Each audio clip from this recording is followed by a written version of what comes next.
constitute the dorsolateral striatum. Lateral aspect.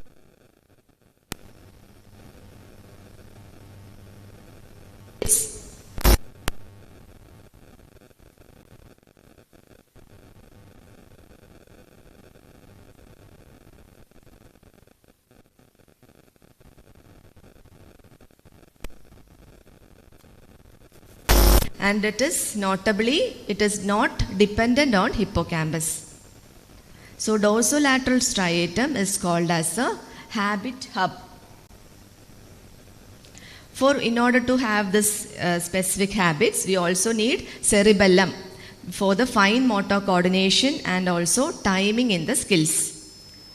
We also know that the skills are acquired with the help of primary motor cortex. So primary motor cortex located in the frontal lobe, area number 4, is also helping us in consolidating the motor habits, motor memory immediately after learning. So this also stores memory traces after extensive practice. Next type of implicit memory is the priming. Priming means an exposure to one stimulus influences the response to another. There are two types of priming, perceptual and conceptual. Perceptual refers to it focuses on the physical appearance of the stimuli. That means if you are given a word or we are given an image of boat, that will activate the response to that will stimulate our memory regarding goat. That means it is visually similar. Such type of priming is called perceptual priming. This not only happens with the visual impulse, other sensory inputs also similar. That is similarity in the voice or the visual appearance that will result in the memory to a similar word. The next one is a conceptual priming. It focuses on the meaning of the stimuli. That is boat will stimulate us to remember river. So we have remembering according to the meaning. So the areas concerned, this is occurring under outside our conscious awareness. So this is the areas concerned are fusiform gyrus, area number 37, and inferior frontal gyrus. So fusiform gyrus is a gyrus located in the inferior surface of cerebrum between the collateral sulcus and the occipitotemporal sulcus. This is also called as occipitotemporal gyrus. This is important for both types of priming. Inferior frontal gyrus, we have already seen the pars orbitalis, triangularis and opercularis. They are all important for conceptual priming. Next type of implicit memory which is occurring outside our conscious awareness is a conditioning. Conditioning refers to, there are two types, conditioning means we will learn to associate two types of stimuli. We have two types, classical conditioning and operant conditioning. Classical conditioning, we know the age-old study material, that is Pavlov's experiment, where we have a neutral stimulus like ringing a tone that will evoke the response of salivation in the dog. So that is called as classical conditioning, a neutral stimulus evoking a particular response. While operant conditioning means rewards or punishments that aids in learning. So that is the conventional schooling methods. We have the rewards and punishment that will shape the behavior of the children. So centers associated with such type of implicit memory are amygdala, cerebellum and basal ganglia. Amygdala is an important almond-shaped grey matter situated just anterior to the hippocampus. This is the area important for fear-based conditioning. This also strengthens the emotional memories by influencing the hippocampus as well as the cortical regions. Cerebellum is very important for conditioning. We have found that high activity in cerebellum by doing certain tests like eye blink response, that is we are giving air puff that onto the eyes that will produce eye blink. But if you are conditioning the air puff with the help of another stimulus like tone, that if tone alone is given, that will produce the eye blink. So such is a type of conditioning, and we have seen that cerebellum is highly active during such type of test. Basal ganglia is also important for conditioning. That is, it is act as a gate that selects previous. This is important for operant conditioning, which rewards and punishments will be helping our behavior. So the rewarded actions will be, we are tend to have more rewarded action in the future context with the help of basal ganglia. Here both the dorsal striatum as well as the ventral striatum interact for this conditioning. So having dealt with the two types of long-term memory, which are the one under conscious awareness, another under outside our conscious awareness, we'll see what is short-term memory. Short-term memory is a few information for few seconds to minutes, and it is a temporary storage which will get forgotten easily. So the areas involved are prefrontal cortex is the main center for short-term memory, and also we cannot avoid hippocampus in any memory. Hippocampus has the role in making connections between the facts in short-term memory. Like face is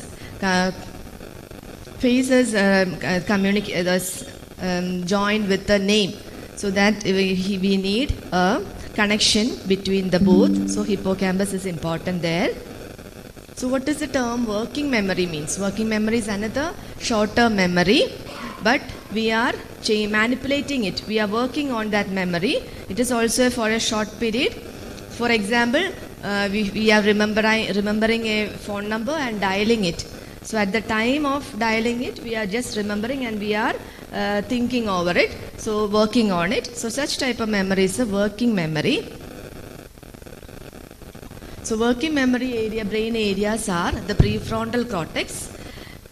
This is the central executive for reasoning, planning and decision making in working memory. Then superior parietal lobule. It has the, if damaged, the ability to rearrange task is lost. And there is also mediodorsal thalamus. Without the input from this thalamus, cortical areas struggles to maintain working memory. So how this short-term memory is converted into long-term memory? So this will be more dealt with in the next sessions. Just a short view. We have the different stimulus to our sensory organs. So this is perceived and this is called as a sensory memory. Just for 1 second, we'll just sense them.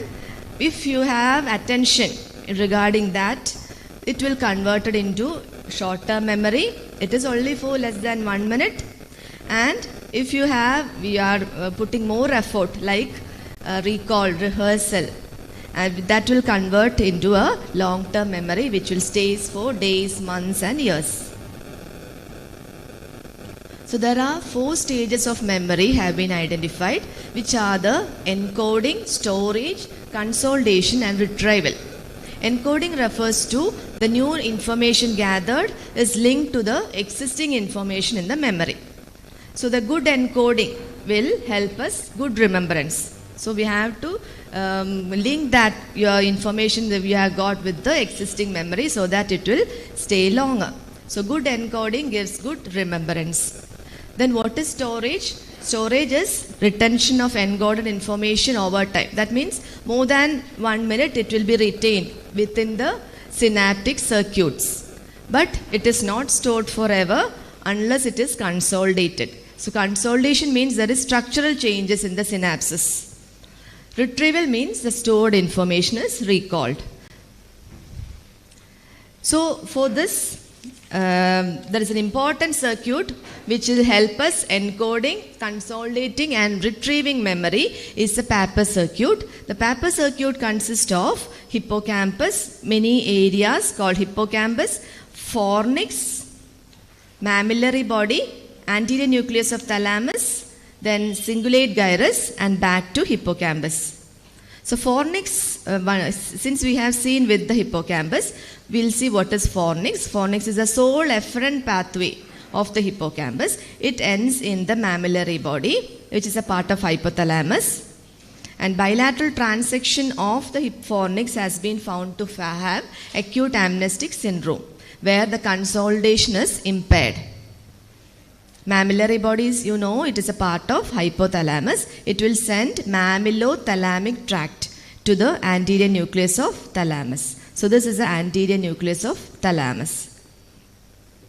From there, from the anterior nucleus of thalamus, the information is received by the cingulate gyrus, and from the axons of the cingulate gyrus called as the cingulum, the information is again reaching the hippocampus. So circuit is maintained. So just to recollect the paper circuit, we have the neocortical associatory regions giving information to the entorhinal cortex. Entorhinal cortex is the sensory input region. It is transmitting information via the perforant path. Perforant path to the dentate gyrus. Dentate gyrus have got the granule cells which will send their axon to the CA3 region of the hippocampus. From the CA3 region, via the axon collaterals, information reach the CA1 region, and then from the CA1 region via the fornix to the mammillary body, then via mammillothalamic tract to the anterior nucleus of thalamus, then via the genu of internal capsule to the cingulate cortex, then via the cingulum reaching back to the entorhinal cortex or the hippocampus. So we'll see the intrinsic circuit within the hippocampus, which is helping us to store our memory. First we will see the perforant path. Perforant path is the axons of the entorhinal pyramidal cells. From the entorhinal area number 28, axons reach the dentate gyrus. This is called perforant path. So these axons will be synapsing with the granule cells of the dentate gyrus. The granule cells that will be sending their axons to the CA3, cornu-ammonis 3 region of the hippocampus, where they will be forming mossy fiber synapse. So mossy fiber synapse are large varicose-like presynaptic buttons that will enable efficient transmission, successful transmission of the memory. So this is forming mossy fiber synapses with the apical dendrites of the pyramidal cells in the CA3 region. This pyramidal cells will have axon collaterals. Axon collaterals, they move as Schaffer's collateral. They are called as Schaffer's collateral. They will synapse with the apical as well as basal dendrites of CA1 region. And CA1 region is the field of new memory formation. And CA1 region is also called as a Sommer's sector, and it is highly sensitive for the lack of oxygen. And this entire pathway, you have got glutamate and aspartate as the neurotransmitter. So then another picture the same, from the entorhinal cortex, perforant fiber reaching the dentate gyrus. From there, the granule cells giving communication to the CA3 region. And then you have got the Schaffer's collateral, which are axon collaterals reaching the CA1 region, apical as well as basal dendrites, where new information is formed. So few milestones in the history of memory. It was in 1900 by a Russian neurologist who appreciated the role of hippocampus in memory. He has initiated a lab in his workplace in order to study the brain functions. You cannot forget this important person. This is Brenda Miller in 1969 by careful deductions in the observation on a patient called as Henry Molaison, who had undergone medial temporal lobectomy. The patient had undergone medial temporal lobectomy following epilepsy, and she could arrive at various deductions of various forms of memory and role of hippocampus and medial temporal lobe, which will be more dealt with the next sessions. And we have an important person called Larry Square in 1980 who have devised, there are two types of memory systems, which are the explicit and the memory system. So this is a complex area of memory, and over years they have deduced many deductions, and this is entire, even now it is new and more informations are yet to be collected. So thank you all. These are my references.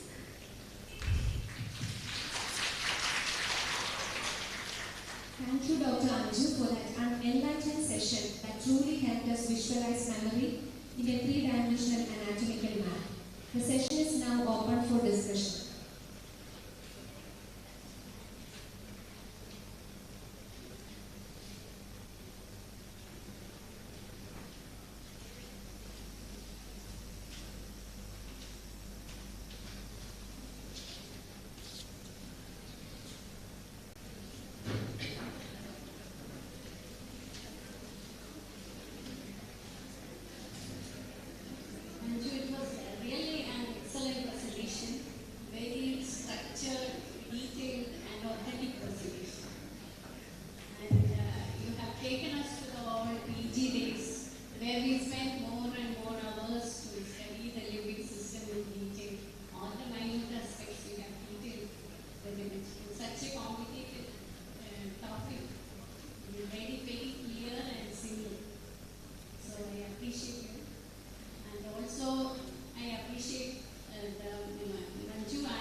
Especially for senior citizens like us, where the dementia and memory loss are nightmares for us. So we are hopefully waiting for further sessions to hear about measures to prevent dementia as well as the memory loss. So, congratulations. Now I invite the chairperson to give a token of appreciation to Dr. Anju George. Presentation was good because it explored all the mental problems of the landscape of memory. Actually, there was one more person called Carl Nancy. He was eagerly searching for the engram, the neuronal substrate for the memory for the people 10 decades ago. We did not find out such a neuronal substrate to keep the memory system. From that point of view, it's up to here. It's actually a journey through that history. Anyway, the presentation was very good, elaborate, comprehensive, and very much working for all the workers. I appreciate you for it.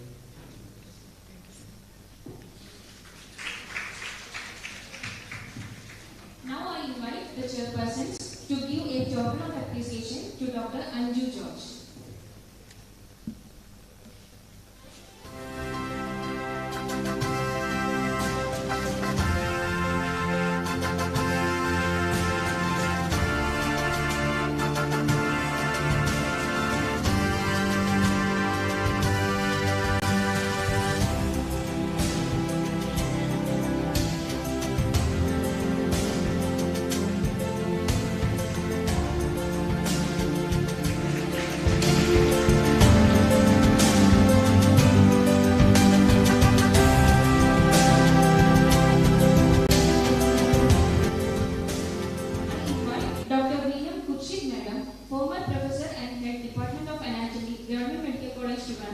To give a token of appreciation to the chairpersons.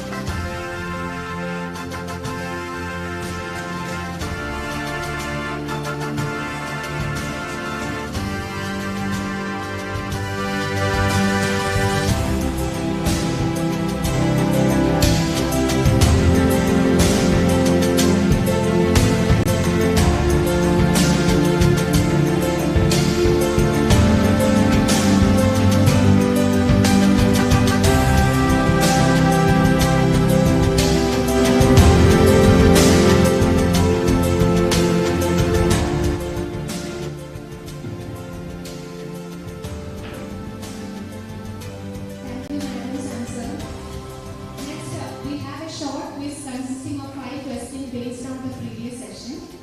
You will get 1 minute for each question and each correct answer carries 1 mark. Please write all your answers on the same A4 sheet provided at the registration desk. Kindly make sure to write your name and designation on the top of the sheet.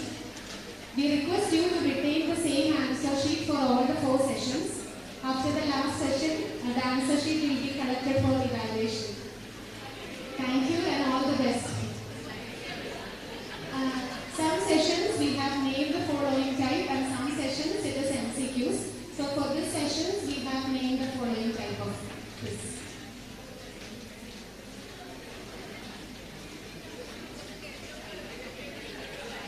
First question.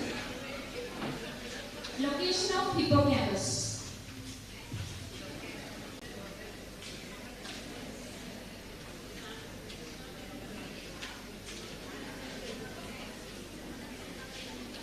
Please note you have 1 minute for each question.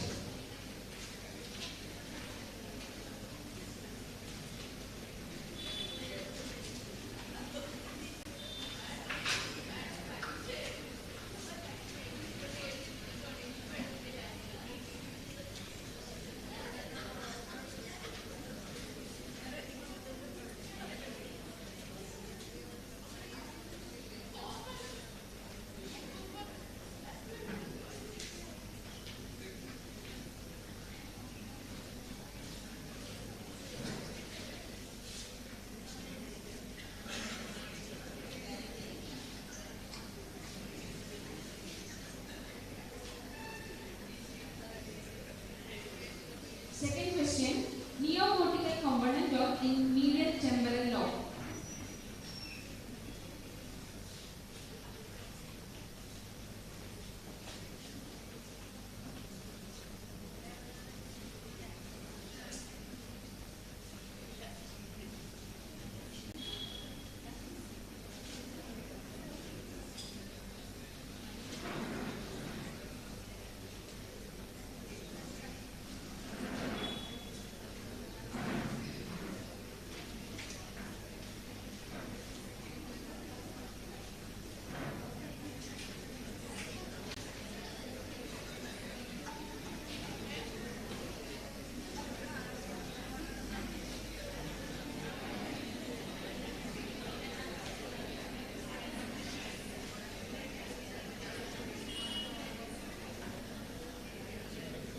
Third question, site of adult neurogenesis.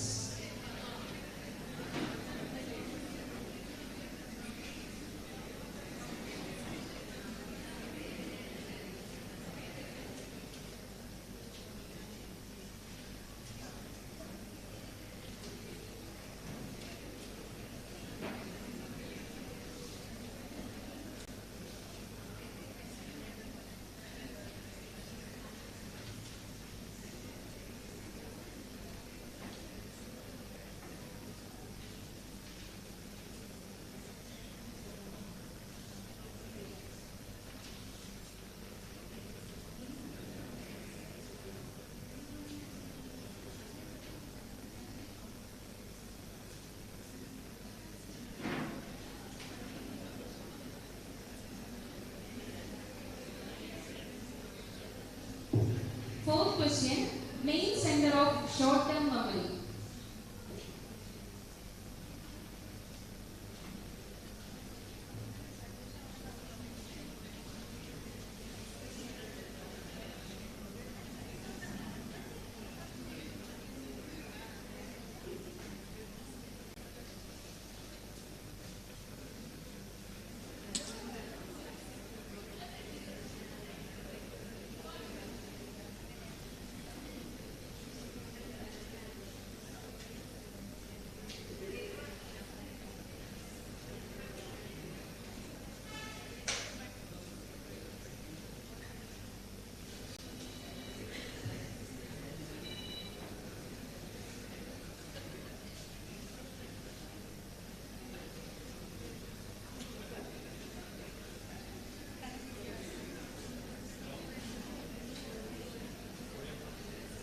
The last question, main center for the memory of acquired skills and habits.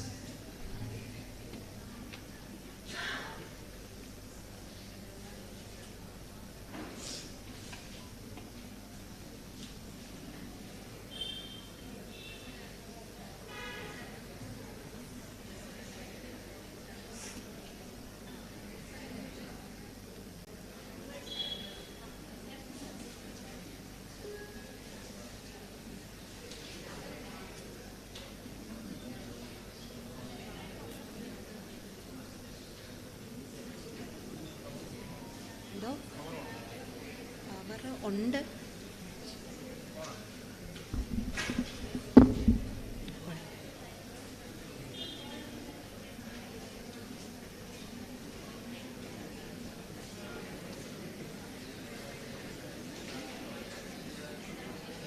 That's the end of our session.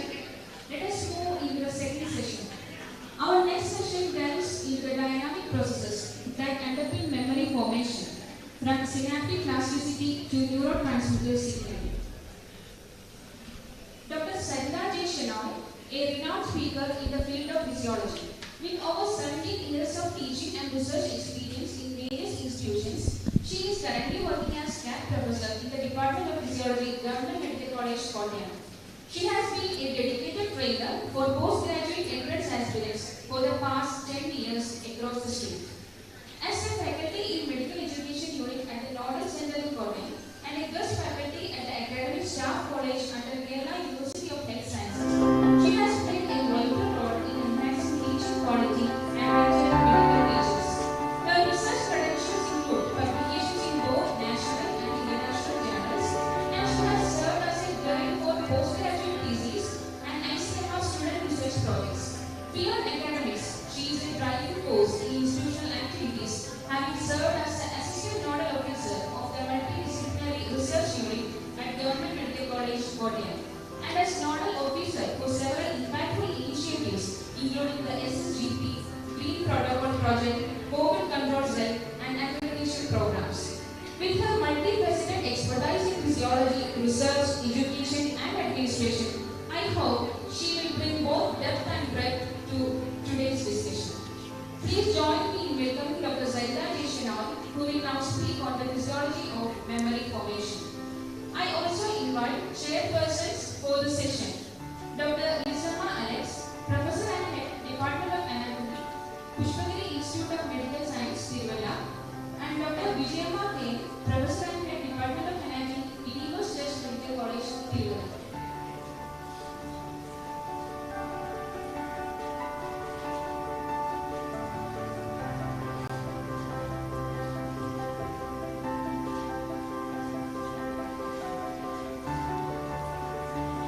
So, a very good morning to each one of you.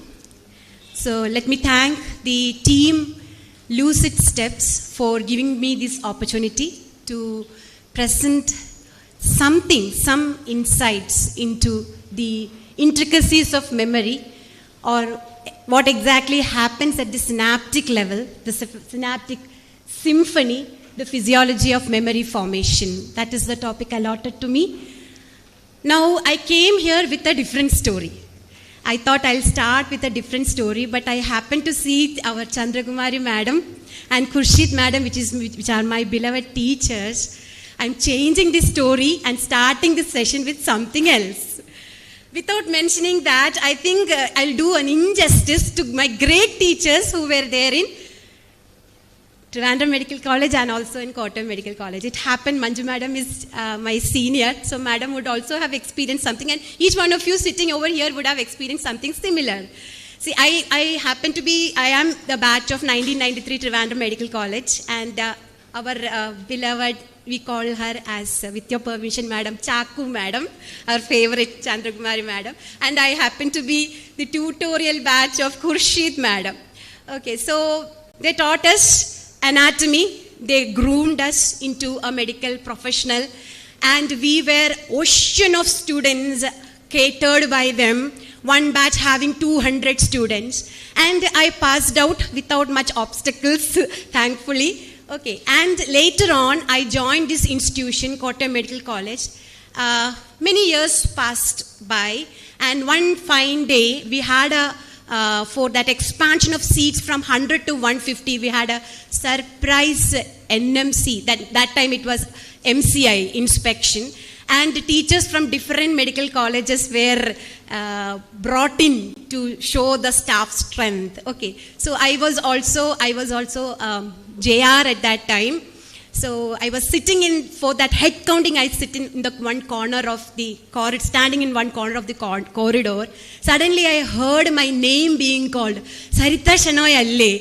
I turned and looked around, and it was Chandrakumari madam and Savitri madam, our teachers. So I was just, my jaws were dropped down. How could they remember? How could they remember I was so an insignificant student at Trivandrum Medical College. Still, I do not know what is the encoding, the process which Anju was explaining. What was the process of encoding? What was the process of consolidation? What was the process of recall and retrieval happening in those synapses? It is really a wonder. Okay, so even after the mankind is been existing in this world, still there are so many things which is still not understood by mankind. So that is, with due respect to my teachers, I'll start, and with permission from all of you, I start this session. Okay, so now I started, this is what is my session I was asked to present. So these are the objectives of my session, and I like to take a deep dive into the neural basis of memory. Just touching upon Anju, Anju has done a wonderful job. A team with his opening batsman scoring a high score. The team is now stable. So many of my job is already done by Anju. So we'll just touch upon just one slide on the classification. Without that, I cannot proceed. Okay. So just the functional classification. So I altered it into functional classification. That is what we physiologists usually do. There will be an overlap of topics between anatomy and physiology. So we say that this is anatomical classification, this is functional classification. So I'll touch upon the functional classification of memory. And main discussion will be on the synaptic events occurring, which is becoming a part of each type of memory, the synaptic events and different types of memory, and the neuronal circuits, which also Anju has mentioned, but we'll just go through it quickly and list the memory disorders, why we are here gathered to understand the memory, the physiology or anatomy of memory. Definitely speakers after me will be putting more light on it, and the emerging trends. What are the new things which is coming up in the research of memory? That is the topic outlined there. So again, so Anju has stopped with the history. I'll begin with the history. Okay, I begin with a personal experience. Now let us go to, if you open the textbook of neuroscience by Candle, it starts with narration of a story, 100 Years of Solitude, which is now aired in Netflix also. You can go and have a look at it. It is based on a masterpiece by Gabriel Garcia Marquez, and in that there is a chapter, a haunting episode or a chapter which mentions, it is named as the plague of insomnia. Plague of insomnia. Now a deadly plague affects, it is a fiction, okay, this is a fiction. A deadly plague affects a village where the plague will rob the villagers of their sleep first and then the memory.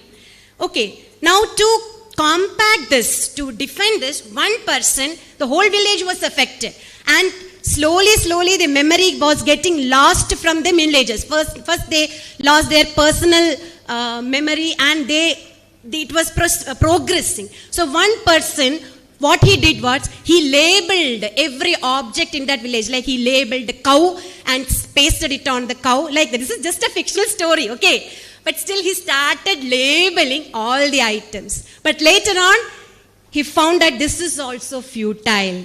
If what happens, if you do not read COW and understand that it is cow, what happens to that? Okay, so that is the challenge. That is the challenge we are in. If we lose that power of memory, which we are very much, what do you call it, ahangaram,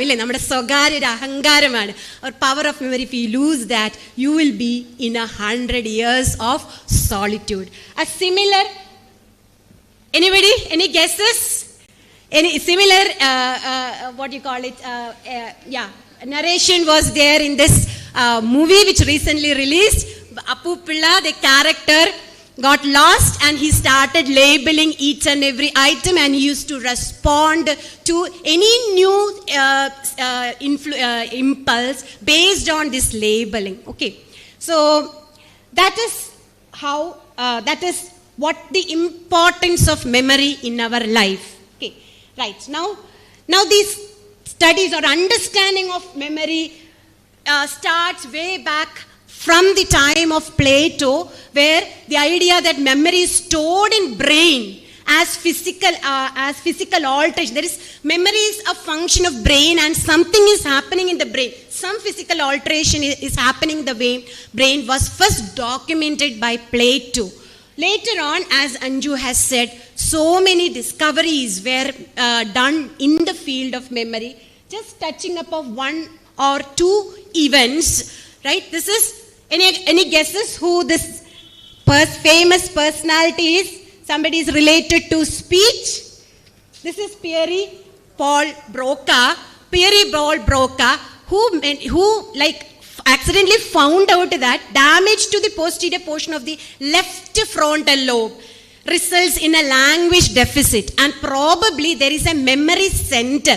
Humans were confused where there is one, for speech there is one Broca's area or one Wernicke's area. Is there any one particular center in the brain concerned with memory, or is it distributed throughout the brain? Okay, so that, but there is a memory center. It was identified by Broca, and later on, as Sajay sir was mentioning that term, engrams. The term engrams was, in the 20th century, it was first coined by Richard Seaman, which is a German zoologist, and engrams are memory traces, or they are just group of neurons which are present in the brain, which are concerned with storage and retrieval of the memory. Group of neurons, they are distributed in the various areas which Anju was mentioning. Group of neurons, they were named as engrams. Okay, so that is regarding the history. Now, of course, the breakthrough in the research of memory or understanding of the memory came with the help of this patient who was named as Etchem, and the full name was revealed only after his death. When he was 7-year-old, he has a bicycle accident, and after which he developed intractable epilepsy. And at the age of 27, to cure him of that epileptic attacks, bilateral temporal lobe were removed. So, by doing that, it was done by William Scoville, the surgeon, and later on, Brenda Milner. Okay, Brenda Milner was the psychologist who conducted lots of studies using this patient. Later on, it was found that his epilepsy was cured, but he developed lot of memory deficits.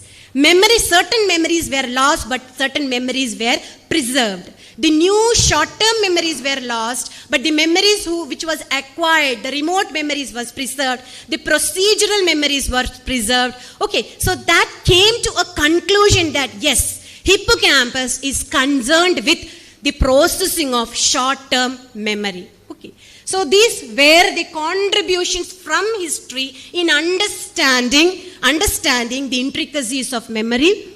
Right? This research is still continuing.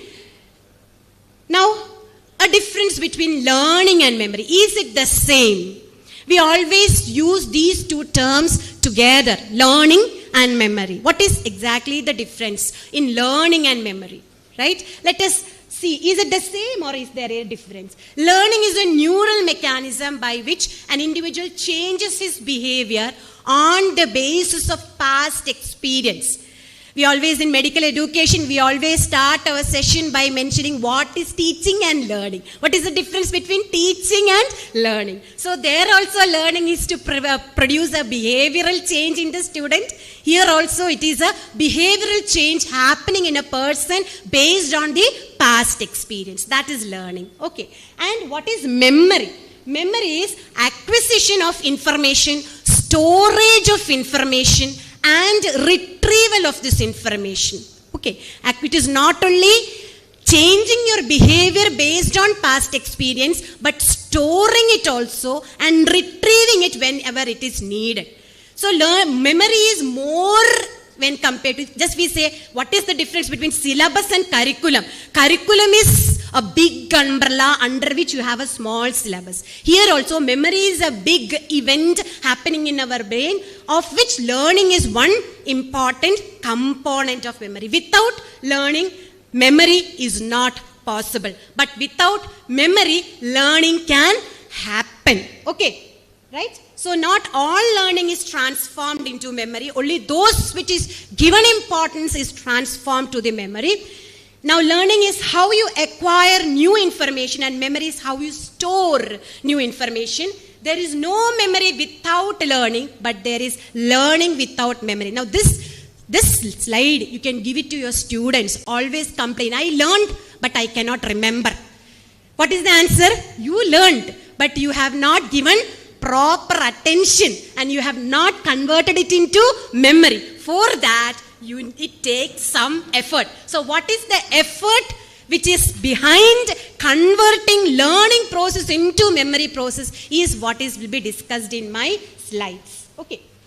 So functional classification, just one slide, I'll just quickly go through. Anju has very well explained. Memory is divided based on the duration, how much it is stored, short term and long term. Short term exists for only few seconds or minutes. Only less number of items can be stored, less than 7 items can be stored as short term memory. Long term memory, based on the rehearsals which you do, it can exist in your brain for days to your lifetime. It has got high capacity, but it requires the process of consolidation, something called as consolidation. Okay. Now short-term memory, you have got very shortest form of memory is definitely sensory memory. You saw this flower was over there. There are different flowers, purple, yellow. So that is sensory memory, vision. It is stored in the sensory memory. Okay. Working memory is mainly for performing certain cognitive tasks. Just like Anju has said, you want to dial a number, mobile numbers. Previously we used to remember all our landline numbers because it was only 4 or 5 numbers total. Now we have got 10 numbers. It is difficult for us to remember, right? Okay, so what we do, we read up from a note and we remember, we dial it. Next moment what happens? Forget it. That is working memory. Okay, sensory memory is stored in sensory cortex. Cortex is different. Working memory is mainly in prefrontal lobe to carry out certain cognitive tasks. That is the difference for working memory. Both are shortest form. Then you have that classification of declarative and non-declarative memory in long-term memory. Anju has already covered that. Declarative or explicit memory, which we do with our consciousness, with our effort, and it is very flexible. Okay, very flexible. At the end of this, I'll put a question to you. I hope I'll get some answers. Not on this, something else. Okay, right. So very flexible declarative memory of facts and events. You have semantic and episodic. For facts it is semantic, and for events it is episodic. That is declarative memory. With our conscious effort, we store that memory. Okay. Now without our conscious effort, certain memories happen in our body. That is what is considered as the non-declarative memory. Implicit, reflexive, no processing, more rigid. Once you know driving a car, even if your consciousness, you are not very much aware that you are driving a car, the car driving will go on smoothly. That is one example. Procedural skill. That is memory of procedural skill. No processing, it is more rigid. But the explicit memory is more effort is there, but it is very flexible and it can be destroyed. Okay. Procedural memory, you have priming. I'll mention what is priming. And there is classical conditioning, which Anju was explaining. And the habituation and sensitization which is occurring in non-associative memory. So this is the classification which has been already done. Okay, now I'll put a small question to you. All of you have professional doctors now.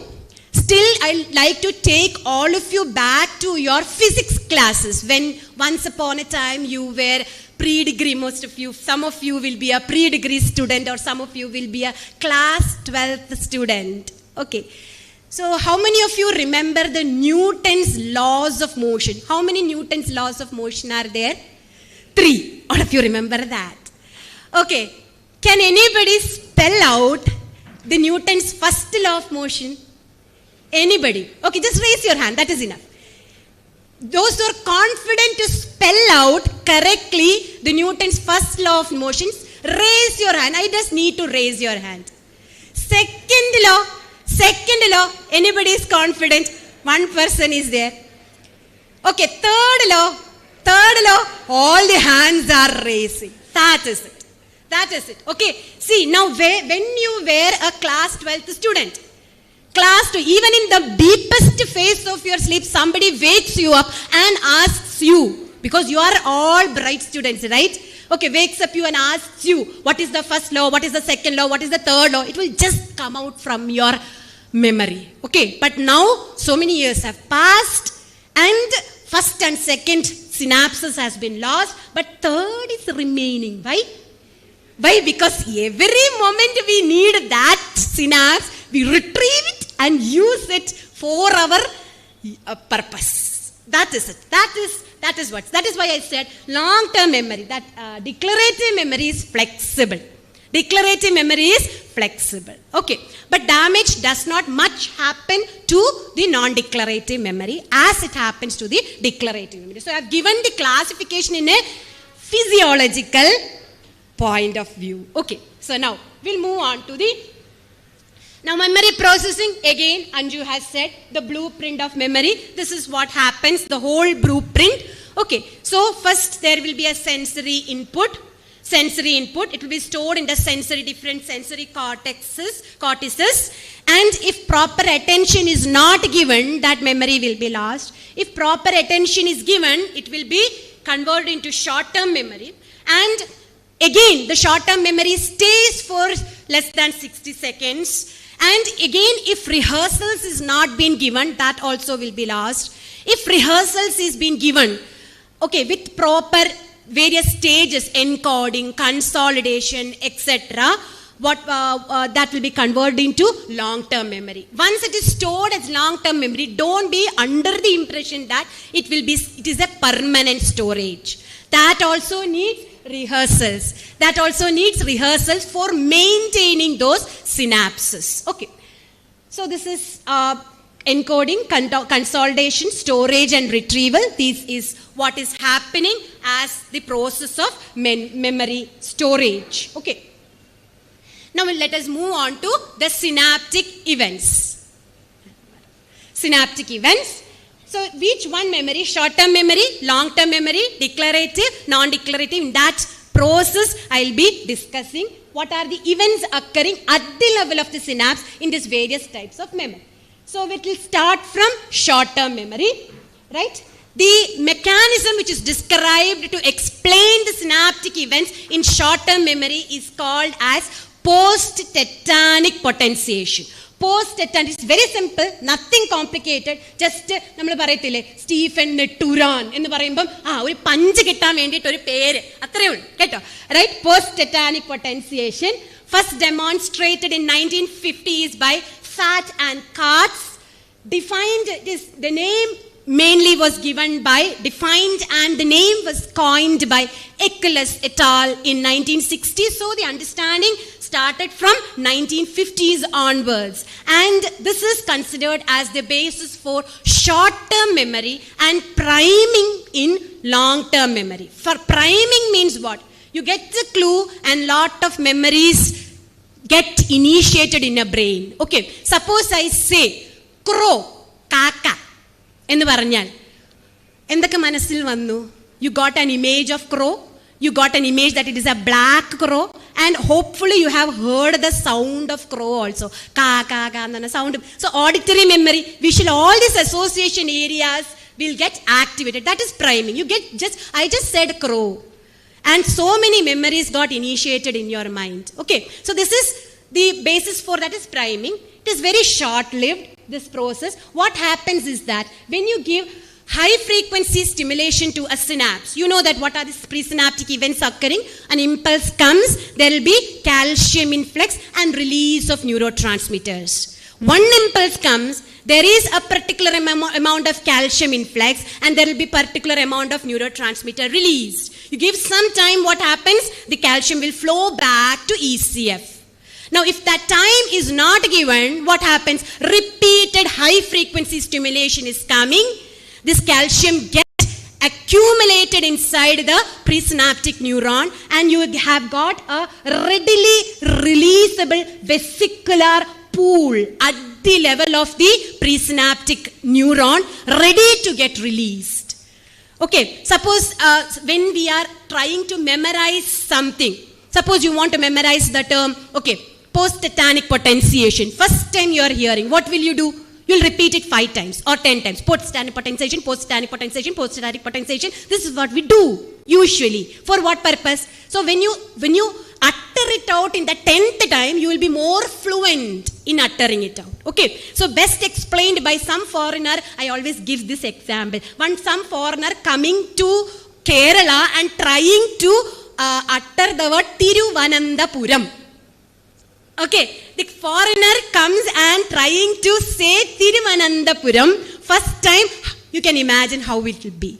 The foreigner, suppose it's a frequent traveler, keeps on coming to Thiruvananthapuram. Okay, 10 times he comes, he will be more fluent than us. Right? So that is post-tetanic potentiation. Now, that exactly is not what is happening in foreigner's brain. Something else is also happening. But one event which is happening is post-tetanic potentiation. But if you give time, what will happen? This is just a accumulation of calcium, accumulation of certain vesicles at the level of the presynaptic terminal, producing a better response. If time is given, the synapse will become a normal, older synapse. Okay, that is post-tetanic potentiation. Now, in a recent publication by 2020, from 1950, still studies are going on this particular topic. So recent publication from David Vandil in 2020, they have demonstrated this post-tetanic potentiation in different 3 state-of-art models, conclusively proving that hippocampus CA1 and CA3 pyramidal neurons, this short-term memory process is happening. Okay, so it is again proved experimentally and by documentation. So studies are still going on this concept of post-tetanic potentiation. Okay, so that is post-tetanic potentiation, basis for short-term memory, and these are called as vesicular engrams. Actually, engrams are memory traces or pathways which are helpful in storing and retrieving memory. Here, nothing is stored, only a functional thing is happening, just an accumulation of vesicles, and they are called as vesicular engrams. I hope that is clear to all of you. Now we'll move on to a more elaborate topic, that is processing of or the synaptic event occurring in long-term memory. Okay, now long-term memory. Now, the insights into the synaptic events of long-term memory started off by the works done by Donald Hebb and postulated as Hebbian postulate. Now, this caption many of you might have heard somewhere. Neurons that fire together, wire together. Neurons that fire together, wire together. I said crow.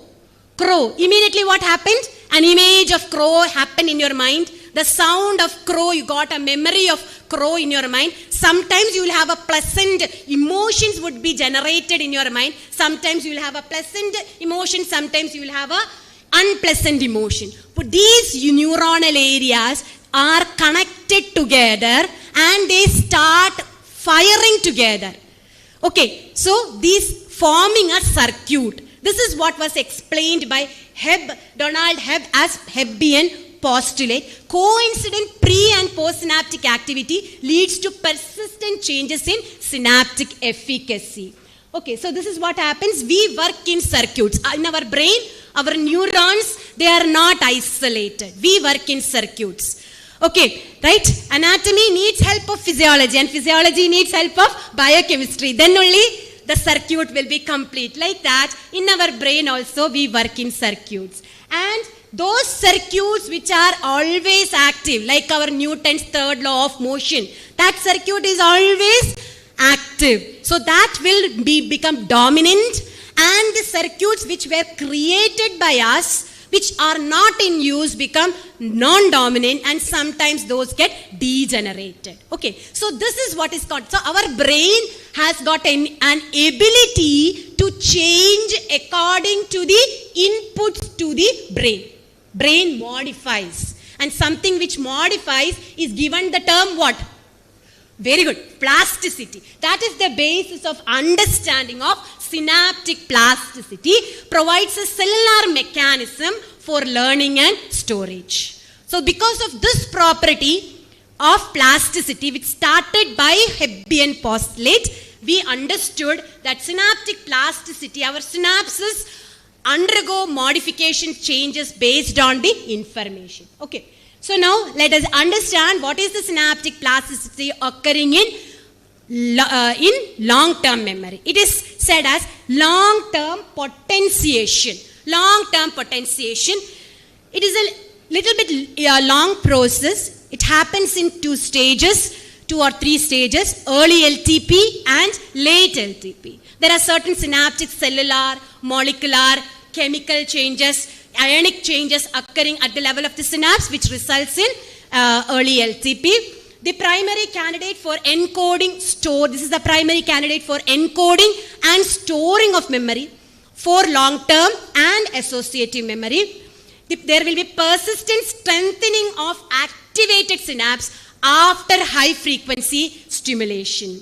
Mainly it occurs in hippocampus, CA3 and CA1 neurons of pyramidal cells. Okay, pyramidal cells of CA3 and CA1 layers.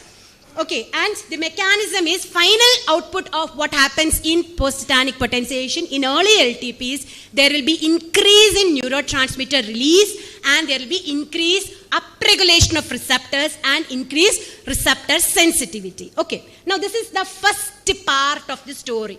Anju has already mentioned there are Shaffer collaterals in the hippocampus through which the long-term memory is processed. Okay, so now this is what happens when there is a stimulus. Glutamate will be released. Now in the postsynaptic neurons, the glutamate has got 2 receptors. One is the AMPA receptors and another is the NMDA receptors. The AMPA receptors and the NMDA receptors. The AMPA receptors and the NMDA receptors. Glutamate, when it is released, binds to both the AMPA receptors and the NMDA receptors. Okay, but the NMDA receptors transmit the passage of calcium ions. It transmits the passage of calcium ions, but that conductance of calcium is blocked by magnesium. So when glutamate binds to the NMDA receptor, magnesium block will prevent the entry of calcium. That will be overcome by binding of glutamate to the AMPA receptor. Actually, glutamate binds to AMPA receptor. AMPA receptor produces partial depolarization, allowing sodium and potassium entry. Sodium and potassium entry occurs through the AMPA receptors. That will produce a partial depolarization. This partial depolarization will remove the magnesium block, and the NMDA is now open to allow the calcium entry. So a large amount of calcium influx occurs. This is the first step occurring in long-term potentiation. Okay, so let us have just a look at what I have described now with the help of a small clipping.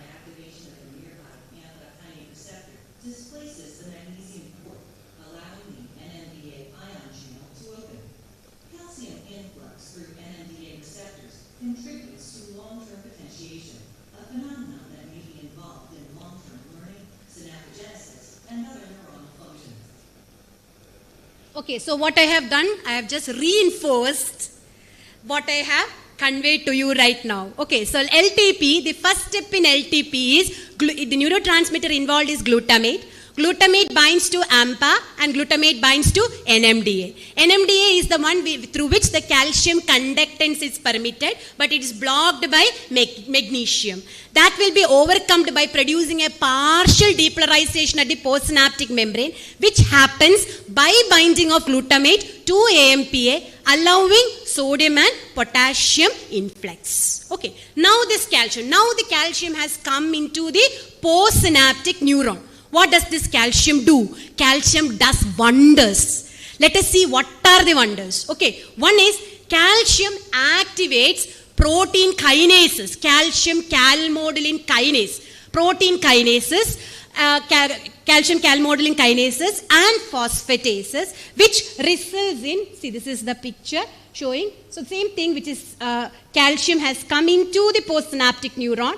Calcium activate calcium calmodulin kinase, protein kinase C and tyrosine kinase, which will produce upregulation of AMP receptors. More AMP receptors will be produced at the postsynaptic, inserted onto the postsynaptic membrane, through which more conductance of sodium and potassium will occur. That will result in faster removal of magnesium block. Okay, so it will produce alteration in the postsynaptic membrane. What does the calcium do? Calcium produces immediate alteration in the postsynaptic membrane by increasing the number of AMPA receptors and by increasing the conductance through the AMPA receptors. Not only that, it generates retrograde messenger from the postsynaptic membrane. This is again a controversy. This is from the postsynaptic membrane. It generates a retrograde messenger, probably it is nitric oxide, which acts on the presynaptic terminal to cause increase in neurotransmitter release. Now this is the basis for early LTP. Okay, so early LTP, glutamate, AMPA, partial depolarization, that is your concept map. Please create in your mind. Okay, glutamate, AMPA, partial depolarization, NMDA, calcium. Calcium causes increase in protein kinases, upregulation of receptors and conductance in the postsynaptic membrane, produces nitric oxide, which also increases in neurotransmitter release from the presynaptic terminal. Okay, now the last part of the story. Once this is immediate effect of forming early LTP. Now this calcium, now please listen carefully, this calcium also activates adenyl cyclase, cyclic AMP and protein kinase A. Previously it was calcium calmodulin kinase and protein kinase C. Now it is protein kinase A. Okay, via the second messenger cyclic AMP, protein kinase A will be activated. That will activate the MAP kinase pathway. The MAP kinases phosphorylate what is called as the CREB binding protein. CAMP response binding proteins. MAP kinase phosphorates, these are transcription factors which results in synthesis of plasticity related proteins. Means lot of protein synthesis happen as a result of this calcium activation on protein kinase A. AMPA receptors, postsynaptic density proteins, structural proteins, neurotropic factors, scaffolding proteins. So lot of genetic information, genetic expression is altered and lot of proteins are getting synthesized in that particular neurons. Okay, so growth of new dendritic spines, enlargement of existing spines and formation of new synapses. So this is the whole story. This is the whole story. You have a Schaffer collateral where the calcium is accumulated in the postsynaptic neuron. This calcium upregulates the receptors in the presynaptic neuron and also increase the neurotransmitter release from the presynaptic terminal. And this calcium alters the genetic expression and causes synthesis of new dendritic spines, creation of new synapses, and this is what we call as engrams or memory traces are being created. So this much effort it takes for converting a short-term memory into long-term memory. Some structural change is produced in the synapses. Only if this structural change is produced in a synapse, you can retrieve it back whenever it is needed. So this is what is happening in long-term memory. Now, a similar event, that means every input, everything which we learn should be kept as memory traces and should be preserved for lifetime. It is not like that. We forget also lot of things, isn't it? Just like we have forgotten the law 1 and law 2, right? So what is the synaptic event happening behind our loss of memory? Okay, so that is described as long-term depression. If you do not continuously stimulate this synapses which you have created, these traces which you have created, they will weaken, they will get weakened. There is no stimulation, so they will get weakened with low frequency stimulation. There is decreased calcium influx, and that will result in dephosphorylation and internalization of the AMPA receptors. So those synapses, the AMPA receptors will get internalized, downregulation of receptors will occur, and that memory trace or that circuit will get slowly degenerated. Okay, so to keep your memory, to sharpen your brain, you have to have continuous stimulations provided to your brain. Okay, so the long-term depression is very important because it helps in refining our memory, clearing out whatever is not needed and irrelevant which is there in your brain. It helps us to clean up your space. Data space നമ്മൾ എപ്പോഴും clean up ചെയ്തില്ലേ in your mobile and in your laptop. It's like that. You have a data space in your brain that you have to clean up. So that cleaning up is done by this process of long-term depression. Okay, enabling new learning, and it will help us to refresh the long-term memory, the long-term potentiation, and prevent the saturation of long-term potentiation. Occurs everywhere in the memory centers. Okay. So that is regarding long-term memory. So far we have discussed short-term memory, priming in long-term memory, and the process behind the synaptic events occurring behind long-term memory. Okay, now a word about associative memory. What is happening in associative memory? Not much of processing is we feel it's not happening in associative memory. Associative memory is explained by classical conditioning and operant conditioning, which Anju has already explained. Okay, what is the synaptic event? Difference in synaptic event occurring in classical conditioning and operant conditioning. Okay, what is the major difference between classical conditioning and operant conditioning? എന്താ major difference?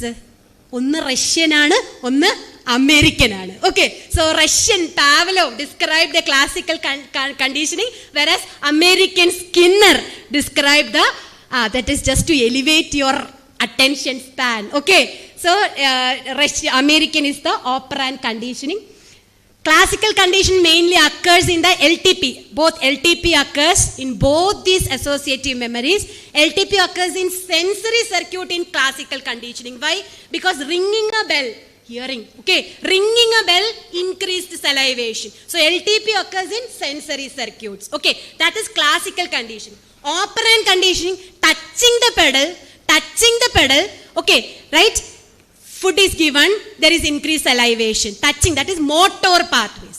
Okay, so LTP occurs in motor pathways. In operant condition, both reward and punishment is being experimented. So LTP and LTD, long-term depression, both is demonstrated in operant conditioning. Based on the stimulus, you get the response. Okay. So those are the neurotransmitters involved, and those are the areas involved in classical and operant conditioning. Okay. And finally, coming to non-associative memory. Non-associative memory, part of habituation and sensitization. What is the synaptic event occurring in habituation? Habituation and sensitization are the synaptic events occurring in non-associative memory. What is habituation? Habituation enda? What is habituation? You are listening to me. What I am giving, what type of stimulus am I giving to you? Mainly auditory stimulus. I am trying to club one more stimulus. What is that? Visual. Adinekkaattilum stronger emotional stimulus, isn't it? For what purpose? to gain your attention and to make your memory better. Okay, now this is something which is what we are going to explain. In habituation, what happens is you continuously stimulate a synapse with low frequency stimulation. Finally, what will happen? The synapse will fail to respond to that signal. Simple. Explained by the gill withdrawal reflex in snail or aplasia. Okay, this was demonstrated in gill withdrawal reflex. In aplasia, what happens is that you continuously stimulate, repeated stimulation on the siphon of the snail, the gills will get withdrawn. Initially, first response, there will be active withdrawal. First response, that is called as the first response or the orientation reflex. You apply the stimulus, there will be active withdrawal. You keep on applying, what will happen?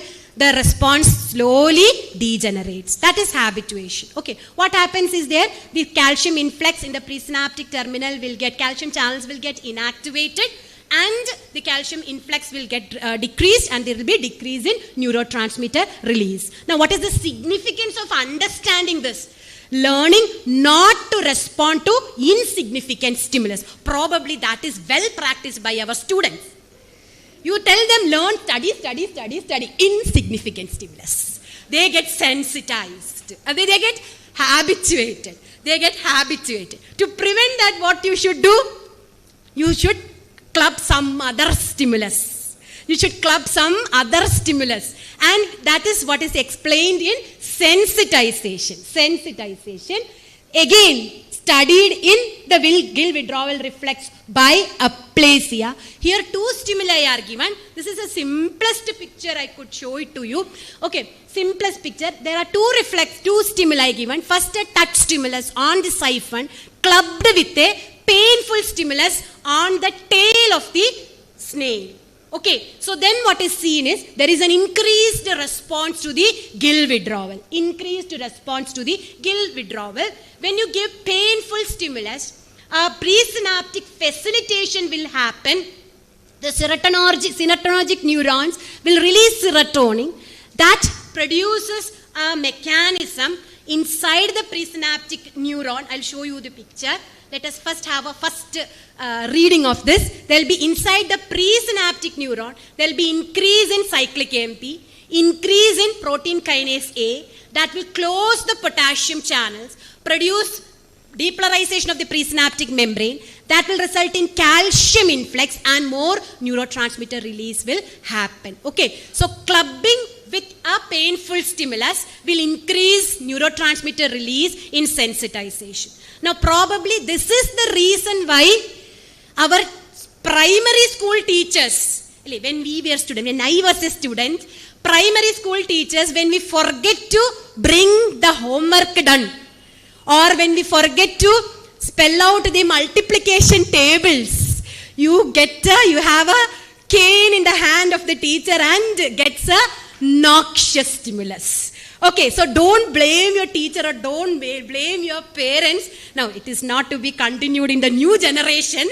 Okay, right? But probably it is said that sensitization is best seen when it is paired with a noxious stimulus. And next best is emotional stimulus. Okay.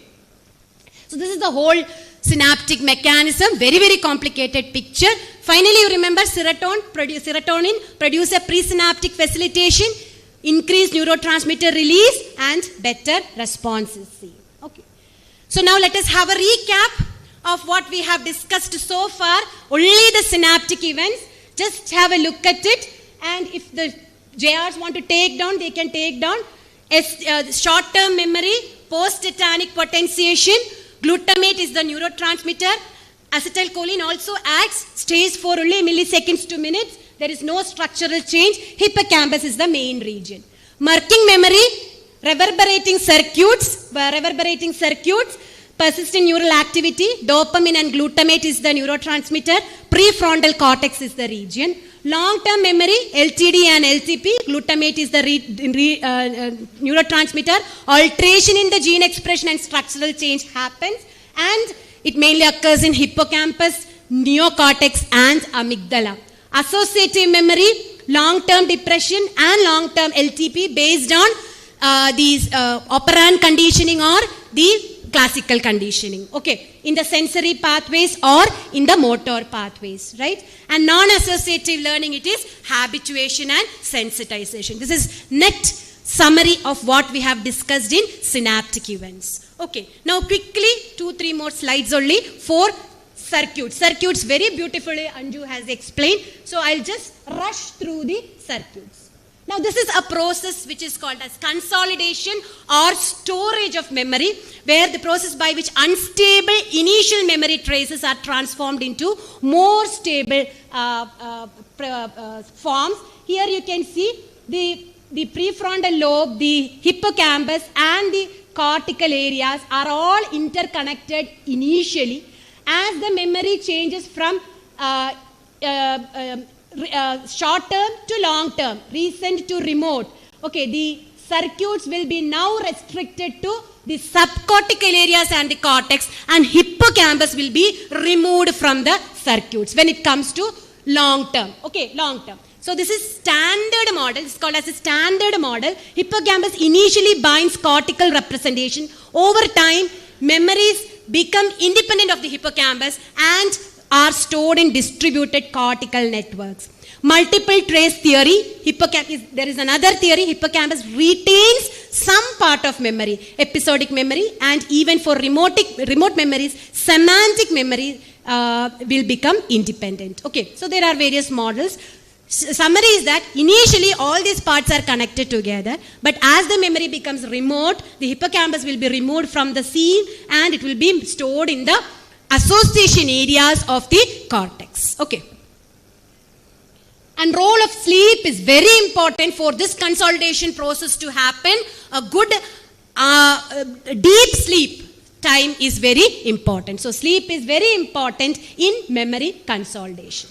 Now moving on to the neural circuit which involved in this memory processing in the medial temporal lobe. This is the neural circuit from the various association areas. We have already discussed this. From various association areas, the information is passed on initially to the perirenal and the parahippocampal cortex. Perirenal and parahippocampal cortex. The perirenal cortex is important, is called as the Watt pathway. Watt pathway means object recognition pathway, whereas parahippocampal cortex is where pathway, where you are, spatial memory. It is useful in processing where pathway, whereas perirenal is important in processing what is the object, what pathway and where pathway. From the various association areas, before it reaches the hippocampus, it enters the perirenal and parahippocampal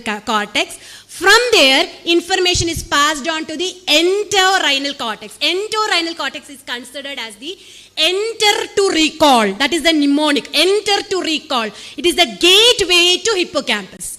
Gateway of the hippocampus, or it is the interface between the temporal lobe and the hippocampus, the entorhinal cortex. It's very important interface between the temporal lobe, different parts of the temporal lobe, and the hippocampus and the limbic cortex. Okay, so in the entorhinal cortex, you have the helps in spatial navigation with the help of two types of cells, the grid cells and the place cells. Grid cells and place cells. And hippocampus helpful in short processing of short-term memory, amygdala, emotional memory, prefrontal cortex in working memory. This we have already discussed. This is how the circuit flow of events or the flow of information flows through the various parts of the medial temporal lobe, the hippocampus and the limbic cortex. Okay. And the cut section of the hippocampus again has been wonderfully explained by Anju. I am not repeating it. This is the trisynaptic pathway of the connection between entorhinal cortex and the hippocampus. We said the gateway to hippocampus is from entorhinal cortex. The entorhinal cortex forms a trisynaptic pathway inside the hippocampus. The dentate gyrus from the entorhinal cortex, the perforant pathway to dentate gyrus from the massive fiber of the dentate gyrus, the synapse with the CA3 neurons of hippocampus, and the Schaffer collateral of CA3 neurons of the hippocampus synapse with the CA1 neurons of hippocampus, and from there the pathway goes out through the subiculum back to the entorhinal cortex. So this was explained by Anju in a much better way. So I'm just rushing through this. This is the trisynaptic pathway between the entorhinal cortex and the hippocampus. Inside the hippocampus, it is processed mainly from the dentate gyrus. It is mainly processed in the CA1 and CA3 group of neurons. Okay, and it comes out through the subiculum, and the circuit is continuing. Okay, so when I was reading, I got fascinated by this term CA because the CA1, CA3, so many times it is repeated. Anybody has got an expansion of what is CA? CA. Yes, what? Cornua ammonis. It is Cornua ammonis. It represents the horn. Horns. It is mostly, it's a Latin word. Horn of Ammon represents the horn of Ammon, something curved. Okay, something curved, horn of Ammon. That is from where the term Cornua ammonis came, and that is how this group of neurons, because it is a curved pathway, this group of neurons were termed as CA1 and CA3. So this is a trisynaptic pathway inside the hippocampus. And non-declarative memory is processed in all these regions which we have already discussed. Working memory, again Anju has discussed. Working memory, what is working memory? We have said the circuits in the working memory, as mentioned, the central executive is located in the prefrontal lobe. You have the dorsolateral prefrontal lobe and the ventrolateral prefrontal lobe. The dorsolateral prefrontal lobe is involved in object recognition of objects, and the ventrolateral prefrontal lobe is involved in recognition of spatial memories. Okay, so prefrontal lobe is the central executive. From there runs two subsystems or two loops. This is the phonological loop and this is the visio-spatial loop. Two subsystems. The phonological loop for auditory information. You hear, you retain and you write down. Okay, that is the phonological loop. You look, you retain, you write down. That is the visio-spatial loop. That is the two loops of the working memory. And there is an episodic buffer in the parietal lobe which links this working memory with the long-term memory. Okay, so these are the parts of the working memory and how they are connected and what is processed by these various parts of this working memory. The synaptic event occurring there is reverberating circuits. Okay. Now this model was proposed by Baddeley and Hitch. This is Baddeley and Hitch model. Now coming to conclude, just more will be discussed by the speakers after me. Just the emerging trends and the disorders of memory. Disorders can be various, as simple as lack of sleep or stress can produce memory deficits, to more advanced diseases can produce medical conditions, drugs, etc. can produce memory disorders. The main listed ones are the Alzheimer's disease, the post-traumatic stress disorder, schizophrenia, traumatic brain injury, and Parkinson's disease. The main ones where the memory deficit will be seen are in these disorders. Where in Alzheimer's disease there will be mainly loss of short-term memory.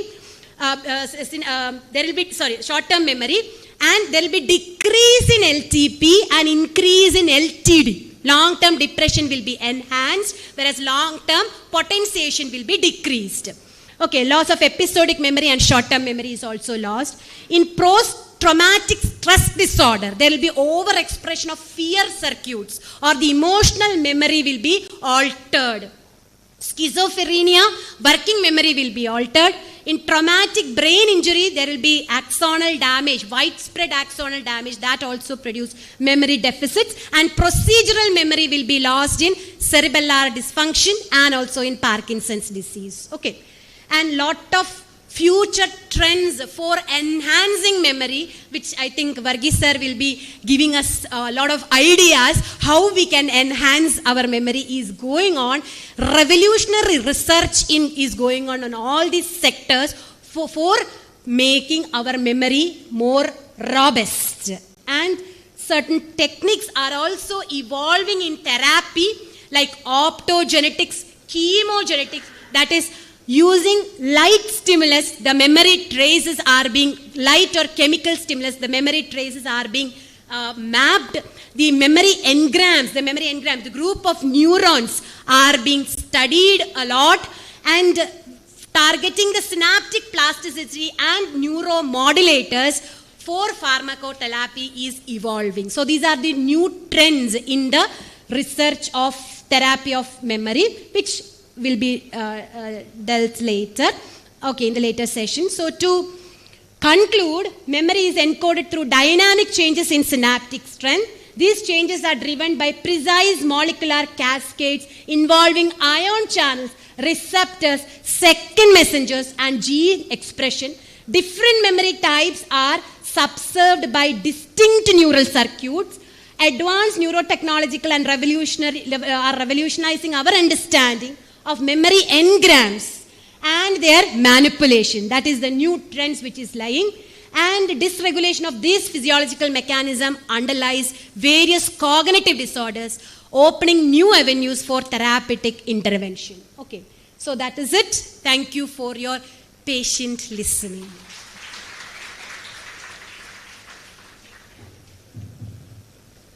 Thank you, Dr. Sarita Keshanov, for unveiling the physiological magic behind how memories are made and maintained.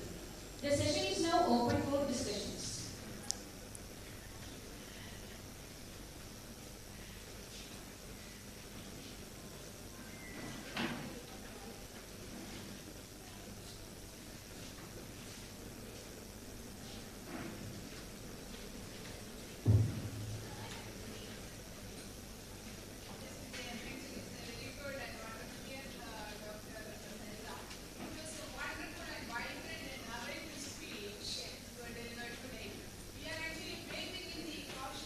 Synaptic signaling happening in our brain.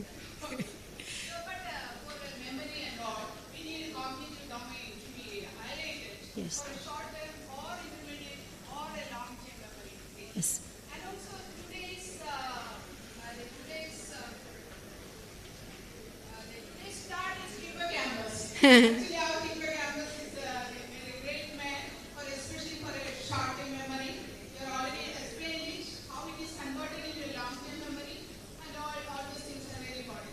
And I want to tell you that your trisynaptic pathway which is happening in your hippocampus, I want to tell you that it's a three-layered cortex. Three-layered cortex. And gradually our brain, the cortex is modified into four-layered cortex as your interrenal area. Actually, it is a GPS of our brain. And later, this gateway, it is entering into the six-layered our modern or neocortex. All those things are very interesting for us. And so thank you for such a sensitizing talk, So, congratulations. Actually, Madam have put out a very important point which I forgot to mention. That is in the first step of memory processing. Encoding is the first step. And it is mentioned that motivation is very important in that encoding process. It is how you encode the information based on which the further consolidation and retrieval becomes better. So highly motivation only results in better encoding, and better encoding results in better consolidation and better retrieval of memory. Yes. So that motivation factor is very important. Then brain plasticity, that's also very your physiological basis of brain plasticity, protein synthesis and all. That's good. Thank you. Excellent. There's nothing more to add to it. Congratulations, madam. It was well done. God bless you. You are a very good teacher, and God bless you and be with you all the way through. Thank you, madam. Now I invite the chairpersons to give a token of appreciation to Dr. Sarita Jeshanai.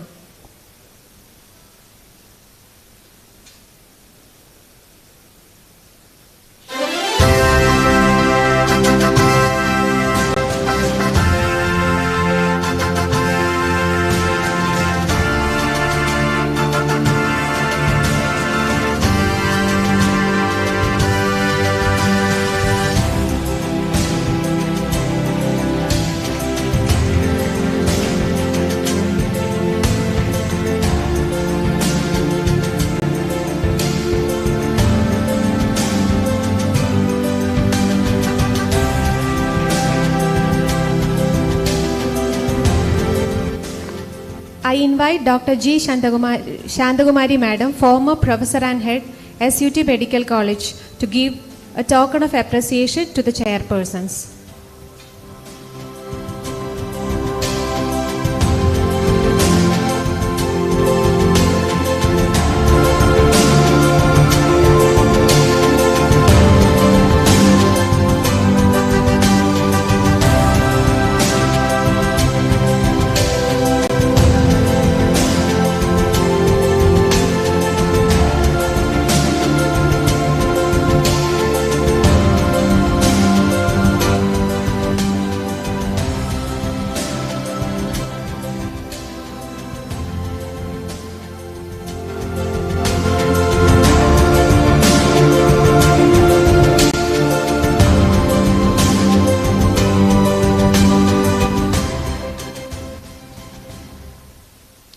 Next up, we have a short quiz consisting of 5 questions based on the previous section.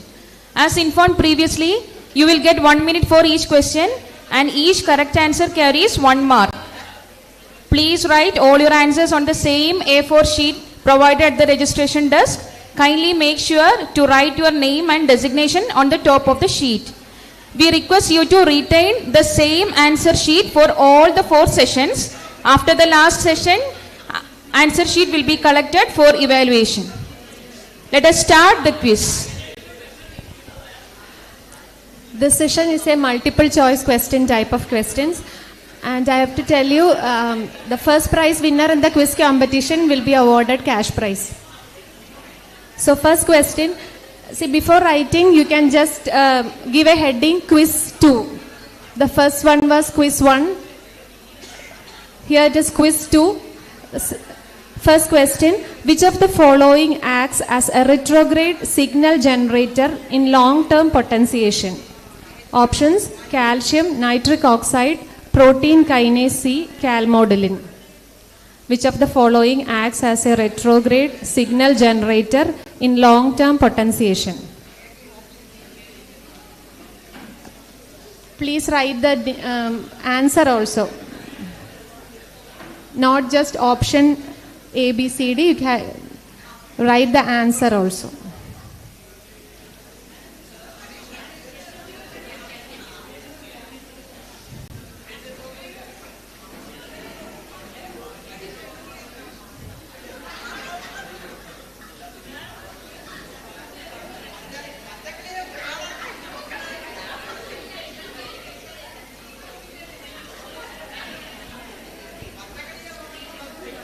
Second question, the group of neurons involved in the creation and retrieval of memories is collectively called. Option A, Hebbian assembly. Option B, Schaeffer collaterals. Option C, engrams. Option D, connectomes. The group of neurons involved in the creation and retrieval of memory is collectively called.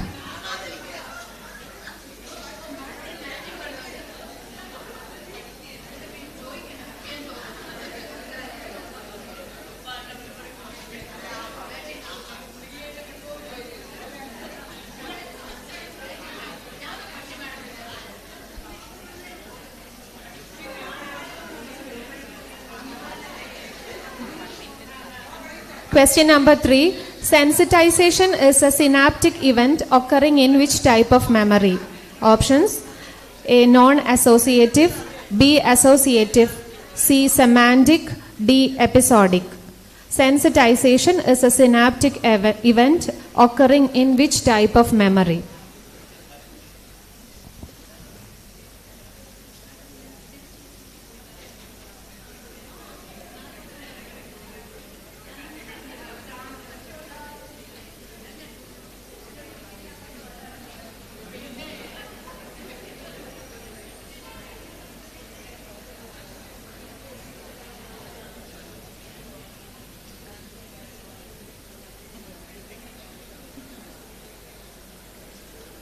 Fourth question, internalization of receptors on repeated stimulation is most commonly observed in A, habituation, B, sensitization, C, long-term potentiation, D, long-term depression.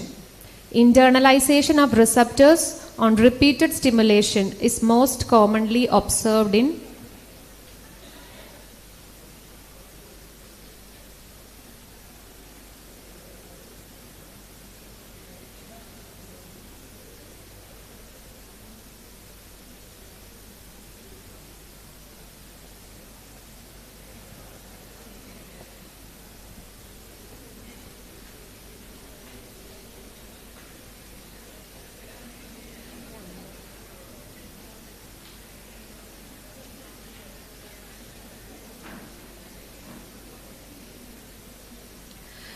Fifth question. Persistent neural activity in dopaminergic neurons is a characteristic feature of which type of memory?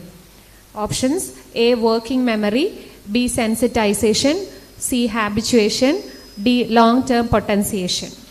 Persistent neural activity in dopaminergic neurons is a characteristic feature of which type of memory?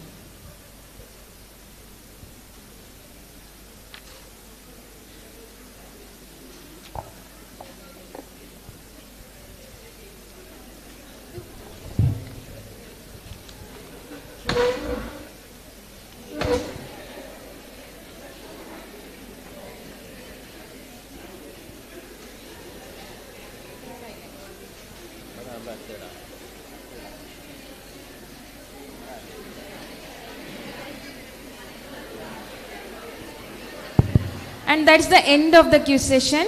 You may now proceed for the tea break. Food coupons are placed along with your ID card on the back side. Please reassemble promptly after 15 minutes for the formal inauguration ceremony. Thank you.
Yes.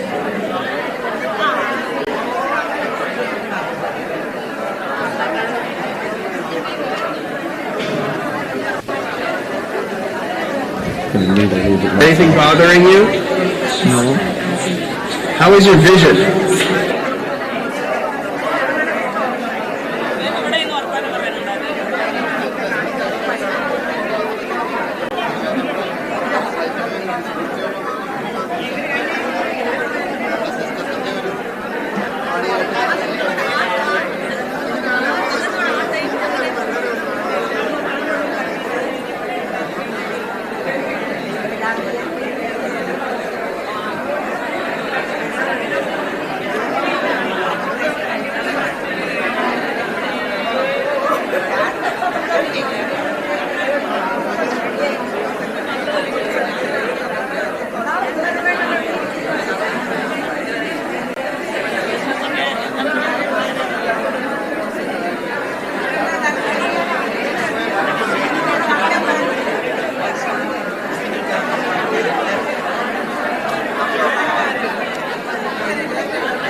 Hello.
All of you please assemble for the inaugural ceremony.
All of you please assemble for the inaugural ceremony.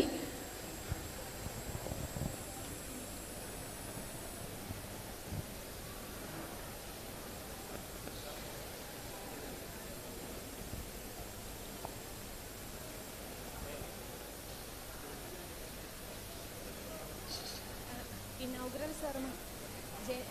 ഇതൊന്ന് മാറ്റി inaugural ceremonyയുടെ രണ്ടു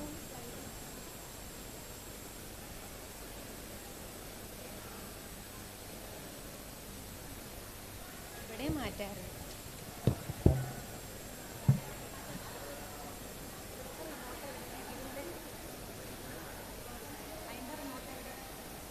വേണ്ടല്ലേ അവിടെ കിടക്കട്ടെ അല്ലേ വേണ്ട.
മുമ്പത്തെ സാറിൻ്റെ പ്രയർ എന്ന് പറയുന്നത് ഇട്ടാൽ മതി. ഇതുപോലെ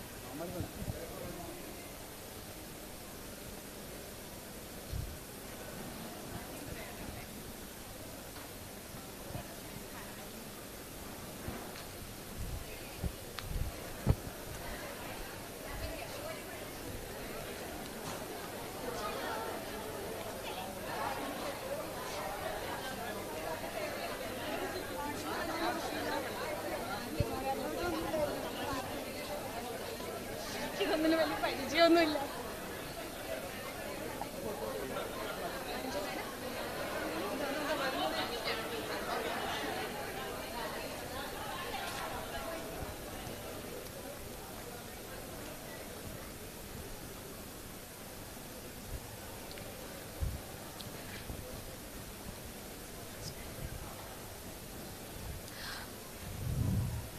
We are beginning our inauguration ceremony.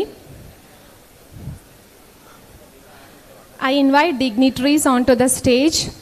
Dr. Manju Madhavan C., Dr. Verghese P. Punnus, Dr. K. Chandragumari, Dr. Janish Joy.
All of you, please enter the hall for the inaugural ceremony.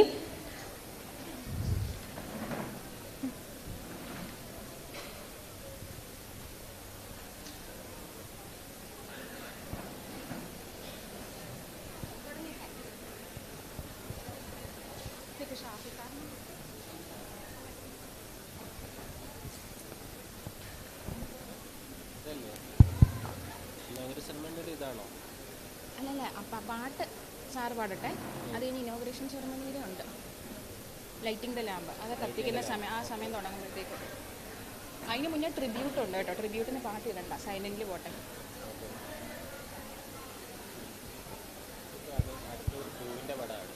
അത് പ്രയറിൻ്റെ സമയം.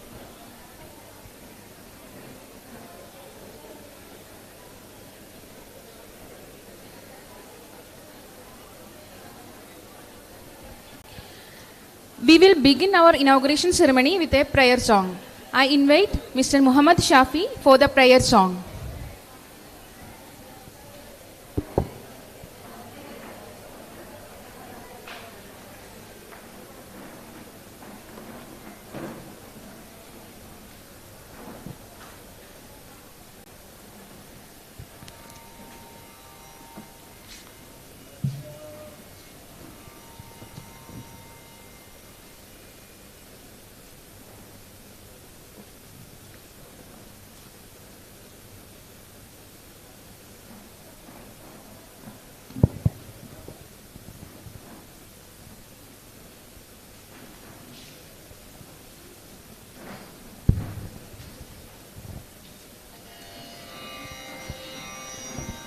നന്മയാകുന്ന കാന്തി കാണുവാൻ കണ്ണിനാകേണമേ.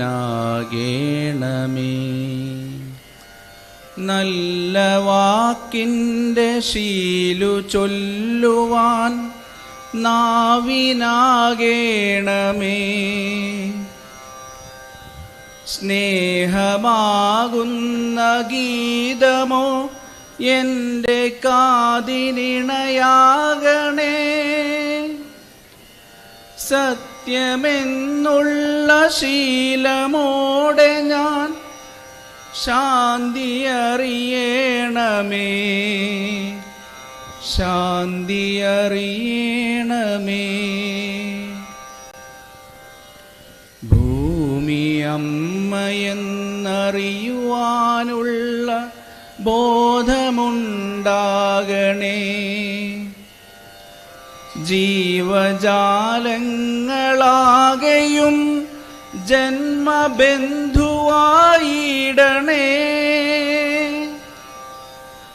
ജാതിഭേദങ്ങളെന്ന ശാപമോ ദൂരെ മറയണമേ. ലോകമൊന്നെന്ന പാഠമെന്നുമെൻ മനസ്സിലെഴുതേണമേ. ലോകമൊന്നെന്ന പാഠമെന്നുമെൻ മനസ്സിലെഴുതേണമേ. ആ ആ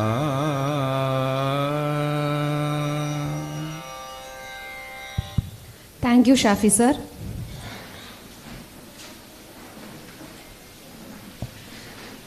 Before we begin our official ceremony, I would like to take a moment to remember and honor the esteemed professors who had left us recently, Dr. K.A. John and Dr. Narayanan Govindaraj. Dr. K.A. John was the former professor, Department of Anatomy, Pushpagiri Institute of Medical Sciences. He was also the first ever postgraduate student in the Department of Anatomy, GMC Kottayam. Dr. Narayanan Govindaraj sir was a professor of anatomy at KMCT Medical College, Kozhikode, and also the former professor of anatomy at Government Medical Colleges, Kozhikode and Manjeri. Their dedication, expertise, and passion will be greatly missed. Please join us in observing a moment of silence to honor the memory of these great professors.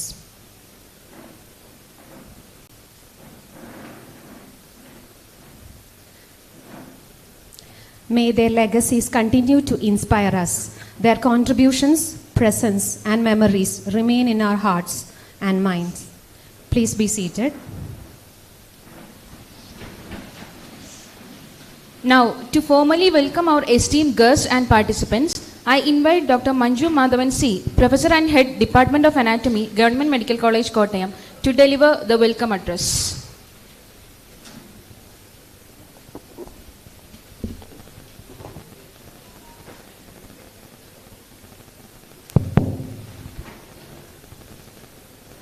ബഹുമാനപ്പെട്ട principal sir, Chandrakumari madam, organising secretary doctor Janeesh, ഗുരുജനങ്ങളെ, സഹപ്രവർത്തകരെ, കൂട്ടുകാരെ, കുട്ടികളെ, എന്തുമാത്രം സന്തോഷത്തോടു കൂടിയാണെന്നോ ഞാൻ ഇന്നിവിടെ ഈ വേദിയിൽ നിങ്ങളെയൊക്കെ സ്വാഗതം ചെയ്യാനായി നിൽക്കുന്നത്. 15 വർഷങ്ങൾക്ക് ശേഷമാണ് കോട്ടയം മെഡിക്കൽ കോളേജിലെ അനാട്ടമി ഡിപ്പാർട്ട്മെൻറ്റ് ഇതുപോലൊരു CME ഹോസ്റ്റ് ചെയ്യുന്നത്. ഈ മോശപ്പെട്ട കാലാവസ്ഥയിലും ഈ നിങ്ങളെല്ലാം ഇങ്ങനെ നിറഞ്ഞ ഈ സദസ്സിൽ ഇരിക്കുന്നത് കാണുമ്പോൾ ശരിക്കും എൻ്റെ മനസ്സ് തന്നെ നിറയുകയാണ്. നിങ്ങളുടെ ഓരോരുത്തരുടെയും സാന്നിധ്യം ഞങ്ങളോടുള്ള സ്നേഹത്തിൻ്റെ അടയാളമായി ഞാൻ കരുതുന്നു. ഇനി ഞാൻ എൻ്റെ കർത്തവ്യത്തിലോട്ട് കടക്കട്ടെ. ആദ്യമായി സ്വാഗതം പറയേണ്ടത് നമ്മുടെ പ്രിയപ്പെട്ട പ്രിൻസിപ്പൽ സാറിനാണ്. സൈക്യാട്രിസ്റ്റ് എന്നുള്ള നിലയിലുള്ള സാറിൻ്റെ അവദാനങ്ങളൊന്നും പറഞ്ഞാൽ തീരില്ല. ഞാൻ പറയാൻ ഉദ്ദേശിക്കുന്നത് അനാട്ടമി എന്ന വിഷയത്തോട് സാറിനുള്ള താല്പര്യത്തിനെക്കുറിച്ച് മാത്രമാണ്. ശരിക്കും ഞാൻ ആദ്യമായിട്ട് ഇവിടെ വന്ന് ജോയിൻ ചെയ്ത ദിവസം തന്നെ ആ കാര്യത്തിനെക്കുറിച്ച് എനിക്ക് വളരെ നന്നായിട്ട് മനസ്സിലായതാണ്. സാർ അന്ന് തന്നെ സാറിൻ്റെ 1ാം വർഷ MBBS പഠനകാലത്തെക്കുറിച്ചും അവിടുത്തെ അനാട്ടമി ഡിപ്പാർട്ട്മെൻറ്റിനെക്കുറിച്ചും ഡിസെക്ഷൻ ഹാളിനെ കുറിച്ചും ഒക്കെ വളരെ ഗൃഹാതുരതയോടുകൂടി സംസാരിക്കുകയുണ്ടായി. അത് മാത്രമല്ല, അക്കാലത്ത് സാറിന് അലോട്ട് ചെയ്ത ഒരു സെമിനാറിന് വേണ്ടിയിട്ട് സാറ് പ്രിപ്പയർ ചെയ്തൊരു പ്രബന്ധം എനിക്ക് കാണാനിടയായി. ശരിക്കും നമ്മളത് കണ്ടിരിക്കേണ്ടതാണ്. നമ്മുടെ ഇപ്പോഴത്തെ PG കുട്ടികൾ ഒരു തീസിസ് എങ്ങനെ പ്രിപ്പയർ ചെയ്യുമോ അത്രയുമോ അതിലപ്പുറമോ ശ്രദ്ധ ചെലുത്തിയാണ് സാർ ആ കുഞ്ഞു പ്രബന്ധം പ്രിപ്പയർ ചെയ്തിരുന്നത്. അതിന് 1ാം സമ്മാനം കിട്ടുകയുണ്ടായി. പിന്നെ സാറ് അതിപ്പോഴും നിധി പോലെ സൂക്ഷിക്കുന്നു എന്നൊക്കെ പറയുമ്പോൾ അനാട്ടമി എന്ന വിഷയത്തിനോട് സാറിനുള്ള താല്പര്യം നമുക്ക് ഊഹിക്കാവുന്നതേ ഉള്ളൂ. അത് മാത്രമല്ല, ഇന്നിപ്പോൾ CMEയുടെ കാര്യത്തിൽ തന്നെ നിങ്ങൾ കണ്ടു കാണും. 8:45 എന്ന് പറയുമ്പോൾ 8:45 തന്നെ സാറ് വന്നിരിക്കുകയും അനാട്ടമിയുടെ ടോക്ക് ഉൾപ്പെടെ കേൾക്കാനായിട്ട് ഒരു പ്രിൻസിപ്പൽ സാർ ആദ്യമേ വന്നിരിക്കുന്നു എന്ന് പറയുമ്പോൾ സാറിന് വിഷയത്തോടുള്ള താല്പര്യം നമുക്ക് മനസ്സിലാക്കാമല്ലോ. അങ്ങനെ അനാട്ടമിയോട് ഇത്രയും താല്പര്യമുള്ള ഒരു സാറ് ഈ കോളേജിൻ്റെ പ്രിൻസിപ്പളായിരിക്കുന്നത് നമ്മുടെ ഡിപ്പാർട്ട്മെൻറ്റിന് എന്തായാലും ഒരു ഭാഗ്യം തന്നെയാണെന്ന് പറയാം. നമ്മുടെ ഒരുപാട് പരാധീനതകൾ സാർ മുൻകൈയെടുത്ത് നമുക്ക് ശരിയാക്കി തന്നിട്ടുണ്ട്. അതുപോലെ എന്ത് പ്രോബ്ലമായിട്ട് സാറിൻ്റെ മുമ്പിൽ എത്തിയാലും അതിനൊരു സൊല്യൂഷൻ സാർ ചെയ്തു തന്നിട്ടുണ്ട്. സാറിനെ എൻ്റെ പേരിലും എൻ്റെ ഡിപ്പാർട്ട്മെൻറ്റിൻ്റെ പേരിലും ഈ ചടങ്ങിലേക്ക് ഹാർദവമായി സ്വാഗതം ചെയ്യുന്നു. ഇനി സ്വാഗതം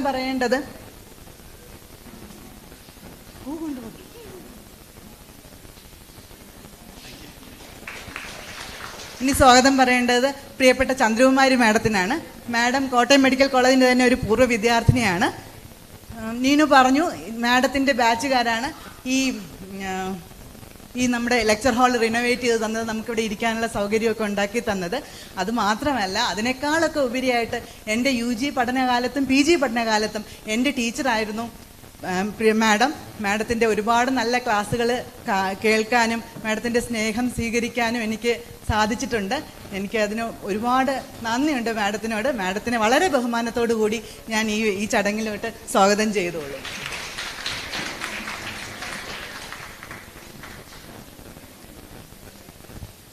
ഇനി സ്വാഗതം പറയേണ്ടത് ജനീഷിനെയാണ്. ജനീഷിനെ ഈ വേദിയിലോട്ട് സ്വാഗതം ചെയ്യാൻ ഞാൻ ആളല്ല. കാര്യം ഈ ഒരു CME ഇങ്ങനെ നന്നായി നടത്തുന്നതിന് എന്നെക്കാൾ കൂടുതൽ പ്രവർത്തിച്ചത് ജനീഷാണ്. അതുകൊണ്ട് എനിക്ക് സ്വാഗതം ചെയ്യാൻ അധികാരമില്ല, എങ്കിലും ഔപചാരികതയുടെ പേരിൽ ജനീഷിനെ ഈ വേദിയിലോട്ട് സ്വാഗതം ചെയ്യുന്നു. ഇനി ഇവിടെ സയൻറ്റിഫിക് സെഷൻസ് കൈകാര്യം ചെയ്യാൻ എത്തിയിട്ടുള്ള പ്രമുഖ വ്യക്തിത്വങ്ങളെയാണ് സ്വാഗതം ചെയ്യേണ്ടത്. 2 സെഷൻസ് കഴിഞ്ഞു. അതിൽ അനാട്ടമി ഓഫ് മെമ്മറി എന്ന വിഭാഗം എന്ന വിഷയം കൈകാര്യം ചെയ്തത് നമ്മുടെ തന്നെ ഡിപ്പാർട്ട്മെൻറ്റിലെ അഞ്ജു ആണ്. നിങ്ങളെല്ലാം കേട്ട് കാണും. അഞ്ജു വളരെ സിൻസിയറായിട്ടുള്ള അക്കാഡമിക് ഇൻട്രസ്റ്റോട് കൂടിയുള്ള ഒരു ഫാക്കൽറ്റിയാണ്. ഞങ്ങളുടെ ഡിപ്പാർട്ട്മെൻറ്റിന് തന്നെ ഒരു മുതൽക്കൂട്ടാണ്. അഞ്ജുവിനെ ഞാൻ ഈ വേദിയിലോട്ട് സ്വാഗതം ചെയ്യുന്നു. രണ്ടാമത്തെ സെഷൻ കൈകാര്യം ചെയ്തത് ഫിസിയോളജി ഡിപ്പാർട്ട്മെൻറ്റിൽ, കോട്ടയം ഫിസിയോളജി ഡിപ്പാർട്ട്മെൻറ്റിൽ തന്നെയുള്ള ഡോക്ടർ സരിതയാണ്. സരിതയും എന്ത് ഭംഗിയായിട്ടാണ് ഈ വിഷയം കൈകാര്യം ചെയ്തത് നിങ്ങളെല്ലാവരും കണ്ടതാണ്. ശരിക്കും കോട്ടയം മെഡിക്കൽ കോളേജിൻ്റെ കാര്യം പറയുകയാണെങ്കിൽ ഉപ്പില്ലാത്ത വിഭവമില്ല എന്ന് പറഞ്ഞതുപോലെ എന്ത് ആക്ടിവിറ്റി എടുത്തു നോക്കിയാലും സരിതയുടെ ആക്റ്റീവ് സാന്നിധ്യം ഇല്ലാത്ത ഒരു ഇത് കാണാനേ പറ്റില്ല. അങ്ങനെയുള്ള ആള്, ഇത്രയും തിരക്കുള്ള ആള് നമ്മുടെ CMEയിൽ സംസാരിക്കാമെന്ന് സമ്മതിച്ചു തന്നെ നമ്മുടെ ഭാഗ്യമാണ്. മാഡത്തിനെ ഞാൻ ഈ ചടങ്ങിലോട്ട് ഹാർദവമായി സ്വാഗതം ചെയ്യുന്നു. അടുത്ത സെഷൻ കൈകാര്യം ചെയ്യാൻ പോകുന്നത് കോഴിക്കോട് മെഡിക്കൽ കോളേജിലെ ന്യൂറോളജി പ്രൊഫസർ ആൻഡ് ഹെഡ് ആയിട്ടുള്ള ജേക്കബ് ജോർജ് സാറാണ്. സാറ് പ്രഗത്ഭനായ ഒരു ന്യൂറോളജിസ്റ്റ് ആണെന്നതിലുപരി വളരെ നല്ലൊരു അധ്യാപകനും പ്രാസംഗികനുമാണ്. അത് സാറിൻ്റെ clinical anatomical basis of dementia എന്നുള്ള വിഷയം കേൾക്കാനായിട്ട് ഞങ്ങളെല്ലാം ആകാംക്ഷയോടെ കാത്തിരിക്കുന്നു. സാർ, ഞാൻ എൻ്റെ പേരിലും എൻ്റെ ഡിപ്പാർട്ട്മെൻറ്റിൻ്റെ പേരിലും സാറിനെ ഈ വേദിയിലോട്ട് ബഹുമാനത്തോടെ സ്വാഗതം ചെയ്യുന്നു. അടുത്തതായിട്ട് എനിക്ക് സ്വാഗതം പറയേണ്ടത് എൻ്റെ ഗുരുജനങ്ങളോടാണ്. എന്നെ MBBS ലെവലിലും PG ലെവലിലും ഒക്കെ പഠിപ്പിച്ച ഒരുപാട് ടീച്ചേഴ്സ് ഇവിടെ ഇരിപ്പുണ്ട്. അവരുടെ സാന്നിധ്യം തന്നെ എനിക്കൊരു അനുഗ്രഹമായിട്ടാണ് ഞാൻ ഫീൽ ചെയ്യുന്നത്. അവരെ ഞാൻ ഓരോരുത്തരെയും എത്രയും ബഹുമാനത്തോടു കൂടി എൻ്റെ പേരിലും എൻ്റെ ഡിപ്പാർട്ട്മെൻറ്റിൻ്റെ പേരിലും ഈ ചടങ്ങിലോട്ട് സ്വാഗതം ചെയ്യുന്നു. അടുത്തതായിട്ട് ഇവിടെ CME അറ്റൻഡ് ചെയ്യാൻ എത്തിയിരിക്കുന്ന ഫാക്കൽറ്റീസിനെയും PGസിനെയാണ് വെൽക്കം ചെയ്യേണ്ടത്. നമ്മുടെ കോളേജിലെ അനാട്ടമി അല്ലാത്ത ബാക്കിയുള്ള ഡിപ്പാർട്ട്മെൻറ്റിലെ മാഡംസും പ്രൊഫസേഴ്സും PGസും എല്ലാം ഇവിടെ എത്തിയിട്ടുണ്ട്. അതുപോലെ മറ്റ് കോളേജുകളിൽ നിന്നുള്ള വന്നിരിക്കുന്ന എല്ലാവർക്കും സ്നേഹത്തോടു കൂടി ഞാൻ ഈ ചടങ്ങിലോട്ട് ഞാൻ എൻ്റെ പേരിലും എൻ്റെ ഡിപ്പാർട്ട്മെൻറ്റിൻ്റെ പേരിലും സ്വാഗതം ആശംസിക്കുന്നു. ഇനി സ്വാഗതം പറയേണ്ടത് എൻ്റെ തന്നെ സഹപ്രവർത്തകരോട് കൂടിയാണ്. ശരിക്കും ഈ കോളേജിലെ അനാട്ടമി ഡിപ്പാർട്ട്മെൻറ്റിലെ പ്രൊഫസറും മുതൽ ക്ലീനിങ് സ്റ്റാഫ് വരെ ഓരോരുത്തരും ഈ CME നന്നാകാൻ വേണ്ടിയിട്ട് അക്ഷീണ പ്രയത്നം ചെയ്തവരാണ്. അവരെ എത്ര നന്ദി പറഞ്ഞാലും മതിയാകില്ല അവരുടെ ആ പ്രവർത്തനങ്ങൾക്ക്. അവർ ആതിഥേയത ഗണത്തിലാണ് പെടുന്നതെങ്കിലും ഔപചാരികതയുടെ പേരിൽ ഞാൻ അവർക്ക് സ്വാഗതം ആശംസിക്കുന്നു. ഇനി ഒരു കാര്യം കൂടെ പറഞ്ഞു കൊള്ളട്ടെ. ഞങ്ങൾ ഒത്തിരി പരിമിതികളുടെ ഇടയിൽ നിങ്ങളുടെ എല്ലാ സൗകര്യങ്ങൾക്കും വേണ്ടിയിട്ട് ഒരുപാട് പരിശ്രമിച്ചിട്ടുണ്ട്. എന്തെങ്കിലും കുറവുകൾ വന്നു പോയിട്ടുണ്ടെങ്കിൽ അത് നിങ്ങളോടുള്ള കരുതലിൻ്റെ കുറവല്ല, മറിച്ച് പരിചയക്കുറവ് കൊണ്ടാണെന്ന് മനസ്സിലാക്കി ക്ഷമിക്കണമെന്ന് പറഞ്ഞുകൊണ്ട് ഞാൻ എൻ്റെ വാക്കുകൾ ചുരുക്കുന്നു. നന്ദി, നമസ്കാരം. Thank you, ma'am, for those warm words. To mark the auspicious beginning of this academic event, I now invite our dignitaries for the ceremonial lighting of the lamp. Let the lighting of this lamp symbolize the illumination of knowledge and wisdom.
That was truly a graceful start to our CME.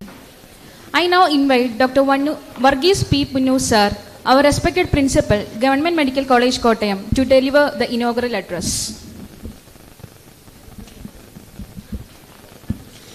Good morning.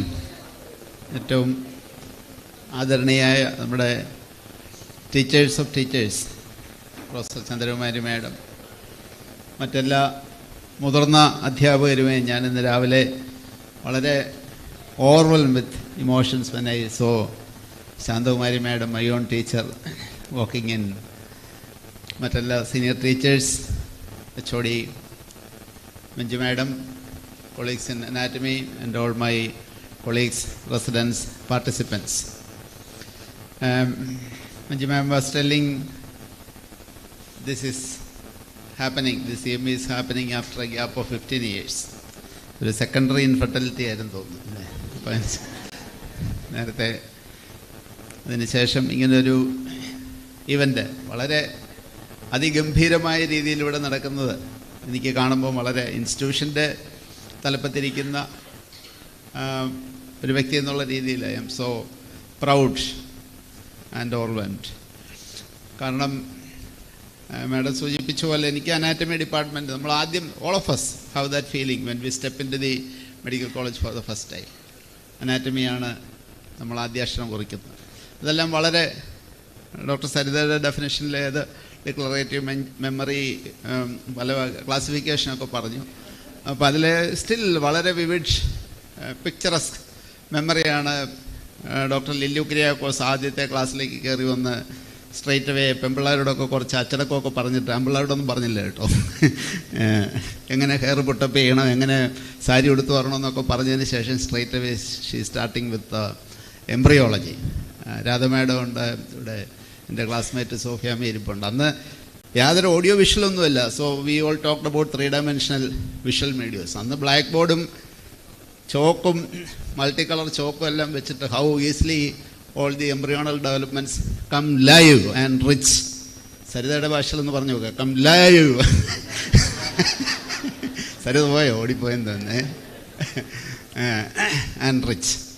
അപ്പം ആ ഒരു ഫേസൊക്കെ കഴിഞ്ഞതിന് ശേഷം madam soon retired and then Shanthakumari madam take over ചെയ്തു. എപ്പോഴും batchmates കൂടുമ്പോഴൊക്കെ സംസാരിക്കുമ്പോൾ Shanthakumari മാഡത്തിനായിട്ടൊന്ന് connect ചെയ്യാൻ പറ്റിയില്ലല്ലോ എന്ന് പറയുന്നത് now this is the golden moment when ഞങ്ങളെടുത്ത ഫോട്ടോയൊക്കെ ഇപ്പം ലോകം മുഴുവൻ പ്രക്ഷേപണം ചെയ്തിട്ടുണ്ട്.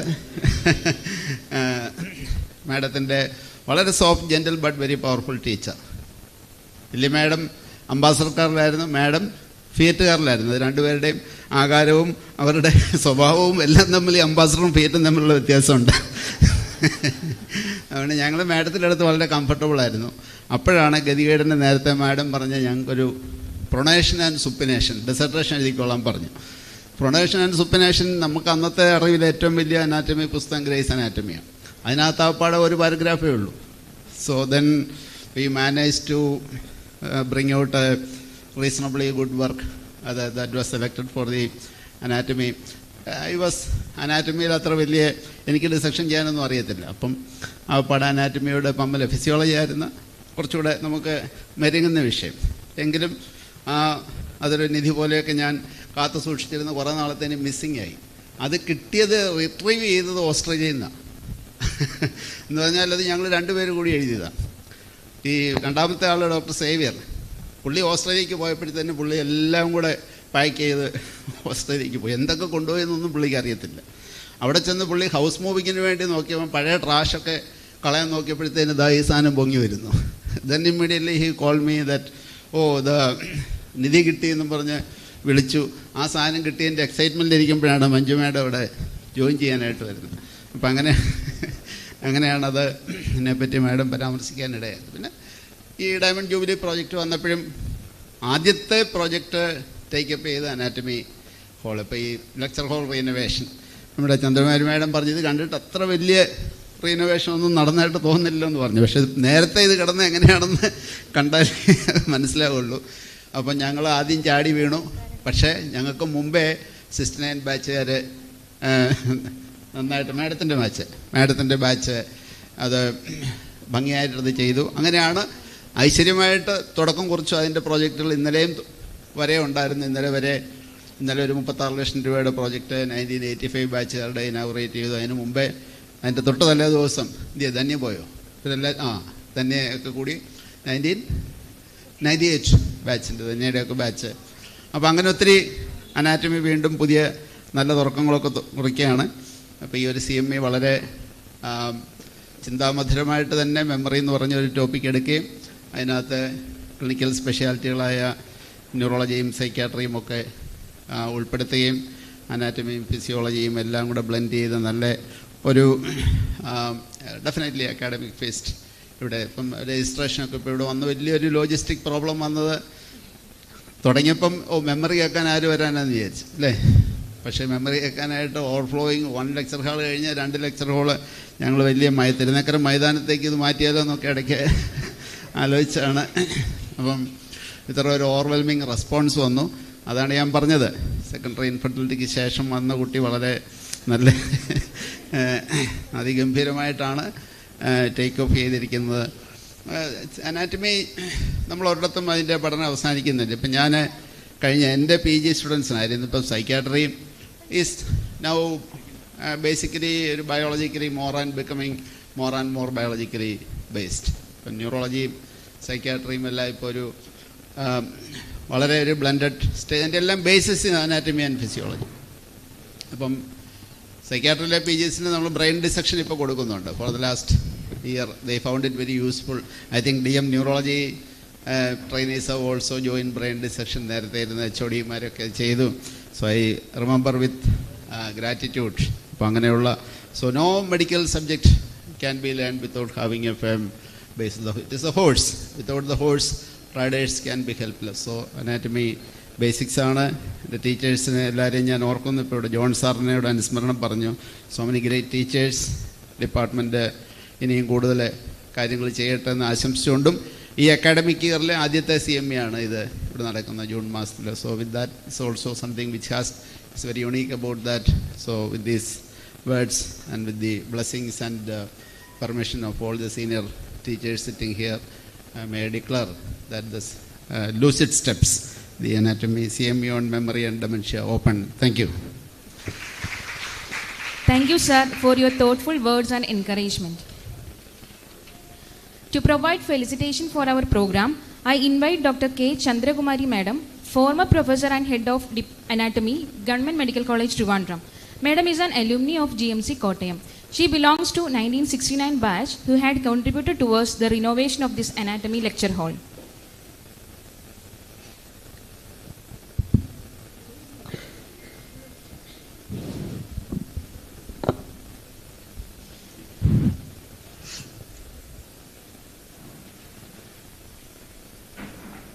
എല്ലാ പ്രിയപ്പെട്ടവർക്കും നമസ്കാരം. എൻ്റെ കൂടെ ഇരിക്കുന്ന ഈ പ്രിൻസിപ്പലിനെ ഞാൻ പ്രിൻസിപ്പൽ സാർ എന്ന് വിളിക്കണോ പ്രിൻസിപ്പൽ കുട്ട എന്ന് വിളിക്കണോ എന്തെന്ന് എനിക്കറിയില്ല.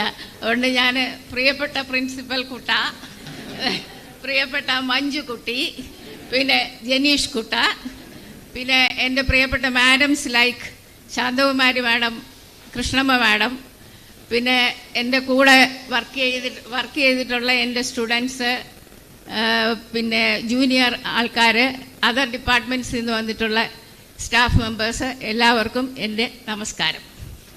പിന്നെ കോട്ടയം മെഡിക്കൽ കോളേജ് എന്ന് പറയുന്നത് ഇങ്ങോട്ട് വരാനായിട്ട് സരിതയുടെ കാര്യം പറയാൻ മറന്നുപോയി. സരിത കുട്ടി. അപ്പം കോട്ടയം മെഡിക്കൽ കോളേജ് എന്ന് പറയുന്നത് 1969 മുതൽ 75 വരെ എൻ്റെ ഹോം എവേ ഫ്രം ഹോം ആയിരുന്നു. അന്ന് ഇതുപോലെ ഇവിടുത്തെ ഈ ബിൽഡിങ്ങുകളോ ഇപ്പോൾ ഇങ്ങോട്ട് കയറി വരുമ്പോൾ നമ്മൾ കണ്ടതെന്ന് വെച്ചാൽ മുഴുവൻ കെട്ടിടങ്ങളാണ്. അന്ന് ഇവിടെ കെട്ടിടങ്ങളേ ഇല്ല. ഞങ്ങളാകപ്പാടെ 80 സ്റ്റുഡൻസാണ് ഒരു ബാച്ചിലുള്ളത്. അതിൽ 20 പെൺകുട്ടികളും 60 ആൺകുട്ടികളുമാണ്. അപ്പം ഒന്ന് ആലോചിച്ച് നോക്കണം, ഞങ്ങൾ ഐസൊലേറ്റഡ് അല്ല, വെൽ പ്രൊട്ടക്റ്റഡ് ആയിരുന്നു. അപ്പം ശരിക്കും പറഞ്ഞാൽ ഇവിടെ കുറേ സ്നേഹമുള്ള മനുഷ്യരും ഗുരുക്കന്മാരും ഒക്കെ ഉണ്ടായിരുന്ന ഒരു അന്തരീക്ഷമായിരുന്നു. ഇവിടുന്ന് പോകാൻ ഞങ്ങൾക്ക് ശരിക്കും പറഞ്ഞാൽ ഇഷ്ടമേ ഇല്ലായിരുന്നു. പിന്നെ പോകാതെ പറ്റുമോ? കോഴ്സ് കഴിഞ്ഞിട്ട് ഇവിടുന്ന് പറഞ്ഞു വിടത്തില്ലേ? പിന്നെ ഈ സന്ദർഭത്തിൽ നമ്മളുടെ കൂടെ ഇല്ലാത്ത എല്ലാ ഗുരുജനങ്ങളെയും ഞാൻ ഓർക്കുന്നു. Like anatomy department especially Pandala sir, Saradadevi madam, നമ്മുടെ Sarakutty madam, the great Lilly Kuriakose madam, പിന്നെ ഇപ്പം ജോൺ സാറ്. ജോണ് എനിക്ക് തോന്നുന്നത് ഇവിടുത്തെ ഫസ്റ്റ് PG ആയിരുന്നു എന്ന് തോന്നുന്നു. എൻ്റെ ജൂനിയറായിട്ട് കോട്ടയത്ത് പഠിച്ചിരുന്നതാണ്. അപ്പം അവരെല്ലാവരെയും ഞാൻ ഈ സന്ദർഭത്തിൽ ഓർക്കുന്നു. പിന്നെ സർജറിയിലെ ലെജൻസ് ആയിരുന്ന നമ്മുടെ Jacob sir, Mathew Varghese sir, ഇവരെല്ലാം നമുക്ക് ഒരിക്കലും മറക്കാൻ പറ്റുന്ന വ്യക്തിത്വങ്ങളല്ല. ഒരുപാട് പേരുണ്ട്, പേര് പറഞ്ഞാൽ അങ്ങനെ നീണ്ടുപോകും. എങ്കിലും ഞാൻ പെട്ടെന്ന് ഓർക്കുന്ന പേരുകൾ പറയുകയാണ്. പിന്നെ 1969 ബാച്ച് എന്ന് പറയുന്ന ആ ബാച്ചിൽ പഠിച്ച ഒരു സ്റ്റുഡൻ്റാണ് ഞാനെന്ന് ഇനിയും പറയാൻ അഭിമാനിക്കുന്നു. കാര്യം മെഡിക്കൽ കോളേജ് സർവീസിൽ 1969 ബാച്ചിൽ നിന്ന് പാസ്സായ കുറച്ച് പേരെ വന്നിട്ടുള്ളൂ. അതിൽ അനാറ്റമിയിൽ ഞാനെന്ന ഭാഗ്യവതി മാത്രമേ വന്നിട്ടുള്ളൂ.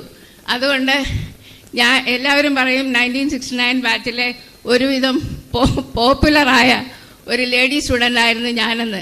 എല്ലാവർക്കും എന്നെ ഇഷ്ടമാണെന്നൊക്കെ പറയുന്നെങ്കിലും ഞാൻ എല്ലാവരുമായിട്ട് വഴക്കൊക്കെ ഉണ്ടാക്കിയിട്ടുണ്ട്, അത് വേറെ കാര്യം. അതുകൊണ്ട് അവരെല്ലാവരും കൂടെ തീരുമാനിച്ചു കോട്ടയം മെഡിക്കൽ കോളേജിലെ അനാറ്റമി ഡിപ്പാർട്ട്മെൻറ്റിൻ്റെ ലെക്ചർ ഹാള് റിനോവേറ്റ് ചെയ്യാം. അങ്ങനെയാണ് ഇത് മെറ്റീരിയലൈസ് ചെയ്തത്. അതിലെനിക്ക് വളരെ സന്തോഷം തോന്നുന്നുണ്ട്. പിന്നെ എനിക്കുണ്ടായ വേറൊരു ഭാഗ്യം എന്താണെന്ന് വെച്ചാൽ 1995 to 97 ഇവിടെ അസോസിയേറ്റ് പ്രൊഫസറായിട്ട് വർക്ക് ചെയ്യാൻ അവസരം കിട്ടിയിട്ടുണ്ട്. ആ അസോസിയേറ്റ് പ്രൊഫസറായിട്ട് വർക്ക് ചെയ്യുന്ന സമയത്ത് എന്ത് പറ്റിയെന്ന് വെച്ചാൽ പ്രൊഫസർ ലീവ് എടുത്തു. അപ്പം I was in charge of the department. അങ്ങനെ എനിക്കൊരു നല്ലൊരു അവസരം കിട്ടിയിട്ടുണ്ട്. പക്ഷേ ഒരു ഭാഗ്യക്കേട് എന്നാന്ന് വെച്ചാൽ ഞാൻ ഹെഡ് ഓഫ് ദ ഡിപ്പാർട്ട്മെൻറ്റ് ആയിരുന്നെങ്കിൽ പോലും ഇതേ നോക്കി എൻ്റെ ഫോട്ടോ അതിനകത്തെങ്ങും ഇല്ല. കാര്യം ആ സമയത്ത് I was not HOD as professor, but I was only a കൊച്ചോടി ആസ് അസോസിയേറ്റ് പ്രൊഫസർ. അതുകൊണ്ട് എൻ്റെ ഫോട്ടോ മാത്രം അതിനകത്തില്ല. പക്ഷെ നിങ്ങളാരും എന്നെ മറന്നു പോകുമെന്ന് ഞാൻ വിചാരിക്കുന്നില്ല. ഫോട്ടോ അധികകാലമൊന്നും ഇരിക്കത്തില്ല, കുറച്ചാൾ കഴിയുമ്പോൾ അത് ഫെയ്ഡ് ചെയ്തു പോകും എന്ന് ഞാനങ്ങ് സമാധാനിക്കുകയാണ്. പിന്നത്തെ ഭാഗ്യം എന്താണെന്ന് വെച്ചാൽ ഈ ഇവിടോട്ട് ഡിമെൻഷ്യ എന്ന് പറയുന്ന ടോപ്പിക്കാണ് ഇവിടുത്തെ CME കണ്ടപ്പോഴേ ഞാനും കുർഷിതുമൊക്കെ പറഞ്ഞു എന്നാന്ന് വെച്ചാൽ നമുക്കൊന്ന് പോവാം, നമുക്കതൊന്ന് കേൾക്കാം. കാര്യം ഞങ്ങളെപ്പോലുള്ള ഗ്രൂപ്പിലുള്ള ആൾക്കാരാണ് ആ സൂക്കേടാണെങ്കിൽ അത് അഫക്റ്റ് ചെയ്യുന്നത്. ഇപ്പം ഞങ്ങൾക്ക് എങ്ങനെയാണെന്ന് വെച്ചാൽ എല്ലാവരെയും കണ്ടാലറിയാം, പക്ഷെ പേരറിയത്തില്ല. പിന്നെ അതുപോലെ ഏതെങ്കിലും ഒരു സാധനമൊക്കെ എവിടെയെങ്കിലും ആരും കാണരുതെന്നൊക്കെ പറഞ്ഞ് ഒളിച്ചു വെക്കും, പക്ഷെ അത് എവിടെ വെച്ചത് അറിയത്തില്ല. പിന്നെ എങ്ങനെയാണെന്ന് വെച്ചാൽ എവിടെയെങ്കിലുമൊക്കെ ഒപ്പിടും, അതായത് ട്രഷറി പോയിട്ടോ ബാങ്കിൽ പോയിട്ടൊക്കെ ഒപ്പിടും. 2 ഒപ്പിട്ടാൽ അത് 3 തരമായിരിക്കും. അപ്പോൾ ബാങ്കുകാർക്ക് പോലും സംശയമാണ് ഇവരിതെന്തായി വന്ന് കാണിക്കുന്നതെന്നുള്ളത്. അപ്പോൾ അങ്ങനത്തെയൊക്കെ ഉള്ളപ്പം എന്തെങ്കിലും ഒക്കെ കിട്ടുകയാണെന്നുണ്ടെങ്കിൽ, അതായത് നമുക്ക് സൂക്കേടാണോ അതോ നമ്മുടെ ഏജ് റിലേറ്റഡ് ആണോ എന്നൊക്കെ അറിയാമെന്നൊക്കെ വിചാരിച്ച് വന്നാൽ ഇവിടെ വന്നപ്പം അനാറ്റമി ഫിസിയോളജിയും ഒക്കെ കേട്ടപ്പോഴത്തേക്കും അങ്ങ് കണ്ണ് തള്ളിപ്പോവുകയാണ്. ഇത് എന്തുവാ ഇതൊക്കെ കേൾക്കുന്നതെന്ന് ചോദിച്ചപ്പോൾ പണ്ടിത് പഠിച്ചതാണോ അതോ നമ്മളിപ്പോൾ ആദ്യമായിട്ട് കേൾക്കുവാണോ എന്നൊക്കെ അങ്ങ് തോന്നിപ്പോവുക. പിന്നെ വേറൊരു കാര്യം എന്ന് വെച്ചാൽ ഈ CME കുറിച്ച് പറഞ്ഞപ്പോഴത്തേക്കും നമ്മുടെ മഞ്ജു പറഞ്ഞിങ്ങനെ കോട്ടയത്തൊരു CME ഉണ്ടെന്ന് പറഞ്ഞപ്പോൾ അപ്പോഴേ ഞാനും കുറിച്ചിതൊക്കെ കൂടെ തീരുമാനിച്ചാൽ നമുക്ക് വരണം എന്ന്. അപ്പം അങ്ങനെ ഞങ്ങൾ വന്നപ്പോഴത്തേക്ക് ഈ മഞ്ജുക്കുട്ടി, ഈ സുന്ദരിയായ മഞ്ജുക്കുട്ടി നിങ്ങളുടെ HOD വിളിച്ചാൽ നമ്മളെങ്ങനെ വരാതിരിക്കും? അങ്ങനെയാണ് ഞങ്ങളെല്ലാവരും വരാൻ കാര്യം. പിന്നെ എനിക്ക് വേറൊരു ഭാഗ്യം ഉണ്ടായതെന്ന് വെച്ചാൽ എന്നെ അനാറ്റമി പഠിപ്പിച്ച ശാന്തകുമാരി മാഡത്തിൻ്റെ കൂടെ എനിക്ക് ഈ ലെക്ചർ ഹാളിൽ ഈ ഡിപ്പാർട്ട്മെൻറ്റിൽ ഈ കോളേജിൽ വരാനുള്ള ഭാഗ്യം ഇന്നുണ്ടായി. അതെനിക്കൊരു വലിയ ഭാഗ്യമായിട്ട് ഞാൻ കരുതുകയാണ്. പിന്നെന്തോ പറയാനാ, വേറൊരു കാര്യം, CME എന്ന് പറഞ്ഞ് എല്ലാവരും വരും. യങ്ങർ ജനറേഷൻ എല്ലാം CME. അതിൻ്റെ ഫുൾ ഫോം എന്തുവാ? Continuing medical education. പക്ഷേ ഞങ്ങളെ സംബന്ധിച്ചിടത്തോളം കണ്ടിന്യൂയിങ് മീറ്റിംഗ് ഈച്ച് അതർ, അതാണ് CMEയുടെ ഒരു ഫുൾ ഫോമായിട്ട് എനിക്ക് തോന്നുന്നത്. അപ്പം അതും കൂടെ ഉദ്ദേശിച്ചാണ് ഞങ്ങളിവിടെ ഇന്ന് വന്നത്. അപ്പോൾ എല്ലാവരെയും കാണാനും എല്ലാവരോടും പരിചയം പുതുക്കാനും ഒക്കെ കിട്ടുന്ന അവസരം കളയാത്ത ഒരു വ്യക്തിയാണ് ഞാൻ. അത് എൻ്റെ ജീവിതം നിൽക്കുന്നിടത്തോളം കണ്ടിന്യൂ ചെയ്യണമെന്ന് ആഗ്രഹിക്കുന്ന ഒരു വ്യക്തിയും കൂടെയാണ് ഞാൻ. പിന്നെ വേറെന്താ പറയണ്ടേ, ഈ CME ഇപ്പം ഇന്നലത്തെ സ്റ്റാറ്റസൊക്കെ നോക്കുമ്പോഴത്തേക്കും കാണാം ഒരുപാട് it is going beyond our state, it is going towards national level അല്ലേ. ഇപ്പം അതിന് പ്രൈസൊക്കെ കിട്ടിയിരിക്കുന്ന പാർട്ടിസിപ്പൻസൊക്കെ ഇവിടെ ആന്ധ്രാപ്രദേശ് ഹിമാചൽ പ്രദേശിലുള്ള ആൾക്കാർക്കൊക്കെയാണ് കിട്ടിയിരിക്കുന്നത്. അത് കാണാൻ തന്നെ ഒരു വലിയ സന്തോഷം തോന്നി. അതുകൊണ്ട് it is going beyond our limit, let it be international next time. വേറൊന്നും എനിക്ക് പറയാനില്ല. എല്ലാ യങ്ങർ അനാറ്റമിസ്റ്റിനും നല്ലൊരു ഭാവി, നല്ലൊരു അക്കാഡമിക് ഭാവി ഉണ്ടാവട്ടെ. പിന്നെ എല്ലാവർക്കും എന്ത് നല്ലതും ചീത്തയും വന്നാലും അറിയിക്കാൻ ഒരു മനസ്സുണ്ടാവുക. എപ്പോഴും എല്ലാവരുമായിട്ടും കോണ്ടാക്ട് കീപ്പപ്പ് ചെയ്യുക, keep in touch always, and praying for success and sincere regards for the success of this CME, and thank you all. Loga Samasta Sugino Bhavantu. Thank you. Thank you, madam, for your warm words.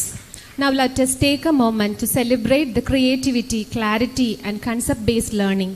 As part of our CME, we organized a national level online concept map competition. The response was truly overwhelming, with nearly 100 registrations pouring in from across the country, representing almost every state in India. Separate categories were maintained for undergraduate and postgraduate participants. The screening and judging process was meticulously done by 7 esteemed faculty members from various medical colleges. After careful evaluation, the top 3 concept maps in both UG and PG categories were selected.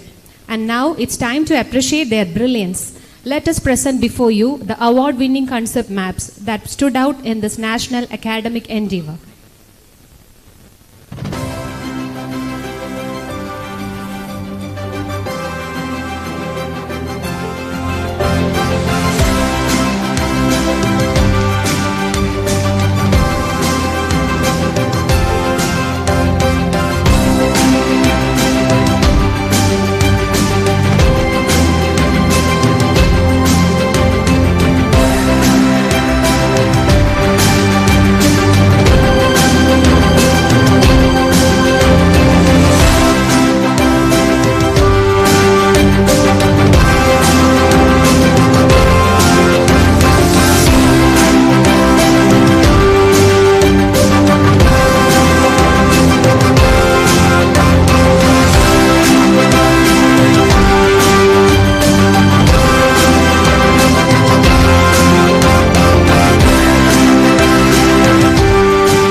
invite our dear principal, Dr. Verghese P. Punnu sir, to distribute the prizes for the concept map competition. In the PG category, first prize, Dr. Ashna Teresa CS, Government Medical College, Thrissur. If the delegate is absent, someone.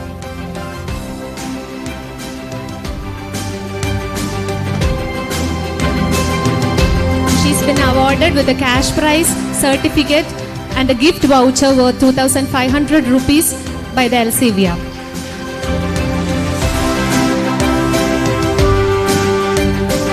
Second prize, Dr. Ishana Zia, Government Medical College, Thiruvananthapuram. She's been awarded with cash prize and certificate.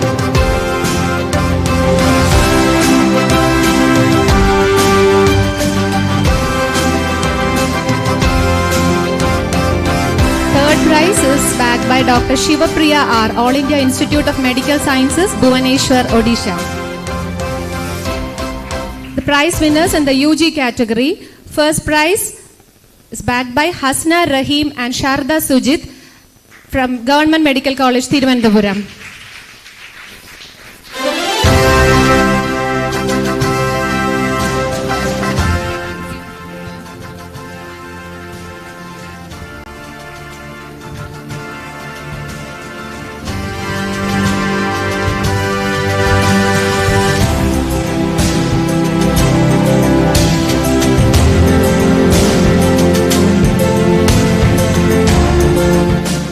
Second prize is backed by Dilsha Shirin A and R. Raghuvaran from ESIC Medical College, Gulbarga, Karnataka. And third prize by Isha Raut and Rishik Reddy Sherla from Apollo Institute of Medical Sciences and Research, Hyderabad.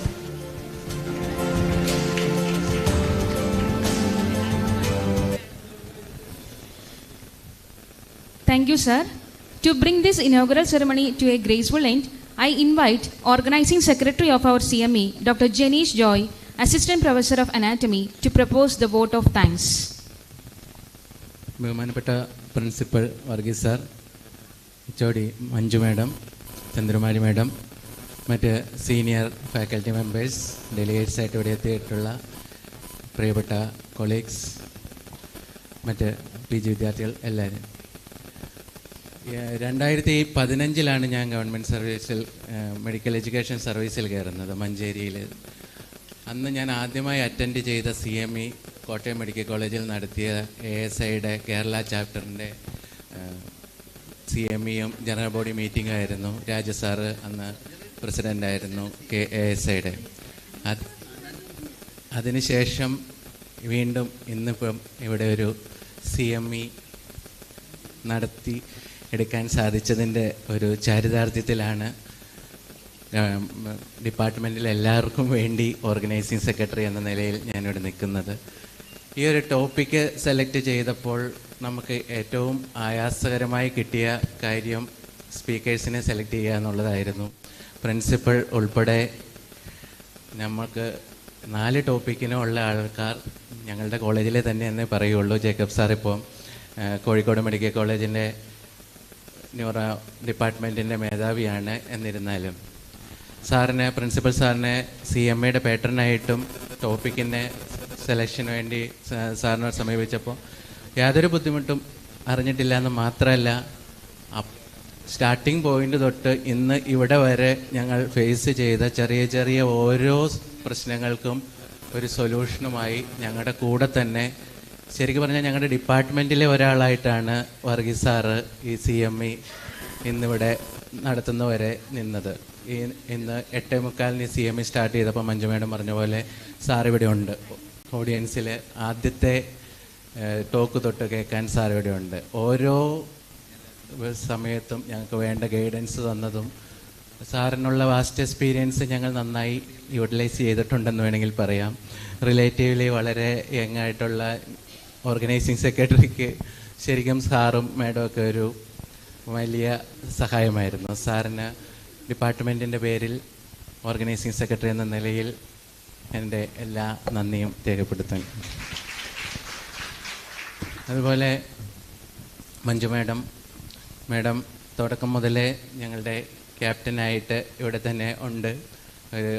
വേണ്ട decisions എടുത്തെടുത്ത് മുമ്പോട്ട് പോകാൻ ഞങ്ങൾക്ക് സഹായമായത് മഞ്ജുമേഡമാണ് മുന്നിൽ നിന്ന് നയിച്ചത്.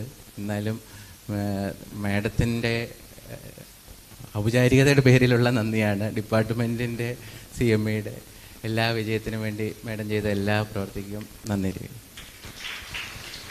Speakers Jacob sir medicine CMEയിലെ എല്ലാ കൊല്ലവും ഒരിക്കൽ പോലും മുടങ്ങാത്ത ഒരു സ്പീക്കറാണ്. അത്ര റിനൗണ്ടായിട്ടുള്ള ഒരു ആളാണ്. അപ്പം സാറ് നമ്മുടെ കോളേജിൻ്റെ അക്കാഡമിക് കാര്യത്തിൽ മാത്രമല്ല, ഞങ്ങളുടെ എല്ലാവരുടെയും ഫിസിക്കൽ ഫിറ്റ്നസ്സിൻ്റെ കാര്യത്തിലും ഒരു ക്യാപ്റ്റനായിട്ട് നിൽക്കുന്നതാണ്. സാറിൻ്റെ ഒരു ഗ്രൂപ്പുണ്ട്, റണ്ണേഴ്സ് ഗ്രൂപ്പ്. അവർ എല്ലാ മാസവും എന്ന് പറയുന്ന പോലെ ഓട്ടങ്ങളൊക്കെ സംഘടിപ്പിക്കുകയും സാർ വളരെ ആക്റ്റീവായിട്ട് ഈ ക്യാമ്പസിൽ നിൽക്കുന്ന ആളാണ്. സാറിൻ്റെ അക്കാഡമിക് എക്സലൻസ് എല്ലാവർക്കും അറിയാവുന്നതാണ്. സാറ് ഒരു ഫോൺ കോളിൻ്റെ വിളിയുടെ അപ്പുറത്ത് സാറ് റെഡിയായിരുന്നു. യാതൊരു കൺഫ്യൂഷനും ഉണ്ടാകാതെ സാറിന് വേണ്ട കാര്യങ്ങളെല്ലാം നമുക്ക് പറഞ്ഞു തരാനും എല്ലാ അറേഞ്ച്മെൻറ്റ്സിനും വേണ്ട സഹായങ്ങളെല്ലാം ചെയ്തു തന്ന സാറിന് ഡിപ്പാർട്ട്മെൻറ്റിൻ്റെ പേരിൽ പ്രത്യേകം നന്ദി പറഞ്ഞു. സരിത മാഡം, മാഡത്തിൻ്റെ ഈ കൊല്ലത്തെ തന്നെ 3-മത്തെയോ 4-മത്തെയോ CME ആണ്.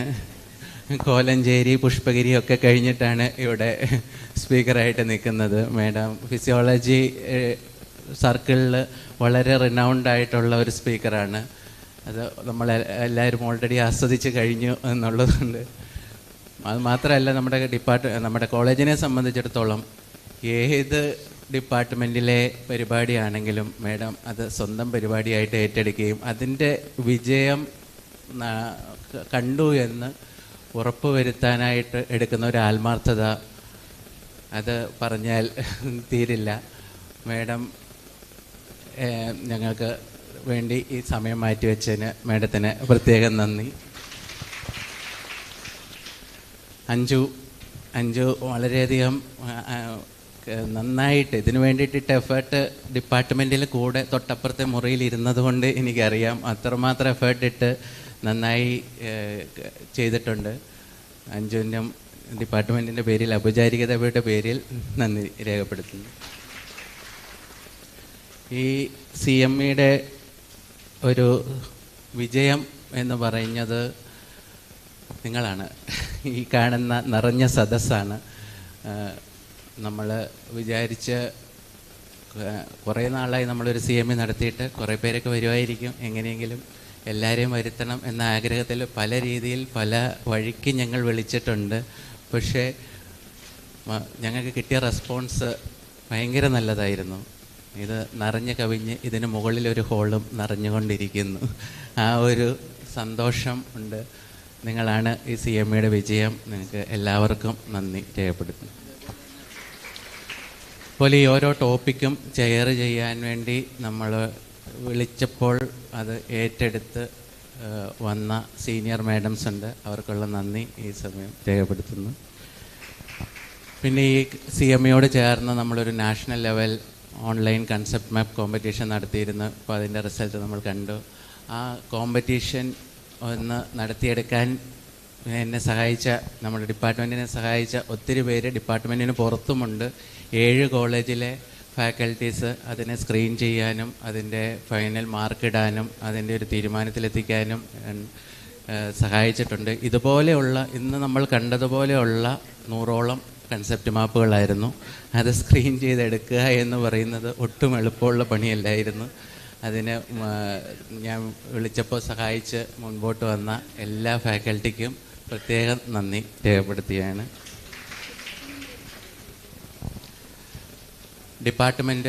ഡിപ്പാർട്ട്മെൻറ്റിനെ CME ആണ് അത് അവർക്ക്. പക്ഷേ ഓർഗനൈസിങ് സെക്രട്ടറി എന്ന നിലയിൽ നന്ദി പറയണം. പേരെടുത്ത് പറയാൻ പോയാൽ തീരില്ല പരിപാടി. അതുപോലെയാണ് നമ്മൾ പല കമ്മിറ്റികളായി തിരിച്ചു എന്നൊക്കെ പറഞ്ഞാലും ആരും ഒരു കമ്മിറ്റിയും നോക്കിയിട്ടില്ല. ആദ്യം കാണുന്ന കാര്യങ്ങൾ ആരുടെ ശ്രദ്ധയിൽപ്പെടുന്നോ അവരേറ്റെടുത്ത് ചെയ്യുകയായിരുന്നു. അങ്ങനെയാണ് നമ്മളിന്ന് ഇവിടം വരെ എത്തി നിൽക്കുന്നത്. എങ്കിലും ഓർഗനൈസിങ് സെക്രട്ടറി എന്ന നിലയിൽ എല്ലാവർക്കും ഉള്ള നന്ദി രേഖപ്പെടുത്തുന്നു. ഈ ഹോളും ഇതിന് വേണ്ട സൗകര്യങ്ങളും ഒക്കെ ഒരുക്കി തന്ന ഈ ഇവൻറ്റ് മാനേജ്മെൻ്റ് ഉണ്ട്. പക്ഷേ ബേസിക്കലി നമുക്ക് ഈ ഹോൾ ഇന്ന് കാണുന്ന നിലയിൽ യൂസ് ചെയ്യാൻ സഹായിച്ചത് ചന്ദ്രകുമാരി മേഡത്തിൻ്റെ ബാച്ചാണ്. അത് നമുക്കൊരു വലിയ സഹായമായിരുന്നു. ആ ബാച്ചിനോട് മൊത്തമുള്ള നന്ദി ചന്ദ്രകുമാരി മേഡത്തിനെ അറിയിക്കുകയാണ്. അതുപോലെ ഈ CME കോർഡിനേറ്റ് ചെയ്തുകൊണ്ടിരിക്കുന്ന ഇവൻറ്റ് മാനേജ്മെൻറ്റ് മെരിസ്റ്റം അവർക്കുള്ള നന്ദി രേഖപ്പെടുത്തുന്നു. ഞാൻ ആരെങ്കിലും വിട്ടുപോയിട്ടുണ്ടെങ്കിൽ അവർക്കും കൂടിയുള്ള നന്ദി രേഖപ്പെടുത്തുന്നു. നന്ദി. Thank you, sir, for acknowledging everyone who made this event a success. With this, we come to the end of our inaugural ceremony. We will begin our third session shortly, wishing everyone a day full of learning and inspiration.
Let us move into our third session. Our third session dives into the clinical relevance of memory pathways. Clinico-anatomical correlation of dementia will help us connect neurological deterioration with anatomical changes. It's our privilege to welcome Dr. Jacob George, a distinguished neurologist, a renowned speaker, and a passionate educator, currently the Professor and Head, Department of Neurology, Government Medical College, Kozhikode.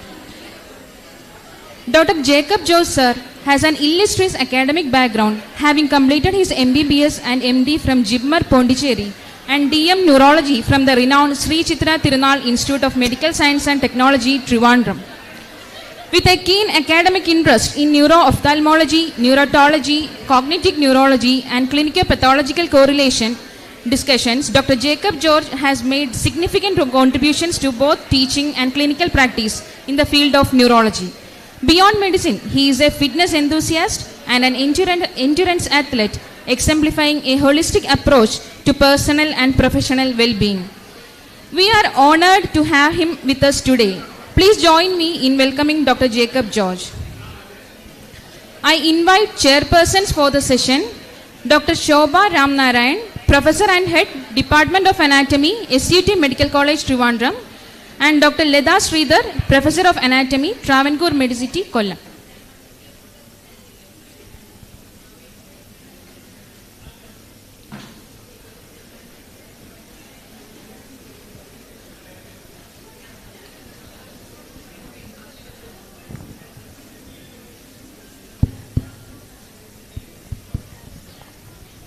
Good morning, all. I thank Manju Madam and the Department of Anatomy for inviting me here. Even though the topic that was given to me was clinical anatomical correlations of dementia, I thought that topic was not very apt for this audience, so I have changed it to unraveling the mystery of the brain. That means there are many ways by which you can unravel the mystery of the brain, but the best way, in my opinion, is to see patients.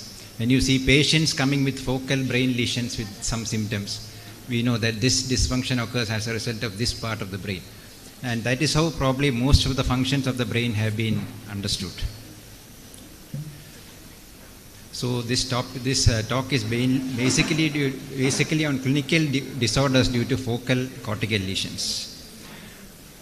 So looking at many of these disorders, most of you, I think, will be surprised to see such disorders exist as a result of brain dysfunction.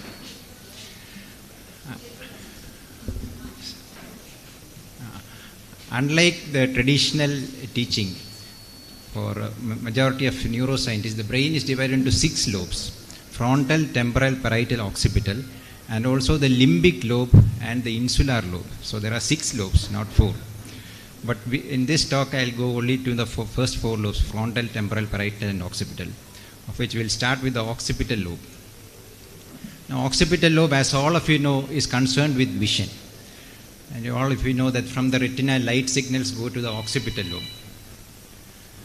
But after reaching the occipital lobe, what happens? There are two separate pathways.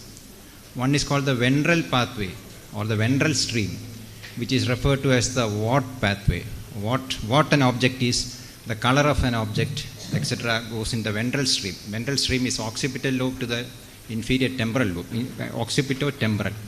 The second pathway is called the dorsal stream, which is called the Ware pathway or the Howe pathway, or also the Howe pathway. For example, these flowers are situated this much of distance from my eyes. That I can judge only if the dorsal pathway is intact. The dorsal pathway is from the occipital lobe to the parietal lobe. So we have a Watt pathway and a Ware pathway. Watt pathway is occipito-temporal. So identifying this many colors are there in this group of flowers. These are flowers. These are not true flowers, etc. I can make out by means of my ventral stream, Watt pathway. Whereas the dorsal stream helps me know how far away an object is from my eyes.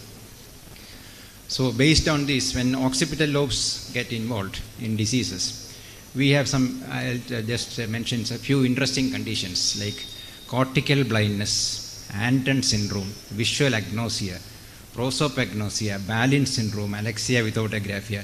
Now these all look very hi-fi terms to you, I know. I'll just simplify it for you. Now, as all of you know, when an occipital lesion occurs, we know the patient will develop a homonymous hemianopia. So if a right occipital lobe is infarcted, patient will develop a left homonymous hemianopia. And if left occipital lobe is infarcted, patient will get a right homonymous hemianopia. So what will happen if both occipital lobes are infarcted or involved? Patient will become cortical blind. Patient will have cortical blindness. Patient cannot see anything. Patient will have severe visual loss, but the pupillary reflex will be normal, unlike in optic nerve disease or a disease of the periphery. Cortical blindness is blindness with preserved pupillary reflex. In addition, patients may have visual hallucinations and a condition known as anosognosia. So anosognosia means negative, not there. Noso means disease and gnosis means awareness. So anosognosia means lack of awareness of a disease. So how does that look like? So lack of awareness of this cortical blindness is referred to as Anton syndrome. Let us see this patient, not my patient, US patient. I'm going to need a little bit more. Anything bothering you? No. How is your vision? My vision? It's okay. It's okay? Mm-hmm. You see it? Yes. Okay. May I ask you some other questions about your vision? Mm-hmm. Can you see my face? Your face? Yeah. Yes. Good. It is showing that you're still. What color is my hair? And it's probably your hair. So what we'll do is we'll keep the Ativan and we'll keep the Cartesian on, and we'll see if that works for you. So this patient obviously is not seeing, but you ask him what is wrong with your vision, he says nothing is wrong with my vision. He says he sees everything. He sees his examiner's face, whereas actually he is not seeing. So this condition is referred to as Anton syndrome or anosognosia for cortical blindness. Patient is cortically blind, but patient thinks his vision is normal. So it's a very bizarre phenomenon. You cannot even imagine how this disorders exist. So Anton syndrome is denial of cortical blindness. Now if a person with cortical blindness recovers, he will go into a condition referred to as apperceptive visual agnosia. So visual agnosia means perception without knowledge. He perceives everything, but he does not know what it is. That is called visual agnosia. Where means the ventral stream is affected. Vision is there, but he cannot recognize what it is, because vision has to be connected with our semantic knowledge system. Then only we recognize what that object is. So apperceptive agnosia means patient recovers from cortical blindness and patient starts seeing things, but patients just appreciate many people sitting here, but they cannot recognize who they are. They cannot even recognize they are people. So this lady is one drug addict. She had a severe heroin overdose, then she developed a cardiac arrest, then she developed a hypoxic encephalopathy, then she had cortical blindness, then she recovered from all that. Then she was telling her experience about visual agnosia. Initially my world was very white. Like it was like almost like pure white, like godly white. And then like I slowly developed somewhat vision, like a little bit of vision, like after the incident occurred. But it was distorted, it was blurred, but I still could make out things. It wasn't as extreme as it became. So then eventually I got this tremendous migraine, and then my eyesight like completely left me. So when I opened my eyes, all I saw was just like a blur. Like that's what everything, like I could tell what light was, couldn't see anything. Like I could tell that there was objects, like if there was an object in front of me, just because I could see like a vision of it, but I couldn't tell what it was. Like I couldn't make out anything. Couldn't see faces clearly, everything. What did it look like when you saw a face? Their eyes would be here, like up here somewhere. And their mouth would be somewhere over here, and just completely distorted. So could you recognize people you knew? No, not even people I knew. Okay, sure, get up here. Oh, you're doing just fine. Reach for the sides of the paper in front of her. She reached perfectly for that top left corner. Here she is. She can't tell me anything about what's on the page, but her hand can go effortlessly exactly to the corners of the page and to the position of the items on it. This is another test I was doing, and look at how she turns the page just perfectly. If she can't say anything about the vision in front of her and can't perceive these forms, how did she reach so accurately for the edges of... So this condition is called apperceptive agnosia, where patient can see but cannot recognize what it is. So if this is a rectangle, she sees something, but she cannot match with this object. This figure she has matched here. X she has marked on O. This key she has marked over the safety pin. She sees, but she cannot identify any of these objects. And at the end of the video, you saw that patient was accurately turning the pages of a book, because the Houth pathway or the where pathway is absolutely intact. Only the what pathway or the ventral stream is affected. The Houth where pathway is absolutely intact. Patient can do things with hands very perfectly, even though she doesn't recognize what this is. So this is a disorder of the ventral stream. Whereas if patients recover further, they develop this condition called associative visual agnosia, where patient can draw an object exactly like this, but they cannot identify what it is. So the difference between apperceptive and associative is that apperceptive, they cannot match the shapes, whereas in associative visual agnosia, they get the geometry correct, but they still cannot identify what that object is. Now another bizarre disorder which you can see is called prosopagnosia. That is inability to recognize faces. We identify people based on the wrinkles, based on so many facial features are there which we identify. A lack of This knowledge is called prosopagnosia. Can you tell us what it's like when you're seeing a face that you've seen before? A face that I've seen before looks smoother and less defined. If there were wrinkles or lines in the face, they appear to be smoothed out or filled in, or I might describe it as rounder. Can you still recognize the person? So patients identify faces. These patients with prosopagnosia tell that all faces look photoshopped, all faces look alike, all faces are same. So they cannot make out people from the way they look, from the facial appearance, but they make out from the way they walk, from their gestures, or when they start talking, they can immediately recognize the person, but they cannot recognize the faces. So this disorder is called prosopagnosia. It is another disorder of the ventral stream, but it is more specific for the right side. Right ventral stream disorder produces this prosopagnosia. This lady had this mass lesion in the right ventral stream, which was resected. Another syndrome affecting the wear pathway is called the balance syndrome.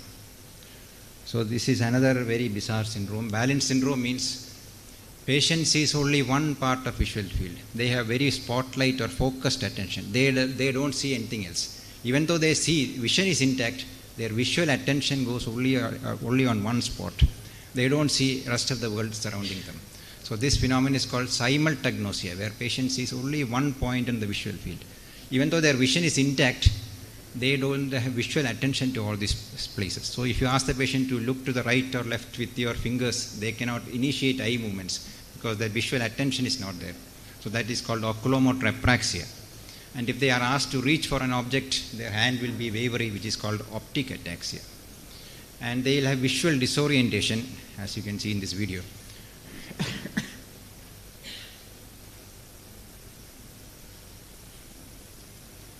ഇതെന്താ ഈ സാധനം എന്താ എങ്ങനെ വെക്കുന്ന എന്താ ഉറച്ചു പറ okay ഇതിന്റെ പേരെന്താ ഇത് കാണാമോ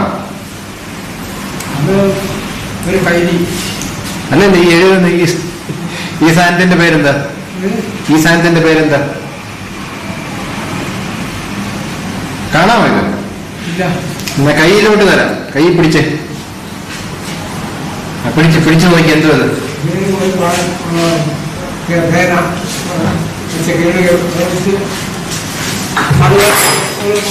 ഇതെന്താ സാധനം അറിയാമോ ഇത് കാണാമോ ആ ടോർച്ചല്ലേ ഇതിനെ തൊട്ട് കാണിച്ചേ അല്ല അവിടെ ഇത് തൊട്ട് കാണിച്ചാൽ മതി കേട്ടോ ഇതെന്താ പറഞ്ഞു ഇതെന്താ സാധനം അല്ല ഈ സാധനം നേരത്തെ പറഞ്ഞല്ലോ ഇപ്പൊ അതിനെ തൊട്ട് കാണിച്ചേ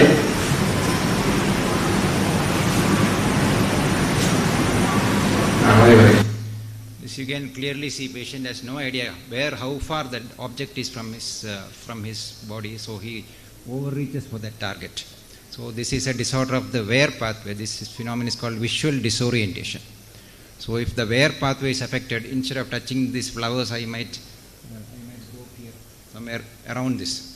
So this is because how much distance away from that object is from us cannot be made out. So another very interesting disorder affecting the occipital lobe is called alexia without agraphia. So before I explain, I'll just show you the video. Alexia without agraphia means patient cannot read but can write very well. ഇവിടെ ഞാൻ കോട്ടയത്ത് വന്നുകൊണ്ടിരിക്കുകയാണ് ഭാഷയില്ല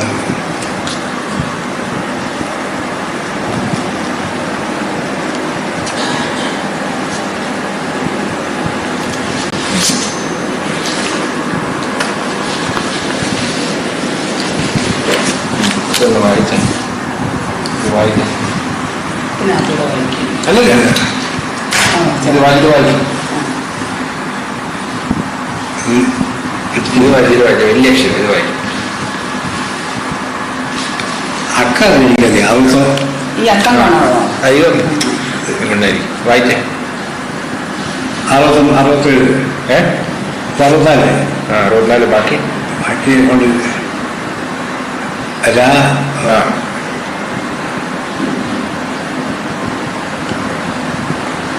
ശരിയാണ് നോക്കി ഇത് ഏതാ ഈ അക്ഷരം?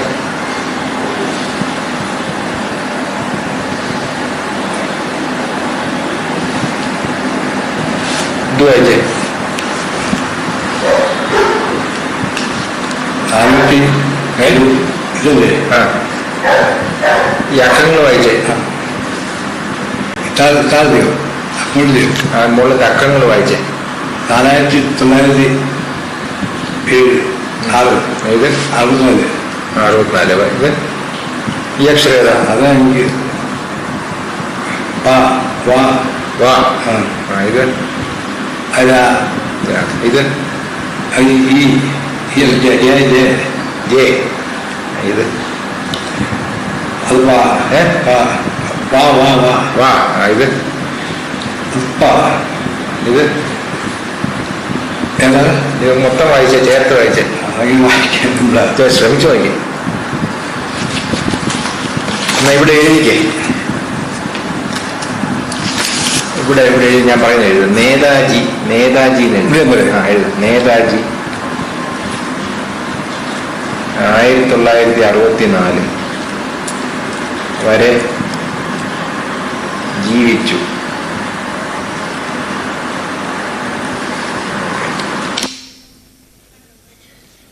So in this video we saw a patient who could not read. Netaji 1964 vare jeevichu, but was writing very fluently.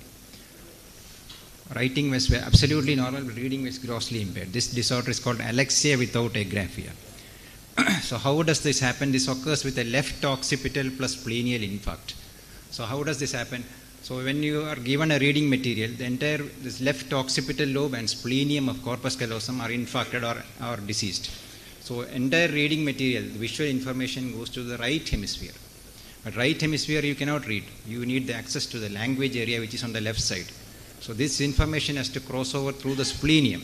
When splenium is infarcted, patient can see but cannot read because he has this information cannot access the language area.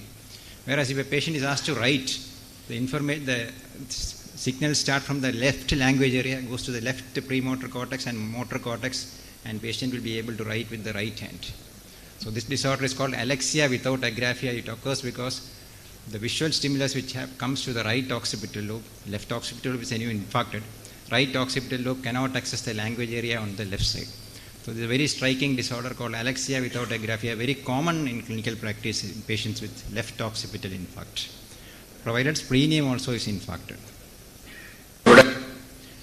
So we'll leave occipital lobe for the time being. So some of the interesting disorders which we saw was cortical blindness, where patient sees nothing, everything is dark. Then Anton syndrome, patients with cortical blindness denying blindness. Visual agnosia is perception without knowing what it is. Prosopagnosia is seeing faces but not able to identify whose face it is. Balance syndrome is a disorder of wear pathway, where patients cannot reach out for objects correctly. Patients, cannot initiate eye movements. Their attention is focused only on one part of the space. Alexia without agraphia is reading severely impaired but with preserved writing. Now we come to the temporal lobe, which was already discussed, I think, in great detail here. With disorders, major disorders which affect the temporal lobe are disorders of memory and disorders of language. Now we'll first go through language. So as all of you know, language, there's a motor area called the Broca's area, then there's a Wernicke's area, and both these are connected by the arcuate fasciculus. Now there are many aphasias. I'll just show you some of the very interesting aphasias. So the most classical aphasia is global aphasia, where patient cannot comprehend any language, patient cannot speak also. Motor part of speech also is affected, comprehension also is affected, repetition also is affected. That is called global aphasia. Then there is Broca's aphasia, where the motor part is affected. Patients cannot speak fluently but can understand everything very well. Then Wernicke's aphasia is where comprehension is severely affected, but the patient can speak fluently, but the speech will all be jargon. And transcortical aphasia is aphasias with preserved repetition. So patient with global aphasia may have preserved repetition, and it is called mixed transcortical aphasia. Broca's with preserved repetition is called transcortical motor aphasia. Wernicke's with preserved repetition is called transcortical sensory aphasias. Now this is Wernicke's aphasia, where patients cannot comprehend what you are talking. he cannot repeat, but he is a fluent speaker. But everything will be jargon. എന്താ അസുഖം? എന്താ അസുഖം? എന്താ അസുഖം? ചവന്നിട്ട് നമുക്ക് ചവന്നാ മതി. ആ പിന്നെ ചവന്നിട്ട് പിന്നെന്താ? അതിന് ആ വെള്ളം ഇതുണ്ടല്ലോ, അത് വെള്ളവും കൂടെ മതി. പിന്നെ പിന്നെ നരിത്തെ മുല്ലേയും കൂടെ മതി. ഈ അരിഞ്ഞാണം ഉണ്ടല്ലോ നമ്മുടെ പോയത്. ഓക്കെ. നാക്ക് നീട്ടിക്ക്. വാ അടച്ചേ അടച്ചേ അടച്ചേ അടച്ചേ. കൈ പൊക്കി കാണിച്ചേ, കൈ പൊക്കി കാണിച്ചേ, കൈ പൊക്കി കാണിച്ചേ. മതി മതി. കണ്ണടച്ച് കാണിച്ചേ, കണ്ണടച്ച് കാണിച്ചേ. ചവക്കണം അല്ലേ? ഓക്കെ ശരി. ചെവി തൊട്ട് കാണിച്ചേ, ചെവി ഏതാണ് തൊട്ട് കാണിച്ചേ? ഇത്. ഓക്കെ. മതി മതി. ഞാൻ പറയുന്ന പോലെ പറഞ്ഞേ കേട്ടോ. ആ കുട്ടി വീട്ടിൽ പോയി, അതുപോലെ പറഞ്ഞേ. സമയം നമ്മുടെ സമയവും അടയായിരിക്കും സാധനത്തിന്. So this disorder is called vernix aphasia, where patients cannot comprehend what you are telling, and patient speaks fluently, but what he speaks no one can understand because it is all jargon. So this is called vernix aphasia. It occurs with lesions of middle cerebral artery when the posterior part of the superior temporal gyrus is affected, where vernix area is there. So you get this disorder called vernix aphasia.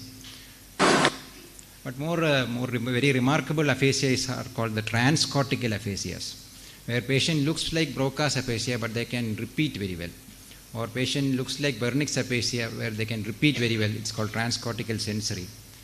And some patients global aphasia who cannot understand, who cannot speak fluently, but they can still repeat very fluently what you are telling.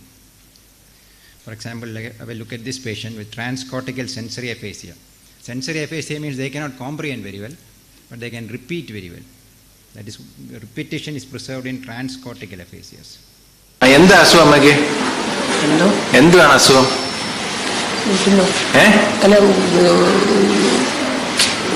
എന്താ അസുഖം?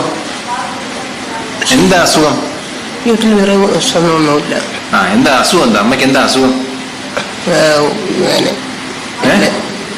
വിഷയം വേറെ വിഷയം. എന്താ അസുഖം? ആശുപത്രി വരാൻ കാരണം എന്താ? ആശുപത്രി വരാൻ കാരണം എന്താ? പറ.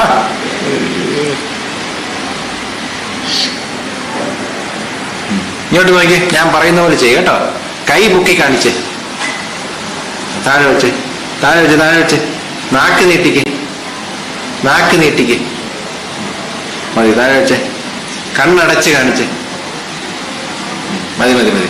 കണ്ണു വന്ന് കൈ വെച്ച് മുടി തൊട്ട് കാണിച്ചേ, മുടി തൊട്ട് കാണിച്ചേ, മുടി തൊട്ട് കാണിച്ചേ. മുടി തൊട്ട് കാണിച്ചേ. രണ്ട് കൈ കൊണ്ട് മുടി തൊട്ട്. മുടി എങ്ങനെയാ ചെയ്യുന്നതെന്ന് കാണിച്ചേ. ശരിക്കും താഴെ വെച്ചേ. ഈ മുറിയിൽ ഫാൻ എവിടാന്ന് ചൂണ്ടിക്കാണിച്ചേ. ഫാൻ എവിടാന്ന് ചൂണ്ടിക്കാണിച്ചേ. ഈ മുറിയിൽ ക്ലോക്ക് എവിടാന്ന് ചൂണ്ടിക്കാണിച്ചേ. ക്ലോക്ക് എവിടാ? നാക്ക് നീട്ടി കാണിച്ചേ, നാക്ക് നീട്ടി കാണിച്ചേ, നാക്ക് നീട്ടി കാണിച്ചേ.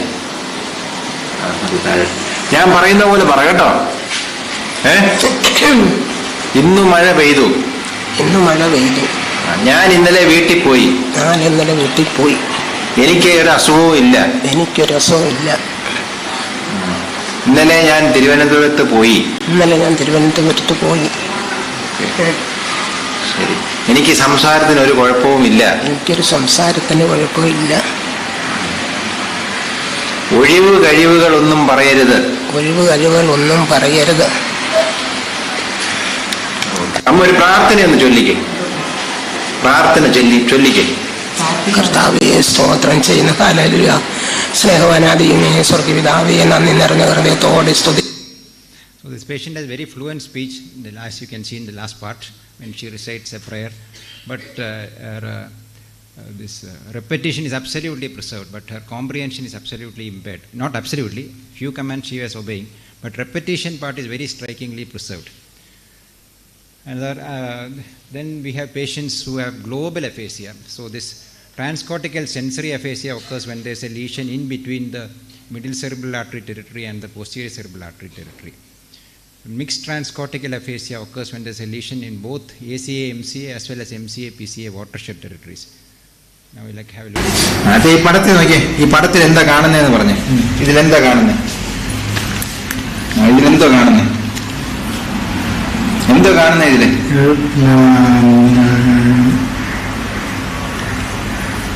എന്തോ കാണുന്നേ?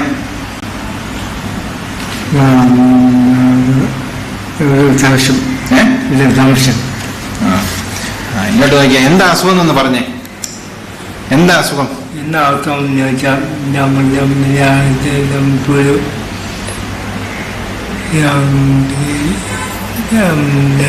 ശരി ശരി, കൈ പൊക്കി കാണിച്ചേ, കൈ പൊക്കി കാണിച്ചേ, കൈ പൊക്കി കാണിച്ചേ,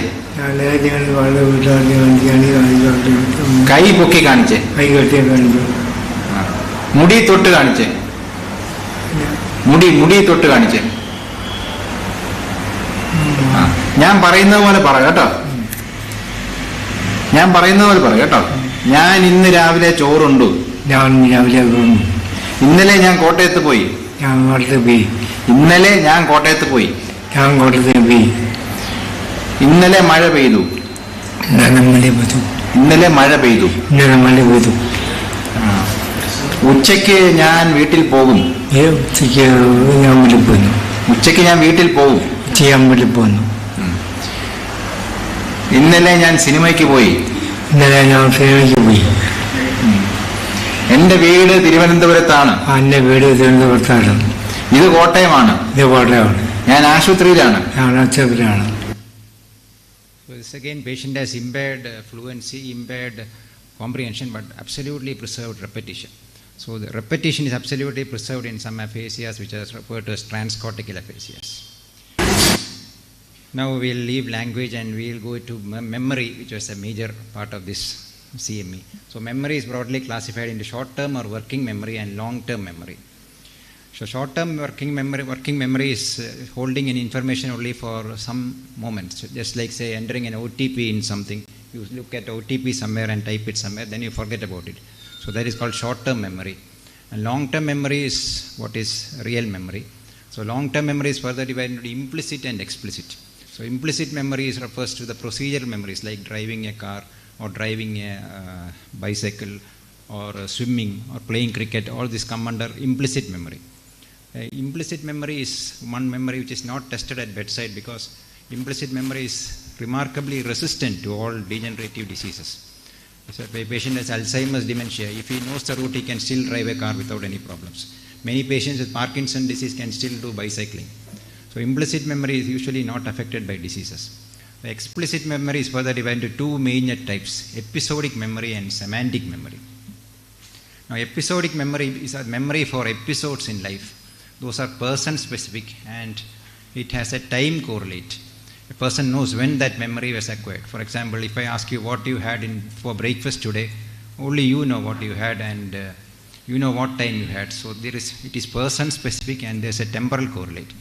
Whereas semantic, so you can easily understand what is meaning of episodic memory. So what is semantic memory? Semantic memory is the knowledge of everything we have about this world.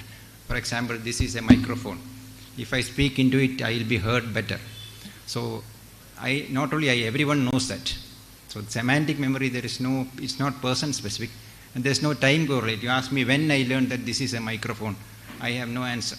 So semantic memory has no time correlate and it is not person specific. It is shared by people all around. So all factual knowledge about objects, all about personalities, about colors, about words, everything we have is referred to as semantic memory. So if that semantic memory is lost, patient becomes very debilitated because patient cannot understand what these objects are.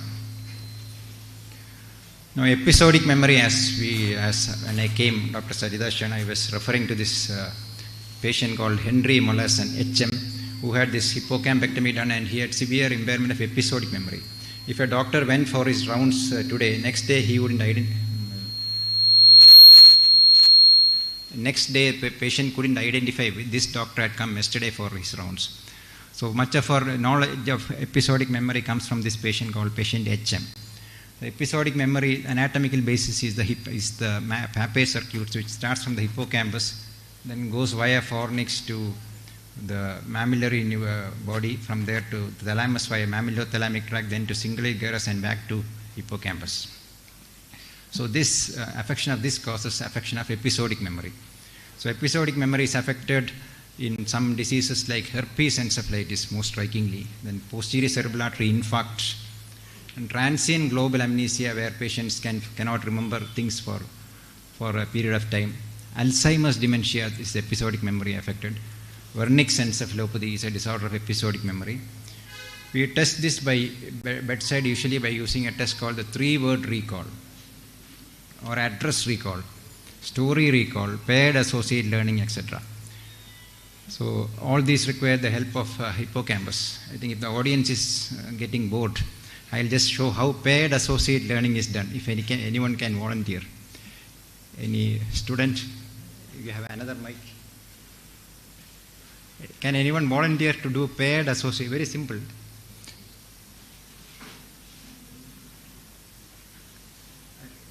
Madam,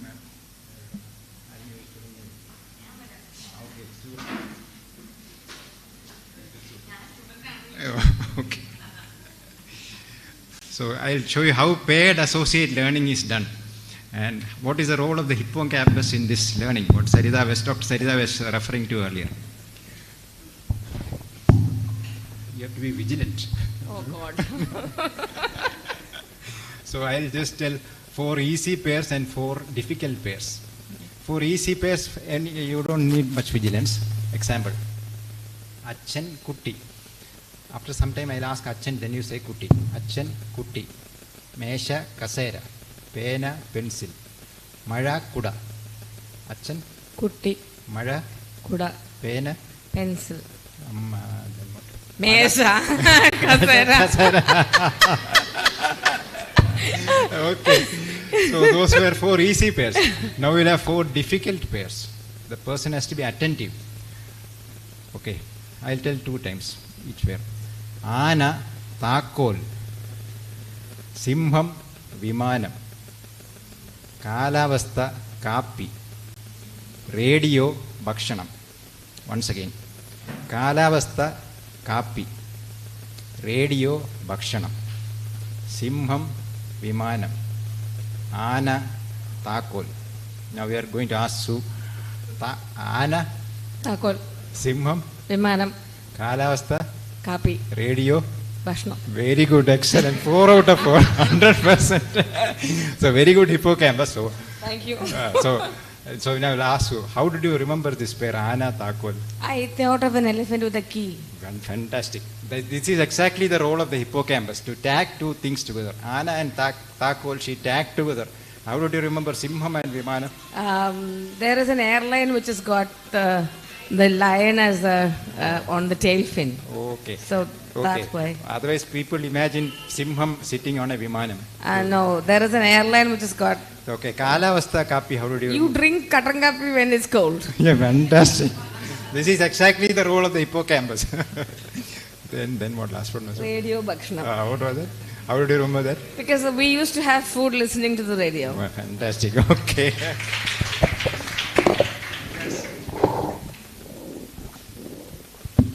So this is exactly the role of the hippocampus, tagging 2 things together.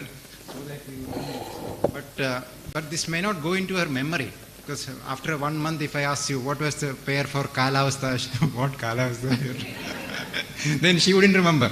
So the role of hippocampus is just learning. You know, the difference between learning and memory is Dr. Sarita was referring to. The role of hippocampus is to learn new information. So when hippocampus is affected, you cannot learn new information. So which is called andrograde amnesia. So paired associate learning is a very sensitive test for hippocampal testing, hippocampal function, especially in patients with trauma who have this memory loss. If you see paired associate learning, most of them will be impaired completely. Most of them will get 0 out of 4. This transient global amnesia, 2 of our faculty here, 2 professors, both were ophthalmology professors, had transient global amnesia. So in acute stage, both of them had 0 out of 4. But later on, after 1 month, they all got 4 out of 4. So that is a disorder called transient global amnesia. So hippocampus you test by this paired associate learning. Now the semantic memory is more debilitating. If a person loses knowledge about objects or he cannot know knowledge about words, people become very disabled. So where is the semantic memory stored? So semantic memory is most probably a distributed function. It is distributed all around the brain. But from our understanding of patients with this condition called semantic dementia, we know that semantic memory is most of it is situated in the temporal neocortex or the lateral temporal lobe. Because all the information we get through vision, auditories, etc. finally converge on the temporal neocortex. So if a person loses semantic knowledge, what happens is person first forgets the names of objects. Then people forget the use of objects. Then people start forgetting the names of very familiar objects and finally the uses of very familiar objects. For example, if a person sees a soap, he might think that is something edible and he might even chew it. So that will be the disability that if semantic memory is lost. Now this lady was a headmistress in a school. She was around 60 or 65 when she came to us. ഇതിന്റെ പേരെന്താ? ഈ സാധനത്തിന്റെ പേരെന്താണ്? കണ്ണാടി. ഇതിന്റെ പേരെന്താ? ടോർച്ചല്ലേ. Okay. ഇതിന്റെ അകത്ത് ഈ കത്തുന്ന സാധനത്തിന്റെ പേരെന്താ? ഇതിന്റെ അകത്ത് ഈ കത്തുന്ന ഈ സാധനത്തിന്റെ പേരെന്താ? നമ്മളിപ്പോഴത് കത്തിക്കത്തല്ല വെള്ളം. അതെ, കത്തുമല്ലോ. ഒരു സാധനം അതിനകത്ത് കത്തും. ആ കത്തുന്ന സാധനത്തിന്റെ പേരെന്താ? അത് പറയുന്നില്ല എന്താണ്. അത് കണ്ടോണ്ടിരിക്കുന്നേ ഉള്ളൂ. ഇതെന്താ? ഇതെന്തോ ഈ സാധനം? പണ്ടൊക്കെ എപ്പോഴും ഞാൻ പിടിച്ചോണ്ടിരുന്നതൊക്കെ. എന്താ ചെയ്യുന്നേ? എഴുതിക്കൊണ്ടിരുന്നതൊക്കെ എപ്പോഴും. അതെ, എഴുതി കാണിച്ചേ.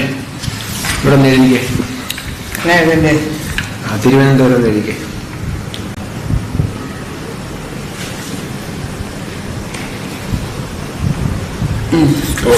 ഇത് സാധനത്തിന്റെ പേരെന്തോ?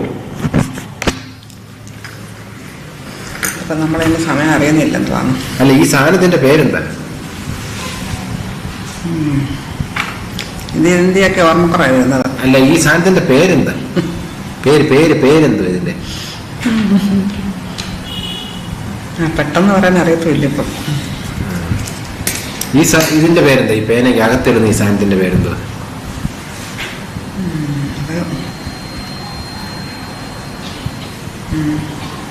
ഇതിന്റെ പേരെന്താ? നമ്മൾ എഴുതുന്നല്ലേ? ഇത് വെച്ചാ എഴുതുന്നേ. ഇതിന്റെ പേരെന്താ? പണ്ടൊക്കെ ഇത് പിള്ളേരെ പഠിപ്പിക്കുന്നതല്ല. ഇപ്പൊ ഒന്നും എടുക്കാത്തോണ്ട് അറിയാൻ വരാത്ത. ഇതിന്റെ പേരെന്താ?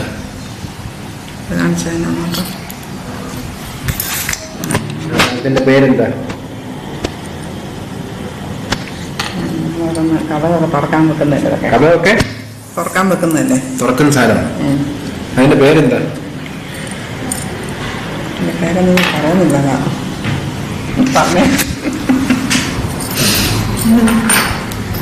ഈ സാധനത്തിന്റെ പേരെന്താ? ടോർച്ചല്ലേ? അല്ല, ഇതെന്തോ? ഇതിന്റെ പേരെന്തോ?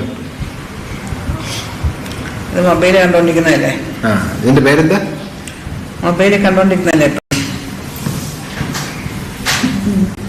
ഇതിന്റെ പേരെന്താ? ഇതൊക്കെ പേപ്പറൊക്കെ പറന്നു പോയിരിക്കാൻ പേപ്പർ കാണുന്നില്ല എന്തോ സംഭവം. ഇതറിയത്തില്ലേ? വീട്ടിലുപയോഗിക്കുന്നല്ലേ? അങ്ങനൊന്നും കാണുന്നൊന്നുമില്ല ഇപ്പൊ. അല്ല, വീട്ടിലുപയോഗിക്കുന്നതെന്നാ പുത്രൻ ഉപയോഗിക്കുന്നതെന്നാ അപ്പച്ചൻ പറയുന്നേ. ഈ സാധനം എന്തിനുപയോഗിക്കുന്ന? ഇതെന്തിനുപയോഗിക്കുന്ന? ഇതെങ്ങനെയാ ഇത് ഉപയോഗിക്കുന്നത്? അതിപ്പോ ഞാൻ എടുക്കുന്നില്ല അതിന്റെ സംഭവം. അല്ല, ഇത് കണ്ടിട്ടുണ്ടോ ഈ സാധനം? So just not the names, uses of objects also she forgets. Her husband, I think, was an asthmatic. He was using this inhaler, but she doesn't know the use or how to use that inhaler. Knowledge of words also is a part of her semantic knowledge, for example. ഇതെന്തിനാ ഉപയോഗിക്കുന്ന?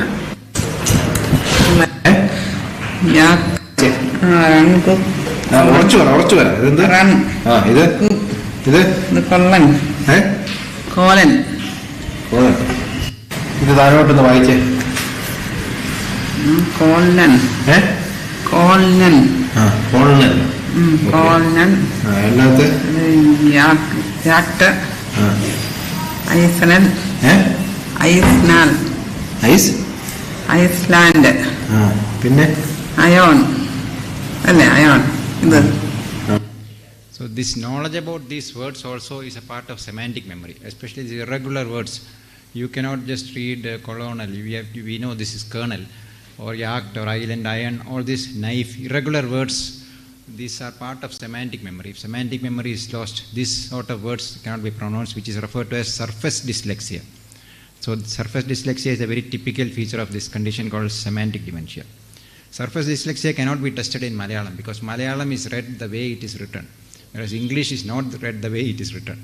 So surface dyslexia can be tested only using English words. Now we'll move to frontal lobe disorders. Now I'll summarize. I think your attention will be waning off. So frontal lobe is divided into, the prefrontal lobe is divided as three main parts. One is the dorsolateral prefrontal cortex, medial frontal cortex, and the orbitofrontal cortex. The lesions of dorsolateral frontal lobe produces what is referred to as executive dysfunction, where patients have severe problem with working memory. They don't have cognitive flexibility. They cannot inhibit things when they are to be inhibited. They cannot plan. They cannot do sequential tasks, etc. For example, if you go to a bank and if you see a bank staff, they will be doing multiple things at the same time. This sort of multitasking behavior requires very good executive function. That will be affected if the prefrontal lobe is dorsolateral prefrontal lobe is affected. So we have many tests for this also. Medial frontal lobe lesions produces what is referred to as amotivational syndrome, where patients become apathetic. They sit, they don't feel like moving, they just don't feel like doing anything. They have decreased goal-directed behavior. They don't feel like moving also. They don't speak spontaneously, etc. This is called amotivational syndrome. This occurs in lesions of medial frontal lobe. Unlike this may also occur in patients with depression. But there's grossly different from depression in the sense that depression is a disorder of mood. Patient feels depressed. Patient feels sad. Patient feels is useless. Whereas these patients with medial frontal lesions, they have normal mood. They feel they are happy. They don't feel that they are sad. If you ask them, how do you feel, how do your mood is, they'll say they are normal. You ask them to do anything, they'll say, okay, but they'll never do it. So that is called apathy. And lesions of orbitofrontal lobe produces the most devastating problem. It produces change in social behavior. They produce change in personality. They have poor social judgment. They have become disinhibited. They do not know how to behave in a crowd. So if a person is disinhibited, especially in a room, ladies in that room will feel very uncomfortable because this person will crack all vulgar jokes, etc. They lack empathy, means they cannot understand what others are thinking. So patients with orbitofrontal dysfunction invariably ends up fighting with everyone. They have absolutely no insight into their behavioral problems. You ask them anything, what is wrong with you, he'll say, I have pain here or I have pain here. I have no problem with memory or behavior. Then they have alteration in food preferences. They have hypersexuality, etc. Now, parietal lobe is further divided into right and left side. So, right parietal lobe, we have a peculiar thing called hemi-neglect, where patients neglect the left half of their field. Then they also have a problem called dressing apraxia, where patients wear dresses inside out, or they cannot orient their limbs into the correct holes of the dress. They have constructional apraxia. And left parietal lobe produces apraxia, Gerstmann syndrome, and alexia with agraphia. So if you have a patient with hemi-neglect, you ask him to bisect a line, he will bisect towards the right side because he does not give attention to the left part of the space. Similarly, if you ask him to draw a flower, he will draw only the right side and miss out on the left side. If you give him a line cancellation test, he will not cancel the lines on the left side. Because he is not, if you give him a rice with many curries to eat, he will eat only the curries on the right side. He will neglect the curries on the left side. If you ask if a person with personal neglect may shave only the right side, and he may leave the left half of the face unshaved. So that is called left hemi-neglect, which is a disorder of right parietal lobe. They also have constructional apraxia, again with right parietal lobe, where patients have difficulty in constructing objects. Then dressing apraxia also is a feature of right parietal lobe dysfunction.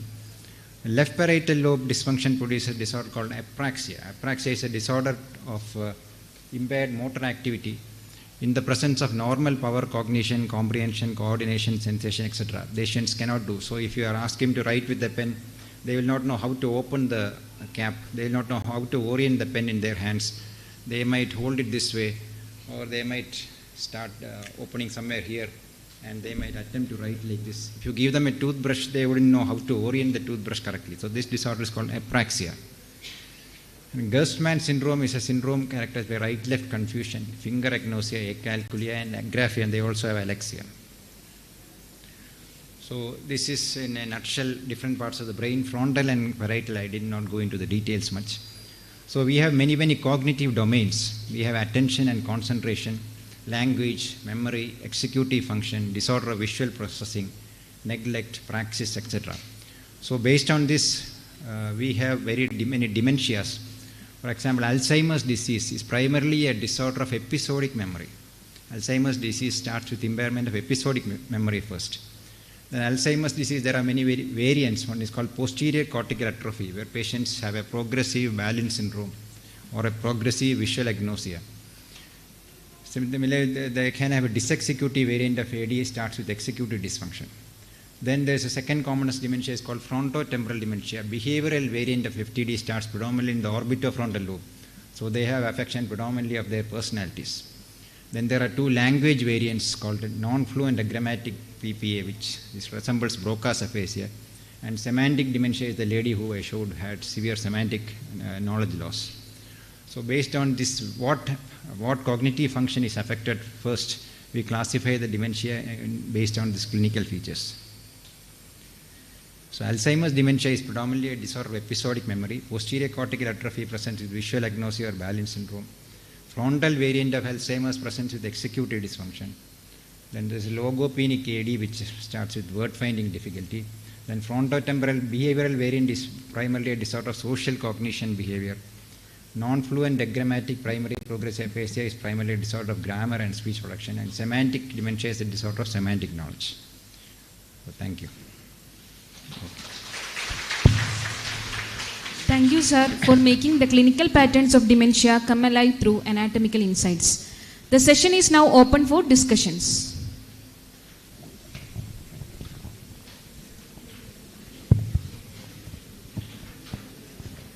Sir, you told there is visual ataxia.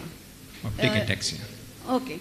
And can it come along with the cerebellar? Both are different things. Yes, but can they overlap also? No, they are different. Okay. Optic ataxia is when vision is guiding some movement. If you ask them to touch their nose, they'll do perfectly well. There's no ataxia. Whereas cerebellar ataxia comes when, even when vision is not required, they'll be ataxic.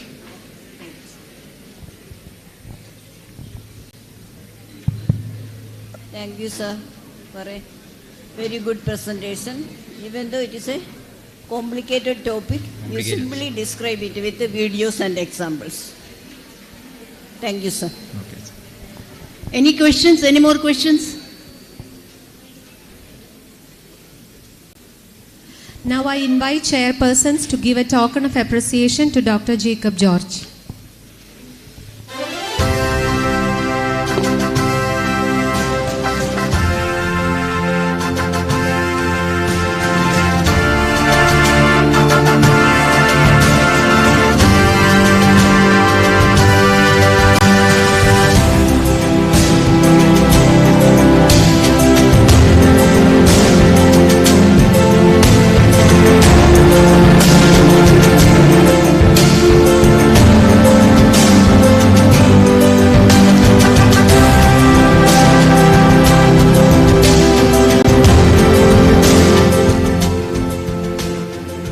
Dr. Raju Jacob sir, former professor and head Department of Anatomy, Government Medical College, Kottayam, to give a token of appreciation to the chairpersons.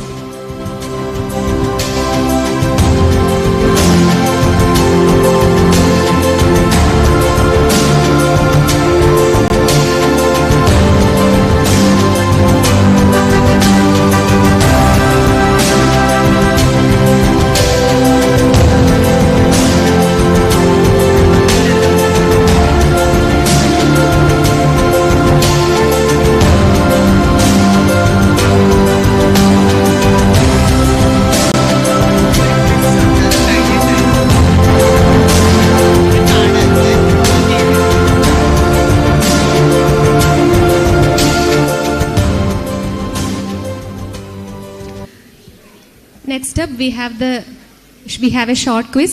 As informed earlier, you can write the answers in the same paper and name the following type questions. First question, alexia without agraphia occurs due to lesion affecting what structures? Alexia without agraphia occurs due to lesion affecting what structures?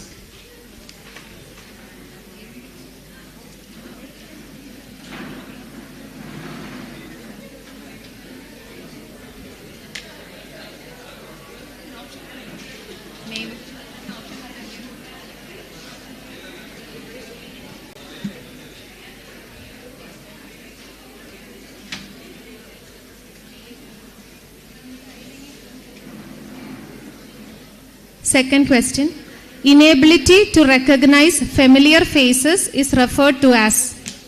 Inability to recognize familiar faces is referred to as?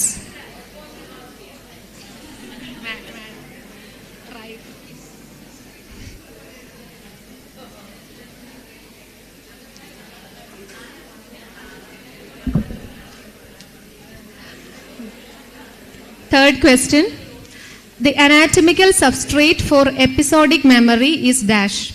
The anatomical substrate for episodic memory is dash.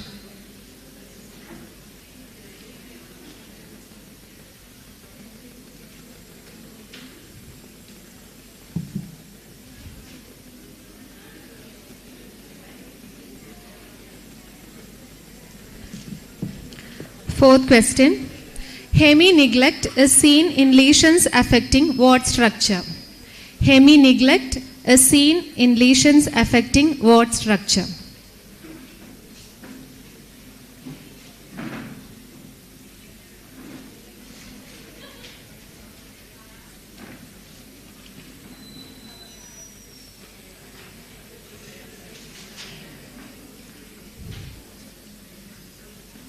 Last question, fifth question.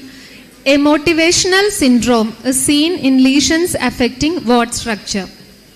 A motivational syndrome is seen in lesions affecting what structure?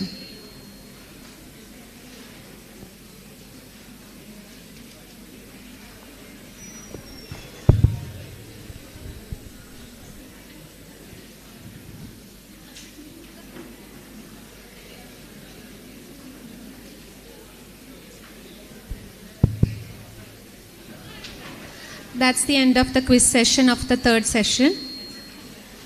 Next session is Score Your Memory. In this session, we are going to test your memory. Get ready for an interactive, insightful and fun-filled experience.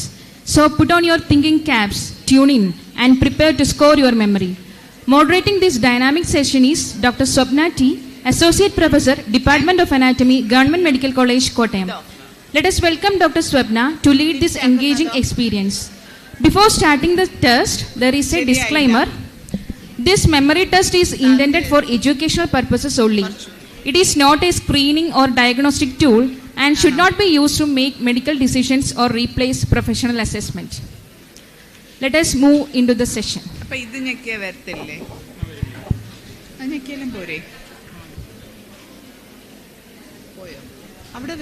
It's a self-evaluation segment. You can write the answers in the notepad itself.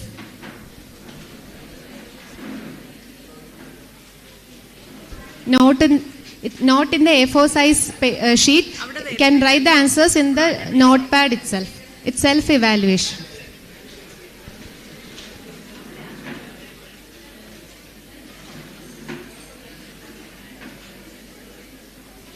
Next slide അടിക്കാൻ എന്താ വേണ്ടേ? ഇതന്നെ ഞെക്കിയ പോരെ? ആ വരുന്നുണ്ട്. എന്താ? ഇത് ഇല്ല, ഇത് വരത്തില്ല. ഇത് വരത്തില്ല. Yes, good afternoon everybody. Especially to my senior madams and all other delegates. So with mouse running in the stomach, it's very difficult if we assess memory. Now this please don't consider any fault with me. I am not assessing your memory. Actually you are assessing your own memory. So please don't peek into others. Okay. So now this is these questions I have discussed with both psychiatrists as well as psychologists. They took all these questions, or they guided me through these questions. And these are all sub-questions from the standard questionnaire. And the standard questionnaire is given in your file that you can do after 2 days or after a day. Okay, so now we are going through a visual, little bit clinical questionnaire. Nobody need to share the final marks. Okay.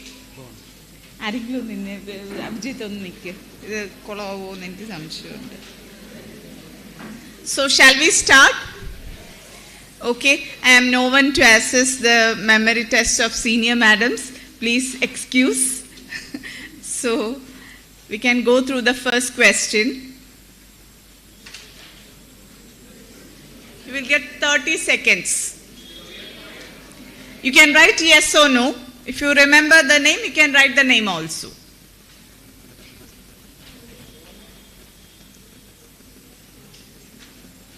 Yes? Shall we go? Next question. There are 2 questions. You can attempt one, any one.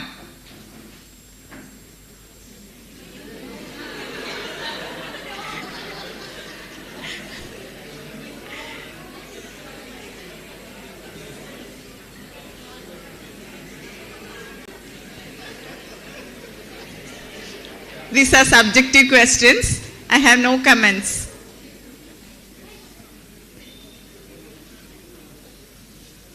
Yes? ഓർത്തെടുക്കാൻ പറ്റുന്നില്ലേ?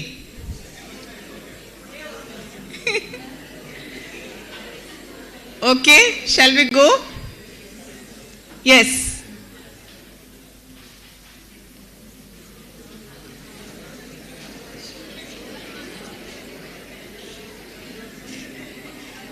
Not today's breakfast, yesterday's breakfast.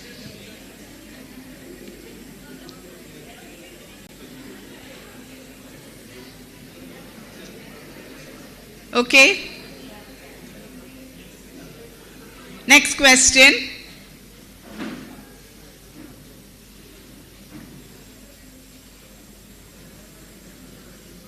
Numbers alla words, sorry. Write the maximum words with letter B in 30 seconds. Maximum words. Not numbers, words. Words with letter B.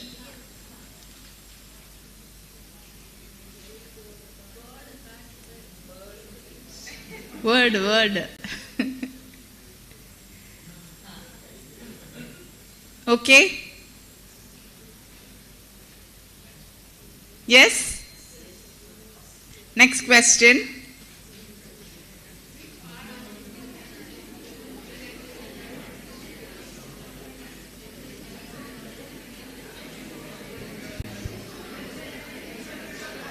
We had been screaming from the beginning, which hall is this?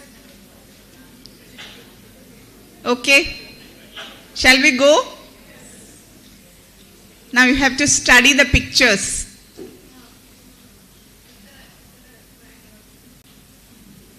Just study the pictures.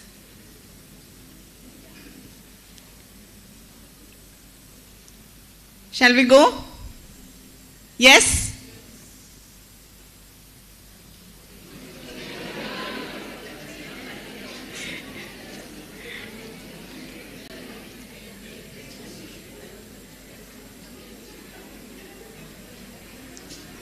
ഇനി figure കാണിക്കില്ല.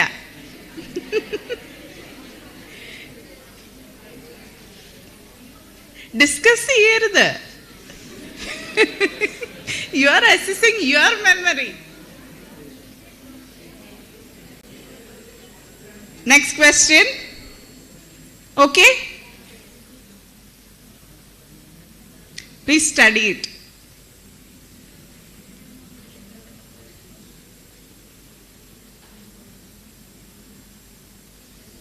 Okay?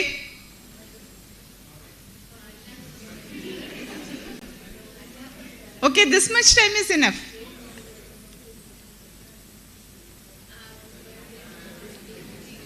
Please don't tell it loud.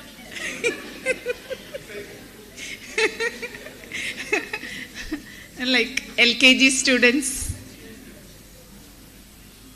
Okay. Shall we go? Yes. Again, study it.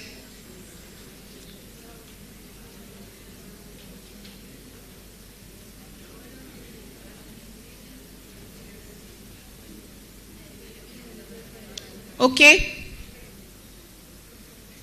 Yes? ശരിയാവട്ടെ. Okay?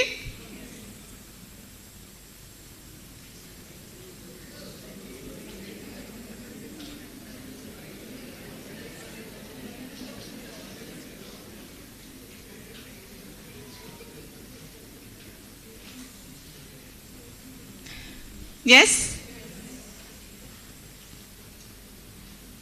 Study the picture. This is the easier one. Okay? Okay?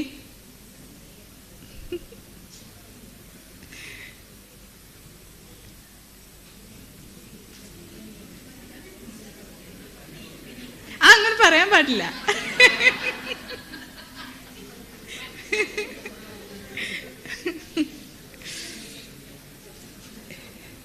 We need to assess only our memory. Other person will assess his or her. Next. Yes?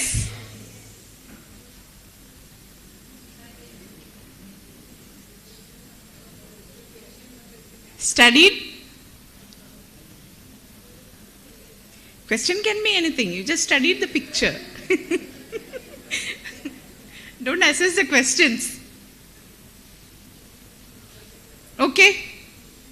Yes? You can write the expression.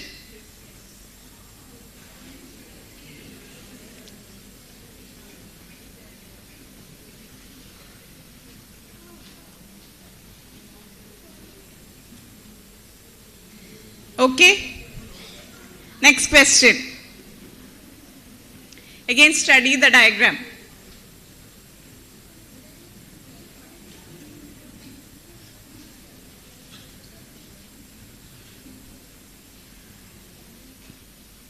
Yes? Identify the design. MCQ. എല്ലാവരും ഉറക്കെ പറയുന്നു, ഉറക്കെ പറയരുത്.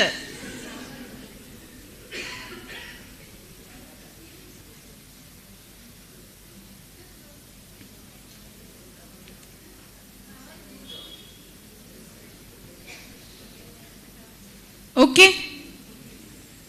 Next. Okay?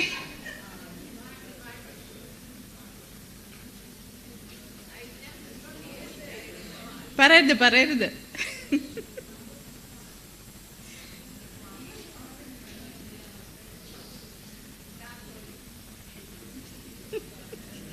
Madam കഷ്ടമുണ്ട്.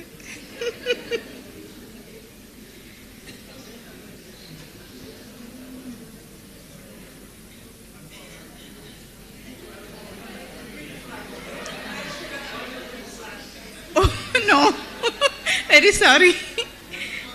Next.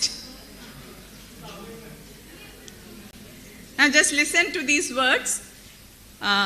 Boy, umbrella, key, tree. Boy, umbrella, key, tree. Just listen. Question will be asked later. So to the next question.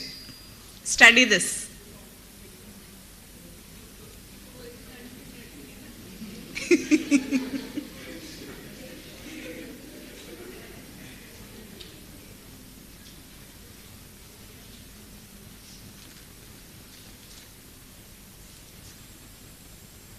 Okay? Yes?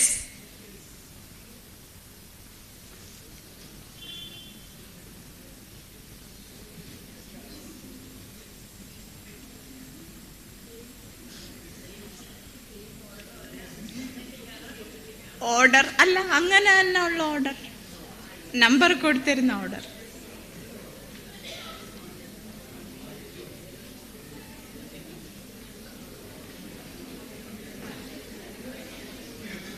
Okay, shall we go? Yes. Now this was the previous question. From the words you listened, you have to write the last word. You listened 4 words. From that you have to write the last word you listened.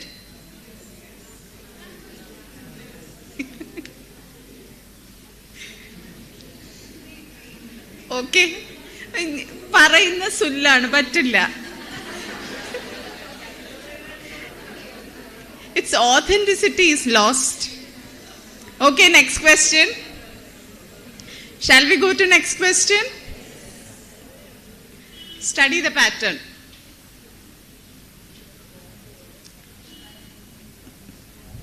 Okay? Madhya? Yes? Okay. വരയ്ക്കാൻ.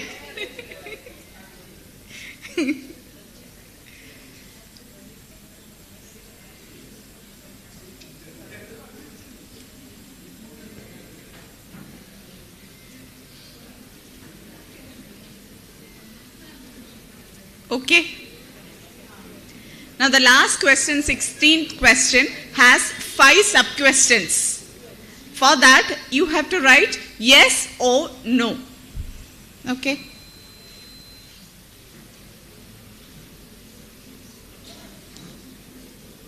Just write yes or no for each.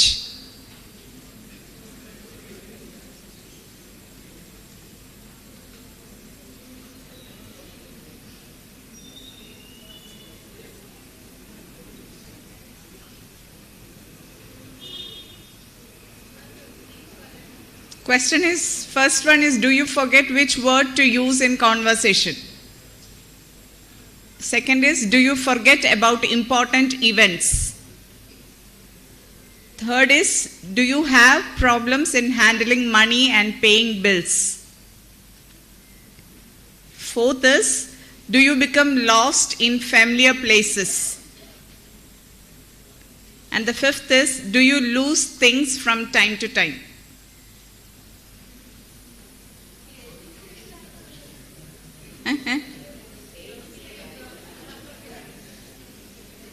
അല്ല പറയാം. Okay? Okay, written? Now we will score.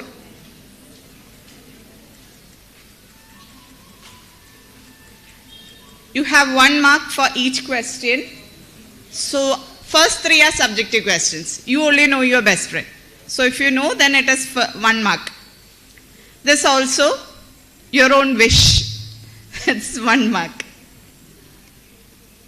Then this also, yesterday's breakfast.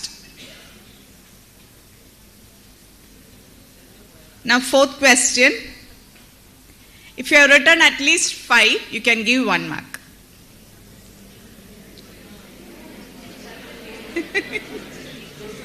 At least 5 words എങ്കിലും എഴുതിയിട്ടുണ്ടെങ്കിൽ 1 mark.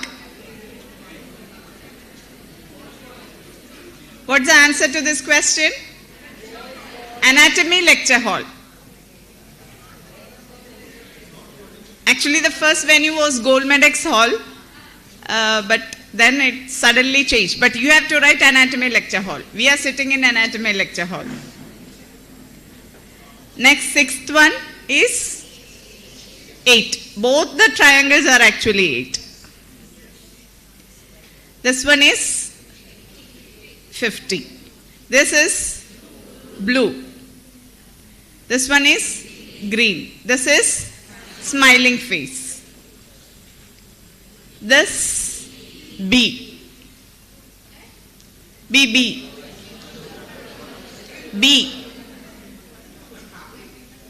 Kandille. This was the picture. So B. ഇതെല്ലാം കിട്ടിയോ? എല്ലാം കിട്ടിയെങ്കിൽ 1 mark. മാർക്കില്ല. എല്ലാം കിട്ടിയെങ്കിൽ 1 mark. Okay. Words, last one was tree. ഇത് കിട്ടിയ അവസാനത്തെ ട്രീ ആയിരുന്നു. Boy, umbrella, key, tree. ഇത് ശരിയായോ? 8, 22, 57 and 11. This is tree. ഇത് ശരിയായോ? ട്രപ്പീസിയം വരച്ചിട്ട് അകത്തൊരു triangle. It was trapezium. You can assess in different ways. Remember in different ways. This also again it is of your choice. Each no carries 1 mark. Yes. Each no carries 1 mark. Forget him nu parna yes ittal, that means your memory is little bit low. No carries 1 mark.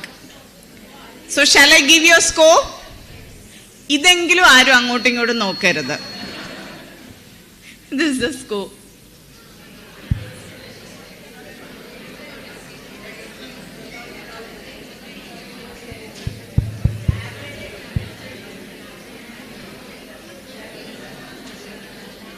Now if at all you go low with the score, we have another session in which Sir will be taking us through the different ways we can have our memory saved.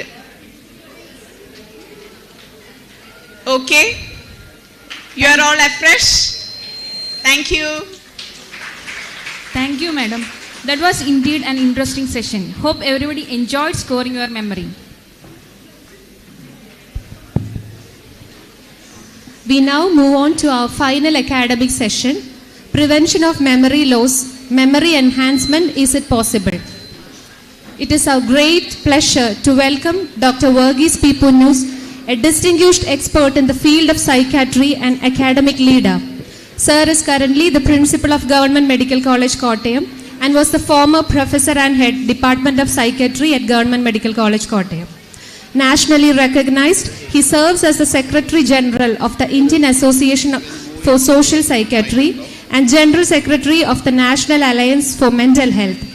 He has held key positions in the State Mental Health Authority and Kuhas Board of Studies.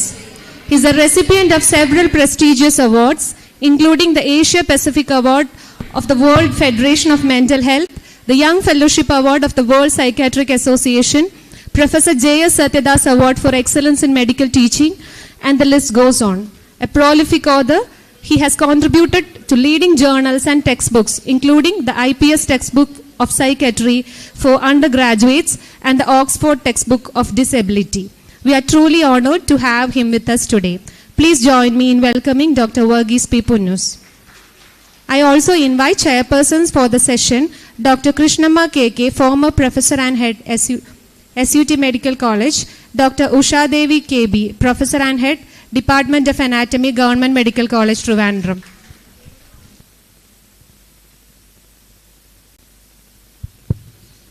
Good afternoon. We are very much late with permissions from chairpersons. Are you speaking first?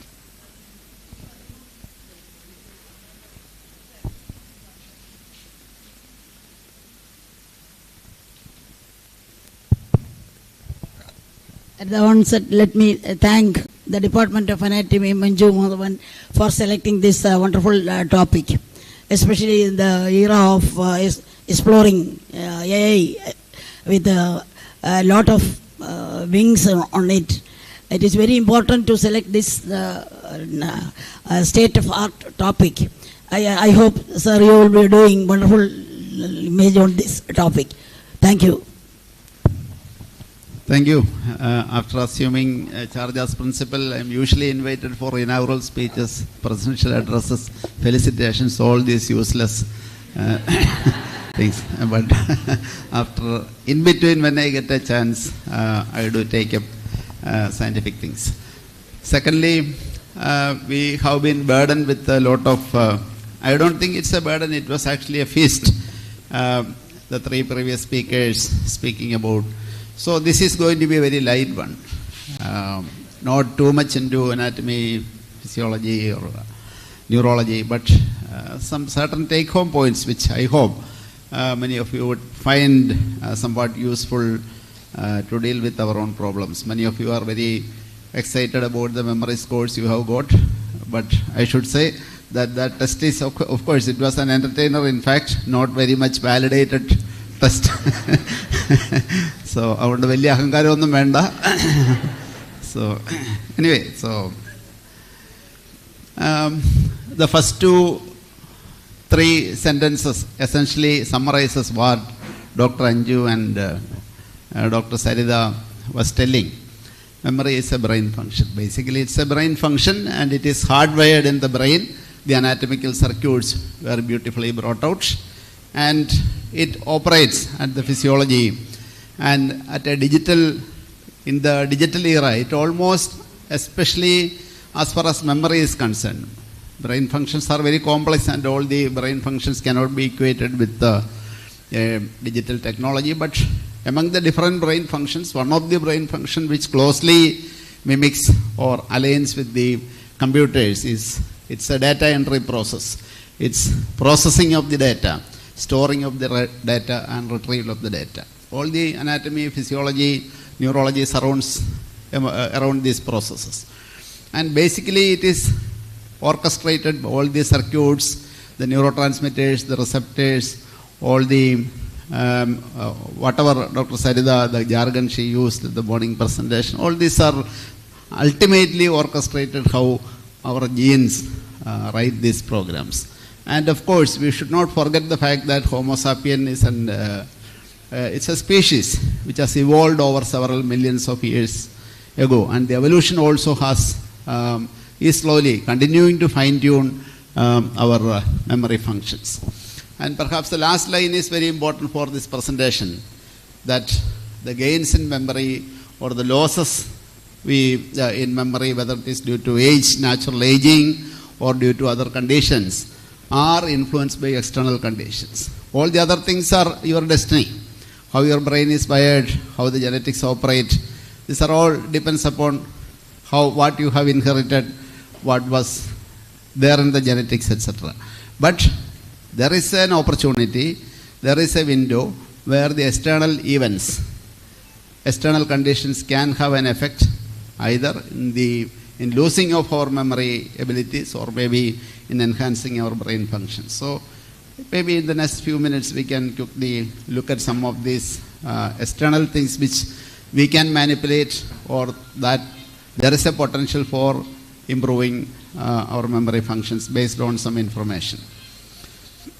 And another introductory slide, of course, the average lifespan of Homo sapiens, maybe just 30 years ago in our country, it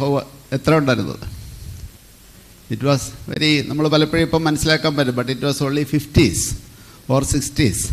So in 1960s, only for the last 2-3 decades, the lifespan has increased.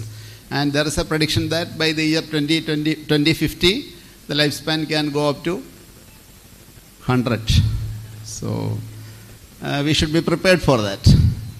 And there is the need to store and retrieve the data has also increased.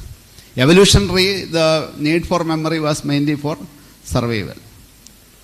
But now the need to have a good memory function is much, much beyond that. Lifestyle changes, I mentioned about the external conditions. The lifestyle changes, especially how the conditions to which a developing brain is exposed in the early years of life, that has dramatically changed over the last 10-15 years. How many of you are born after 1997? After 1997, the generation Z, then the alpha. After 2010, it is the alpha, and now from 2025 onwards, the beta.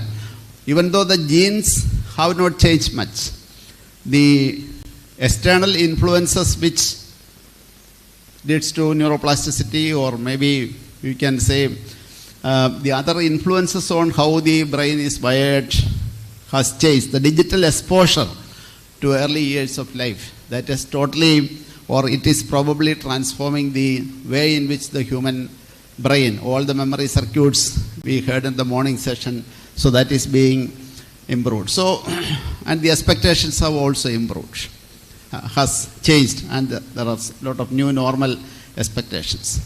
So with these two background slides, now let us ask ourselves very honestly, is it possible to arrest a memory impairment or delay its impairment?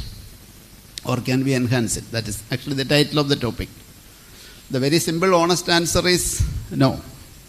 Not much can be done, but perhaps, yes, terms and TNC apply, terms and conditions apply.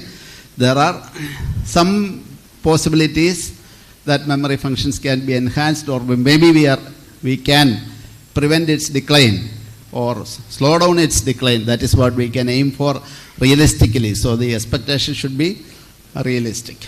And there is no role for hopeless nihilists also. So let's be a bit of hopeful that there could be, if we change some of our lifestyles, if we can engage in certain activities, there is a possibility that there could be some benefit. So again, this is a revision slide actually. Keep away all the anatomy, physiology, neurology. Just look at it from the IT technology viewpoint, the digital technology. It is actually data reception.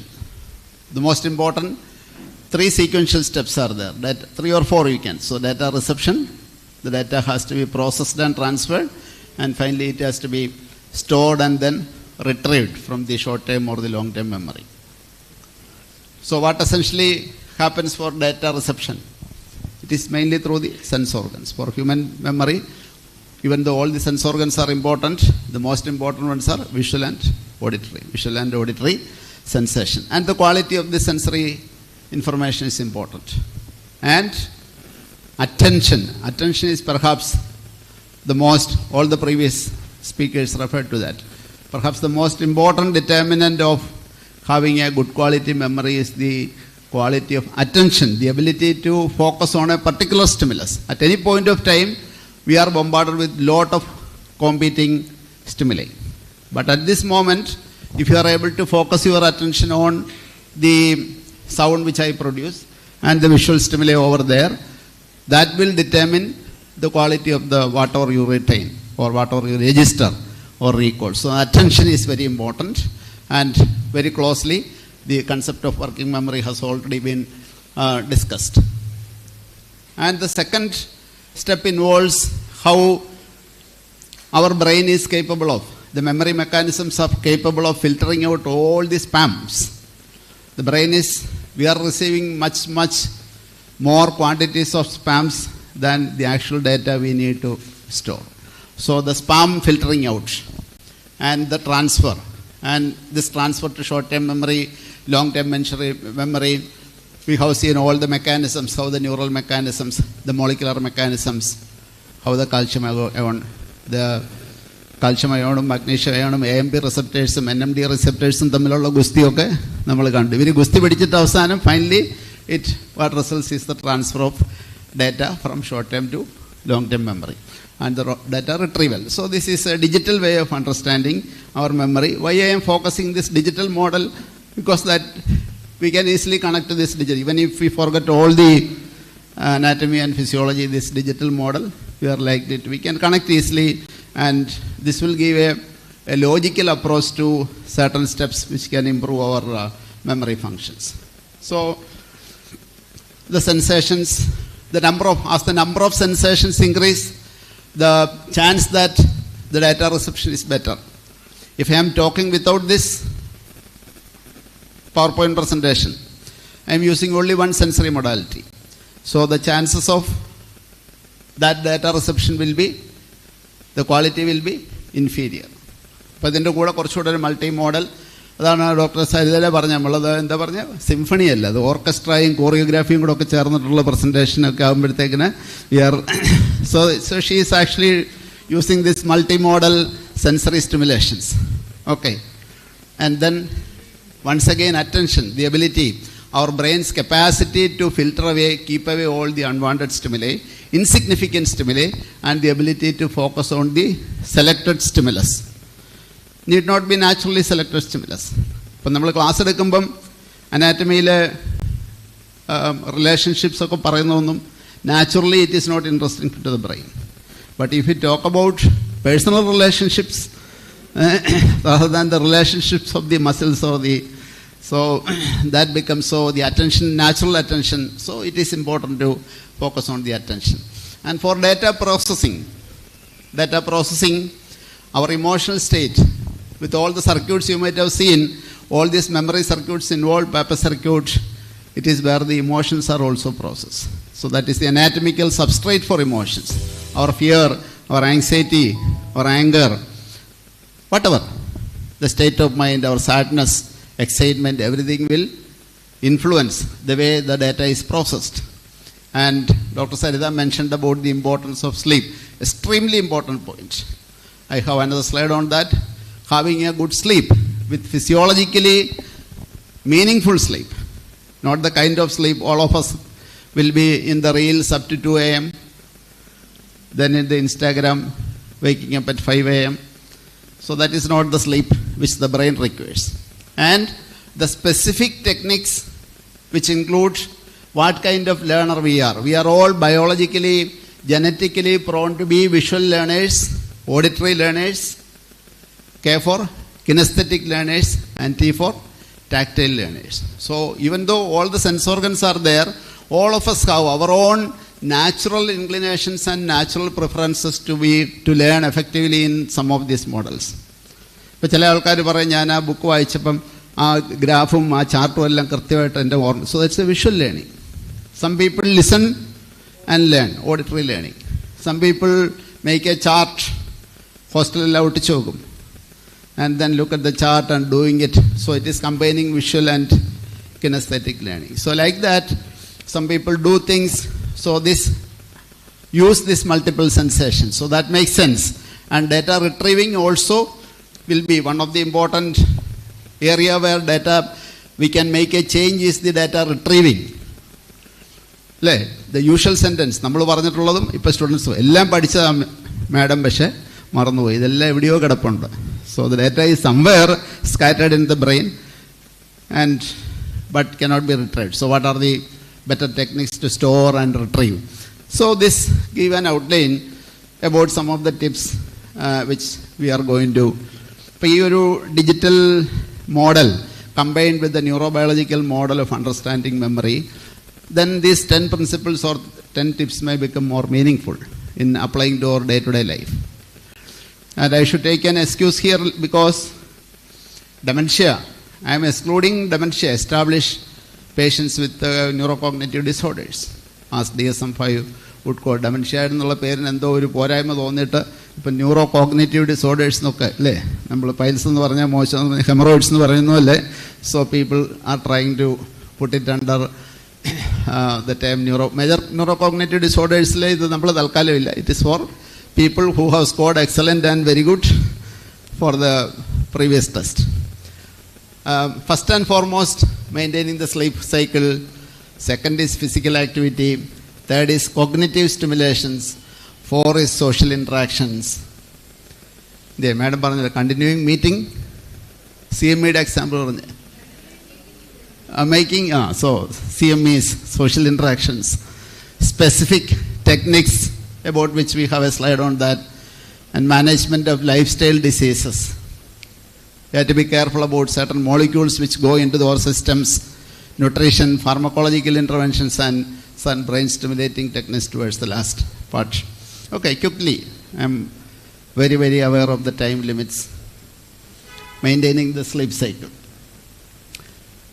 I don't have to tell it detailed to a group of people who are medical doctors, especially anatomists and physiologists. But just ask yourself, are we getting 3 to 5 cycles of memory if one cycle of sleep is approximately 90 minutes?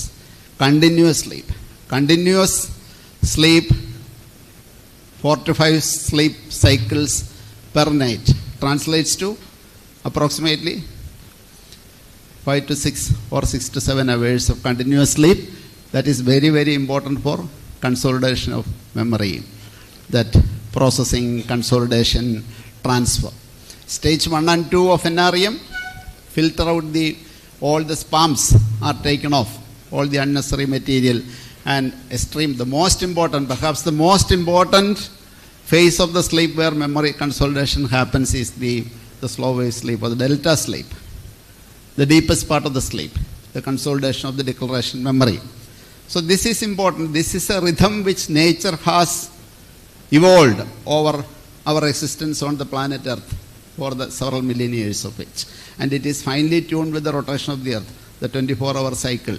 അത് നമ്മൾ digital ടെക്നോളജിയുടെ പേരിലോ night ഡ്യൂട്ടിയുടെ പേരിലോ ഒക്കെ disrupt ചെയ്ത് കഴിഞ്ഞാൽ the brain is not capable of making such huge adjustments. So one of the major problems when in clinical practice, there are several people who come with, before we go for investigating all those things, one of the clinical points, ask clearly about their sleep habits. Correct the sleep habits, otherwise there is no point in going on for any pharmacological prescriptions other than. REM sleep, important in the consolidation of procedural memories and emotional experience, the phase where we dream mostly. So the bottom line is, get at least 6 to 7 hours of continuous sleep between sunset and sunrise. Each word is important. Continuous sleep. And the time of the day, the time of the 24-hour, the period is also important. Then only the physiology will act. Then only our memory consolidation is going to be at its optimum or the best level. The second one is physical activity.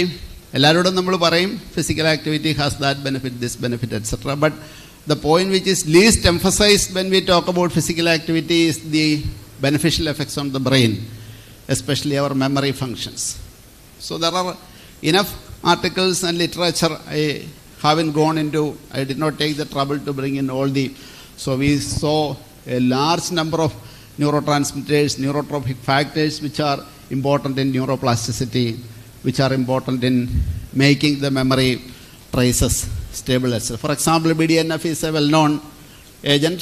Physical activity, definite evidence of increase of BDNF due to physical activity. Jacob sir is our leader for physical activities. Physical activity reduces neuroinflammation and specific physical movements. I should admit that these claims are not that evidence supported as the first two lines, like specific, like cross-body movements. Attention, concentration benefits, learning and memory benefits, problem solving and creativity benefits, general well-being. So these are statements which have some evidence but not as very good evidence as the first two ones. And there's a well-known package known as the brain gym, the brain-based movement and exercise. Maybe somebody, if you are interested, you can read more about it. As I said, the evidence base is not very high when we look at it from a very critical researcher point of view, but it definitely benefits. So do a lot of physical activities, preferably outdoor, to get the benefit of sunlight also, and that can translate to improved memory functioning or to prevent the decline in the memory functions. And the third one is cognitive stimulation. One step, actually we should have more time to discuss about this, but the simple thing is that new learning, learn something new. It could be a craft, it could be a language, it could be a hobby, whatever. If you learn something new, that will improve our neuroplasticity, which in turn can be translated as better cognitive abilities and efficacy. So especially when people who are, maybe we have already seen that the idea that there is no neuroplasticity after childhood or adolescence, that is gone. So there is a possibility that the brain is capable of, you heard about the granular layer, the dentate gyrus, all those things, anatomy, physiology. So capitalize on that. There are certain mental games like playing cards, doing Sudoku or puzzles. And there are some studies which specifically mentions the specific improvement in attention, memory, executive functions, etc. So you can quickly go through that. വല്ല നഷ്ടമുണ്ടോ? None of the studies have shown that watching reels is improving any cognitive functions. Maybe a part of the time of watching reels or can be devoted to these kind of exercises. So they help to, in summary, these cognitive exercises will help to build cognitive reserve, thereby reducing the risk of dementia. Cognitive reserve is an important concept. We all have much more brain neurons, synapses, connections, whatever anatomy is needed beyond what do we need for our activities of daily living. But as the age advances, it will come down, the reserve will come down. So the idea is that the concept is that you bring more reserve. കൂടുതൽ reserve save ചെയ്ത് വെച്ചാൽ 100 വയസ്സ് വരെ ജീവിക്കാൻ സാധ്യതയുണ്ട്. വണ്ടി ഇടിച്ചോ ഒന്നും മരിച്ചില്ല എന്നുണ്ടെങ്കിൽ, പ്ലെയിൻ തകർന്നോ ഒന്നും മരിച്ചില്ല എന്നുണ്ടെങ്കിൽ, okay, there is a possibility that you may need more reserve. And when can you accumulate the reserve? Reserve cannot be, it might be difficult to accumulate reserve after. It is still possible theoretically, but still the best time to accumulate reserve is maybe in your 30s or 40s or 50s to improve the reserve. സമ്പാദിച്ചു വെക്കുക. And will these benefits get transferred to real life? Controversial. So there are conflicting evidences. Some studies saying that doing this cognitive stimulation can actually translate your life experiences. Some others will say that only test conditions. So create a menu of interesting cognitive stimulations and gradually increase the difficulty levels. ഇപ്പോൾ Sudoku കളിക്കാൻ ഇഷ്ടമാണ്. ഇപ്പം my spouse doesn't like Sudoku, there is no point. So if I engage, if she is interested in playing cards, okay, let's play cards together. So it is a win-win situation. അല്ല നിങ്ങൾ Sudoku നോക്കിക്കൊണ്ട് അവിടെ ഇരുന്നോ കുറേ നേരമായിട്ട്. So don't relate it personally. So again, so that is the reason why a menu of interesting cognitive stimulants that gradually increase the difficulty level. Sudoku example പറയാൻ കാരണം that is something which I am interested in and which I do. അത് first ലെവലും second ലെവലും ചെയ്തോ happy ആയിട്ട് ഞാൻ 5 minute കൊണ്ട് തീർത്തു. There is no point in that. Keep on increasing the difficulty. Go to star 3, go to 4-star level, go to 5-star level and try to decrease the time needed for completion. And then that kind of exercises, that only will help you to improve the cognitive reserve. So that is about this cognitive stimulations. And then social interaction, CME.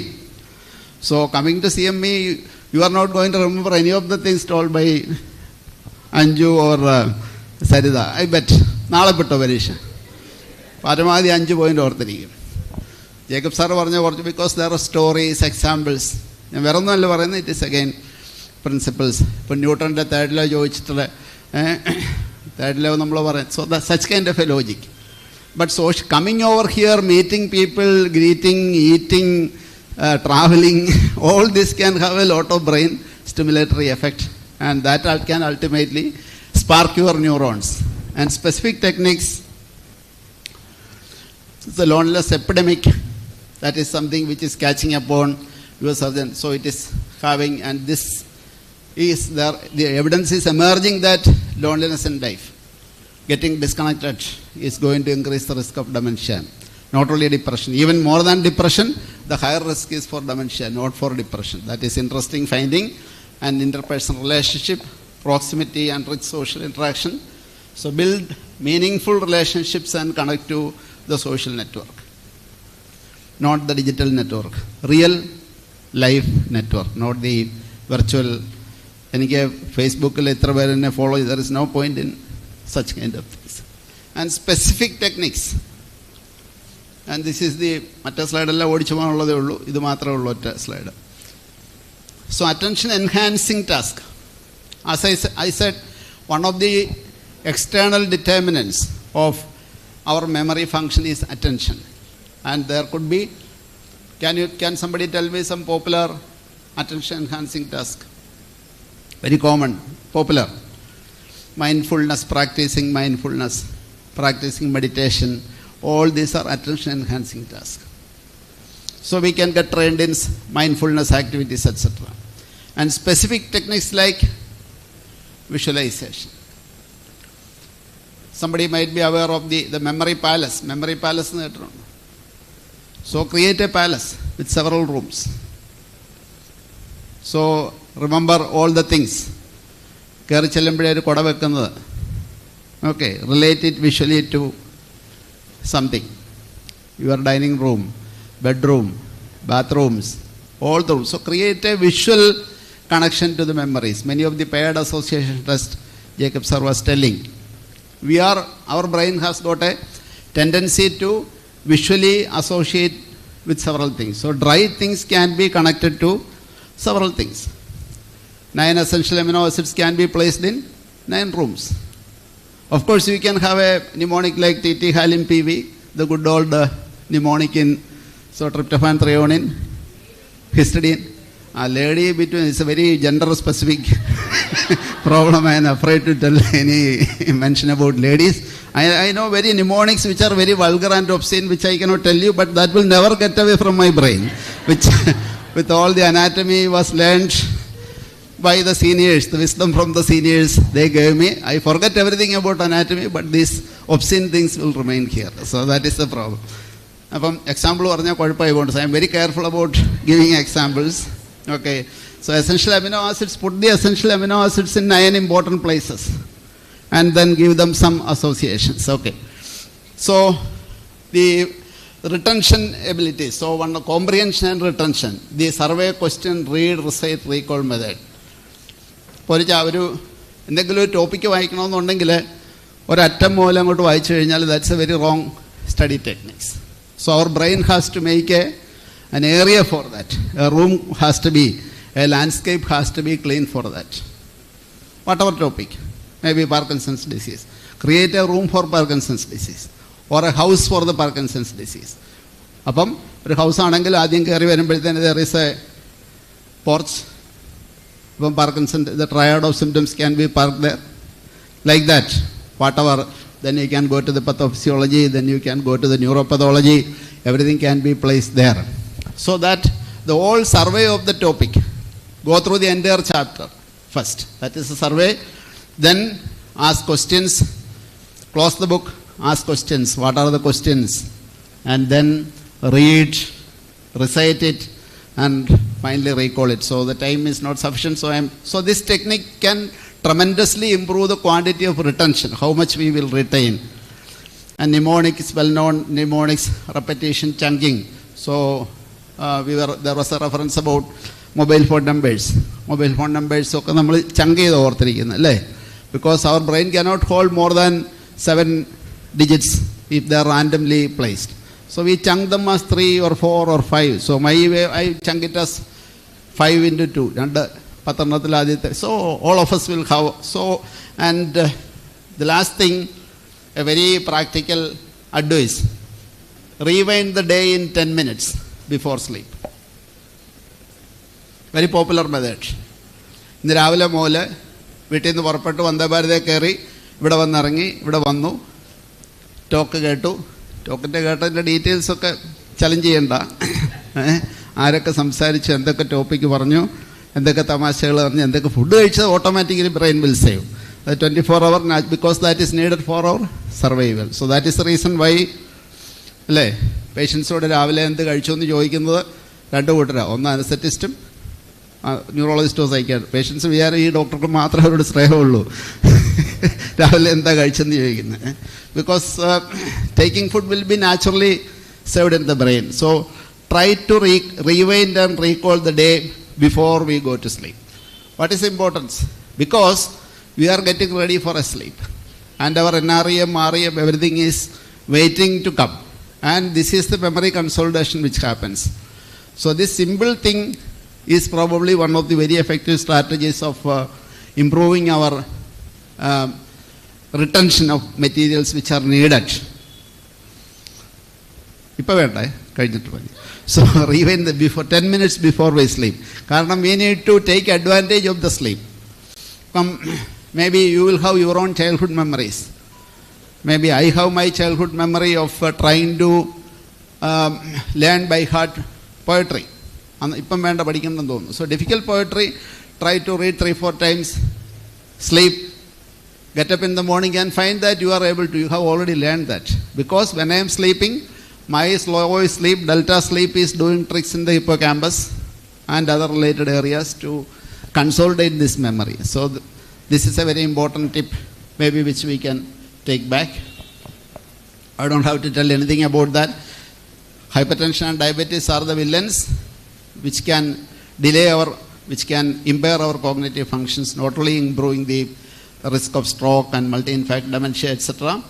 And avoiding toxic chemicals, including the drugs, medications we are avoiding, or some to be careful about toxic chemicals. The most important thing is alcohol. Alcohol and benzodiazepine can interfere with consolidation of memory. പമ്പിച്ച CME ഒക്കെ നടത്തും, വൈകുന്നേരം ബാങ്കറ്റാണ്. ആ ബാങ്കറ്റിൽ പോയി alcohol കഴിക്കും, അതോടെ അന്ന് കേട്ട CME മുഴുവൻ എവിടെ പോയെന്ന് നോക്കിയാൽ മതി. നല്ല ഗംഭീര ടോക്കായിരുന്നു. ജേക്കബ് സാർ വളരെ വലിയ പ്രഭാഷണമൊക്കെ നടത്തി. പക്ഷേ കേട്ടപ്പോൾ എല്ലാം മനസ്സിലായി. But it is waiting to be consolidated. But before the consolidation happens, ethyl alcohol enters there, and that can be seriously affected. So if you want to learn something, don't benzodiazepines for prescribed reasons or other widely abused, and the anticholinergic agents. It need not be atropine. Many drugs used in the treatment of psychiatric disorders, neurological disorders, gastroenterological disorders, pulmonology, in anticholinergic agents are there. So they are well known. Some of the neurotransmitters we have seen, the neurotransmitters like acetylcholine, glutamates, serotonin, dopamine, GABA, all these are the neurotransmitters. Anticholinergics are well known too. So in any elderly individual, when we assess them for cognitive impairment, one of the important clinical tips which many a time doctors miss is looking at their drug history. They might be taking antihistamines, they might be taking anticholinergics. Unless that is tackled, we are lost. Nutrition, again the role of omega-3 fatty acids, our own Brahmi, ginkgo biloba, there are very conflicting, there are no definite evidence that this can actually help. Maybe the relatively better evidence is for omega-3 fatty acids, the other very equivocal evidence. And pharmacological interventions, targeting neurotransmitters like acetylcholine, glutamate, dopamine, GABA, aspartate, all these are the neurotransmitters involved. We know that in dementia, agents like donepezil, rivastigmine, which can target acetylcholine, and memantine, which can target the the glutamate, all these may improve in those who are having an established dementia. But whether these drugs are going to have an effect, do they have a real effect on people who are yet to develop dementia or who do not have dementia? It is not proven. There is no real evidence. And stimulants, especially children. I don't know whether Jacob sir was in Mumbai for in Kottayam Medical College. Memory clinic started. Memory clinic was intended for dementia. പക്ഷേ അവിടെ വന്നത് മുഴുവൻ കുട്ടികളാണ് വന്നത്. ഇവന് ഓർമ്മയില്ല എന്നും പറഞ്ഞ് കുറേ കുട്ടികളെ പഠിക്കുന്നതെല്ലാം മറന്നു പോവുകയാണെന്നും പറഞ്ഞ്. Okay, so in some of the situations കുട്ടികളിൽ മെമ്മറി കുറവെന്ന് പറഞ്ഞ് വരുന്നത് മുഴുവൻ majority of them turn out to be having attention problem rather than memory problem. Attention deficit disorders. In children who are having attention deficit disorder, methylphenidate can be a very effective agent to improve their attention. And the improvement in attention can be translated to the improvement in memory and also the improvement in their behavior. So there are limited situations, and of course the use of antiplatelet agents and aspirin in patients with vascular dementia or maybe stroke related conditions are there. And finally, just to mention, there are some evidence that brain stimulations like the transcranial magnetic stimulation and the direct current stimulation can have beneficial effect on memory, but these are only at the research level and not much. So the summary and concluding, the memory is a brain function with specific biology, physics and chemistry. Sleep cycles, emotional state. For example, emotional state means if you have many patients with depression will come and tell you that I am forgetful. Actually, they have memory, their registration is there, recall is there, but because of the low mood they are experiencing forgetfulness. So that is called pseudo-dementia. So emotional states like anxiety and depression, attention are the internal factors which determine memory. the quality of sensation and other things, the external conditions can affect the memory and recall. Interventions to enhance memory or to prevent its decay have a limited but definite effect. And remember that most, except for the slide on the medications, all other things are focusing on the non-pharmacological and the lifestyle related changes. So hope you do the 10-minute recollection of the topic today. Thank you. Thank you very much. Thank you, sir, for that insightful presentation on the possibilities and frontiers in protecting and enhancing memory. The session is now open for discussions.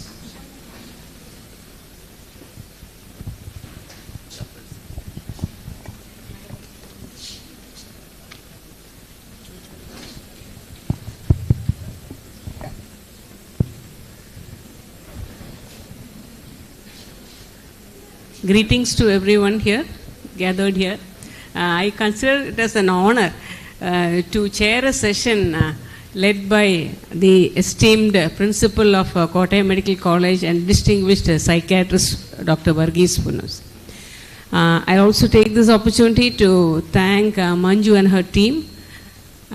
I take for giving me this opportunity. Now, this topic, prevention of memory loss, memory enhancement, is it possible? I think it's quite relatable and very close to home. For it struck a chord because we all have problems concerning our memory loss, memory lapses. Sometimes a slip of memory, difficulty in recall, and forgetfulness. You open the fridge and you forget what you're looking for. You go to a room and you don't know why you are here at all. And as you said, sir, it could be due to multitasking, too many data coming in, lack of attention, or maybe little attention, and I don't know what.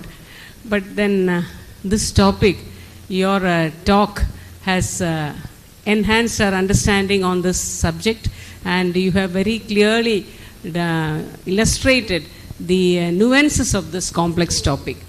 And not much more than that, I think it is quite reassuring, because after hearing this, I felt that it is not all downhill from here. So, and thank you, sir, for this very captivating talk. Thank you so much. Sir, I have a doubt. See, this dementia and all those things are coming to the old people, usually. But they may be taking drugs continuously for years for cardiac problem, other problems, neurology problem and all. How can we help these medication the people for dementia? Thank you, madam, for that question. So one of the things which I wanted to highlight is that many a time people use medications which are quite necessary. Like for example, many a time people continue to take antihistamines, and maybe for purposes like getting a good sleep, not essentially why it is needed. Maybe the dosage of anticholinergic agents. So for example, if they are taking antidepressants with anticholinergic action, so they can easily be changed over from drugs with anticholinergic action to drugs with less anticholinergic action, or the timing of the medications which they are taking. For example, trixifenadil, which is both used in neurology and psychiatry, many patients use it during the night time, which of course is not the way it should be taken. It can be taken during the daytime. Beta blockers, many estroreceptor blockers. അപ്പോൾ ഇങ്ങനെ വരുന്ന പല ഡ്രഗ്സും benzodiazepine പണ്ടുപോലെ ഇങ്ങനെ ആൽപ്രാക്സ് കഴിച്ചുകൊണ്ടിരിക്കുക. Actually, there may not be a need to continue such medication. So what I was suggesting is that we should have a review at the list of medications we are taking. And if needed, they should be continued, and it's a trade-off between the benefits and risk. If the benefits are definitely there, or if many a time you find that it is not actually needed, or we can taper the medications, change the type of medications which are producing less cognitive impairment, change the time of the day in which this medication. So such changes should be one of the concerns or one of the focuses when we address this problem of forgetfulness and other things.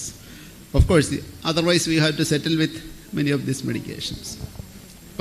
Even for antibiotics, quinolone antibiotics are not that very great when you are treating with the patient with cognitive impairment. So such is the situation. ആ ഒരു സിറ്റുവേഷൻ്റെ ടോട്ടാലിറ്റിയിൽ നമ്മൾ എടുക്കേണ്ട ഒരു ഡിസിഷനാണ്. This is something which is usually not adequately addressed. That's the reason why I highlighted it.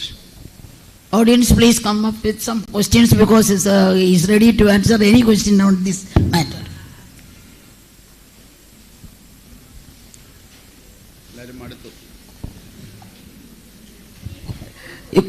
Everybody is well versed with the memory loss.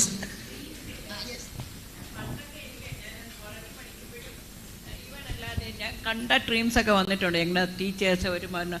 പക്ഷേ ഈ കാലത്തൊരു 10-15 ഇയേഴ്സായിട്ട് ഉറക്കം തന്നെ ഭയങ്കര ഇതാണ്. പക്ഷെ ഉറങ്ങുമ്പോൾ ഡ്രീംസ് ഒന്നോ രണ്ടോ മൂന്നോ പ്രാവശ്യം എന്തെങ്കിലും എനിക്കൊട്ടും റീകോൾ ചെയ്യാൻ പറ്റില്ല. അപ്പോൾ റെം സ്ലീപ്പൊക്കെ മോശമായതുകൊണ്ടാണ്. അത് നമ്മൾ തീരെ പണ്ടൊക്കെ ഇങ്ങനെ ഒരു ക്വസ്റ്റൻ ആരെങ്കിലും ചോദിച്ചു കഴിഞ്ഞാൽ അത് വളരെ ലൈറ്റ് ഹാർട്ടഡ് ആയിട്ട് അതൊന്നും സാരമില്ല, മാഡം ഉറക്കാത്തതായിരിക്കും എന്നൊക്കെ പറയും. It's not the way. Dreams are a part of our normal sleep cycle. Even some simple conditions like, for example, obstructive sleep apnea. Poise ഉണ്ടെങ്കിൽ പോലും നമ്മൾ sleep continuity can be lost. ആ sleep continuity lost ആയി കഴിയുമ്പോൾ തന്നെ we do not get the adequate sleep cycles in the regular time. So ഒഴിഞ്ഞാക്കണമെന്നില്ല madam, ഞാൻ പറഞ്ഞത് ഒരു സിമ്പിൾ എക്സാമ്പിൾസാണ് പറഞ്ഞു. ഈസിലി കറക്റ്റബിൾ കണ്ടീഷൻസ് പോലും ഉണ്ടാവാം. All these can have. Sleep apnoea is one condition. Pulmonologist ആരെയും കൂടുതലുണ്ടെങ്കിൽ അറിയാം. Very commonly missed. ന്യൂറോളജിയിലും വരും, സൈക്യാട്രിയിലും എല്ലായിടത്തും വരും. ഓർമ്മക്കുറവ്, ക്ഷീണം, ഡേ ടൈം സ്ലീപ്ലെസ്നെസ് ഒക്കെ പറയും. So we need to look at the sleep pattern carefully and if need a sleep study.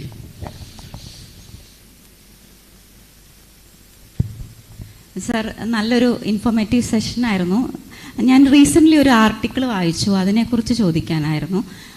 Sleep banking എന്നൊരു ടേമാണ് ഞാൻ കേട്ടത്. സ്ലീപ്പ് ബാങ്കിങ് എന്ന് മനസ്സിലാക്കിയത് എന്താണെന്ന് വെച്ചാൽ, നമ്മൾ സ്ലീപ്പ് ഡിപ്രിവേഷൻ ഈ ഒരു വീക്കെൻഡ് ഉണ്ടാവാൻ പോകുന്നുണ്ടെങ്കിൽ, നമ്മൾ പ്രയറായിട്ട് അറിയുന്നുണ്ടെങ്കിൽ, ഓൺലി ഇൻ റയർ സിറ്റുവേഷൻസ് നമുക്ക് കൂടുതൽ സ്ലീപ്പ് ആ വീക്ക് ത്രൂ ഔട്ട് ഉറങ്ങുവാണെങ്കിൽ ആ സ്ലീപ്പ് ഡിപ്രിവേഷൻ്റെ ഇഫക്റ്റ് കുറയ്ക്കാമെന്ന്. Is there any scientific evidence? അതിൻ്റെ I am not confident enough to quote any scientific studies with regard to that.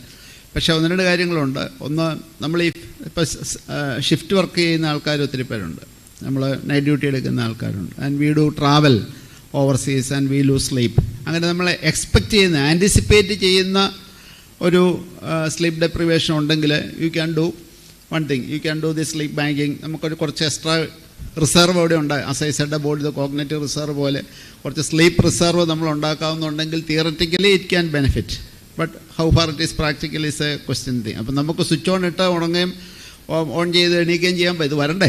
അപ്പം അതിനേക്കാളും കുറച്ചുകൂടെ പ്രാക്ടിക്കലി നമ്മൾ suppose if you lose sleep, catch up sleep. ഇപ്പം ക്യാച്ചപ്പ് സ്ലീപ്പ് നമ്മൾ ചെയ്യാതിരുന്ന് കഴിയുമ്പോഴത്തേന് that can lead on to a lot of problem, not only memory, cognitive problems, even accidents, injuries, accidents. ഇതിന് road traffic ആക്സിഡൻറ്റ്സിനകത്തെല്ലാം micro sleeps can intrude into our awareness if you don't have the adequate sleep. ക്ലാസ്സിലിരുന്ന് കുട്ടികളെല്ലാവരും ഉറങ്ങുന്ന കാര്യം ഇവരെല്ലാം പറയും. Mainly because of poor sleep hygiene. They are catching up there sleep, low sleep in the previous night.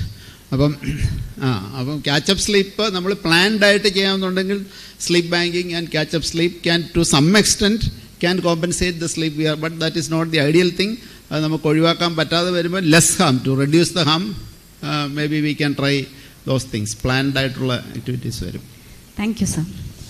And I remember attending to one of Jacob sir's presentation where how sleep is important in preventing the tau protein accumulation and the in dementia. So actually the physiological role of how sleep can be brain protective is becoming more and more evident now. അതുകൊണ്ട് ഈ നമ്മൾ life style changes പറയുമ്പോൾ എപ്പോഴും എക്സസൈസും ഡയറ്റും മാത്രം പറഞ്ഞ് നിർത്താതെ add sleep hygiene also into the lifestyle changes. whatever be the disease. ഇപ്പോൾ ഇവിടെ മെമ്മറി ആയതുകൊണ്ടാവും പറഞ്ഞു, whether it is hypertension, diabetes, coronary artery disease, whatever, sleep hygiene should be the exercise, diet and sleep hygiene should be there as the highlighted lifestyle changes we should suggest.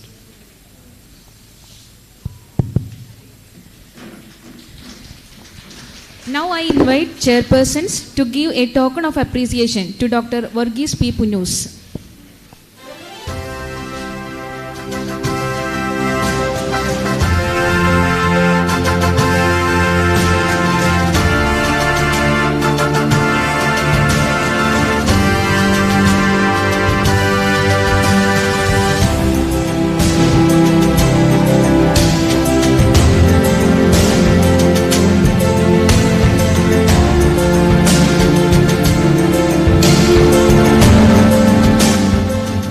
I invite Dr. Lola Das Madam, Professor and Head Department of Anatomy, Amala Medical College, Thrissur, to give a token of appreciation to chairpersons.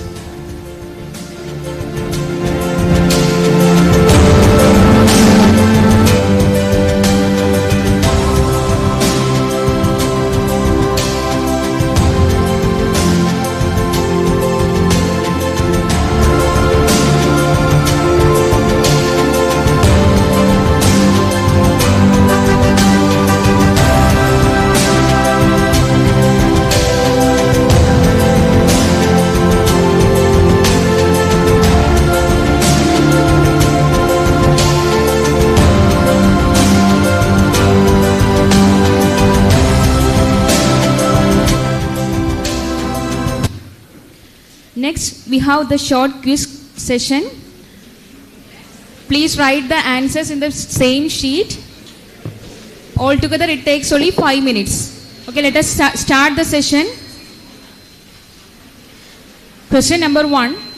A 60-year-old person says he is very forgetful for the last 3 to 4 months. On exploring further, he states that he can remember the recent events but not able to recollect past events and forgets the names of familiar people. He also reports fatigue and sleep disruptions, waking up regularly at 4 a.m. The possibilities are A. Early stage of Alzheimer's, B. Pseudo-dementia due to depression, C. Features of normal aging, D. Factitious and amnesia.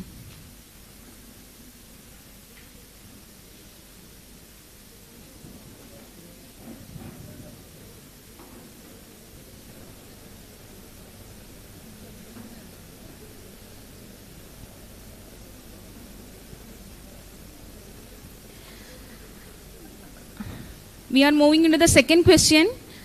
Intervention with good evidence base to prevent memory impairment in middle ages includes all of the following except option A. Learning a new language, B. Maintaining sleep hygiene, C. Adequate control of hypertension and diabetes, D. Ginkgo biloba extract.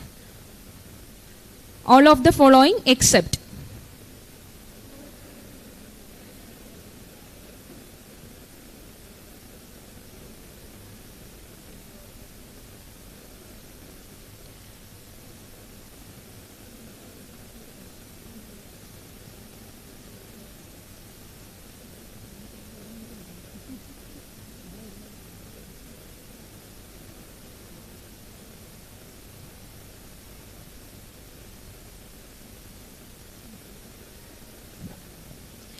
Third question, which of the following psychological factor is best predictor of memory function?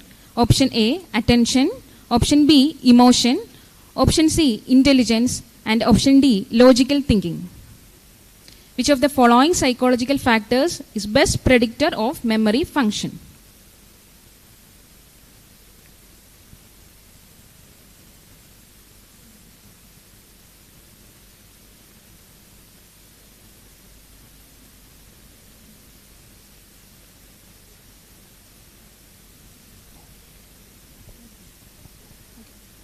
Fourth question, a 10-year-old child is brought with complaints of poor memory and academic underperformance. He has normal milestones of development and reported to be smart in everything except studies. The least possible diagnosis would be option A, amnesia of childhood associated with intellectual disability, option B, Savant syndrome, option C, attention deficit disorder, and option D, developmental dyslexia. The least possible diagnosis would be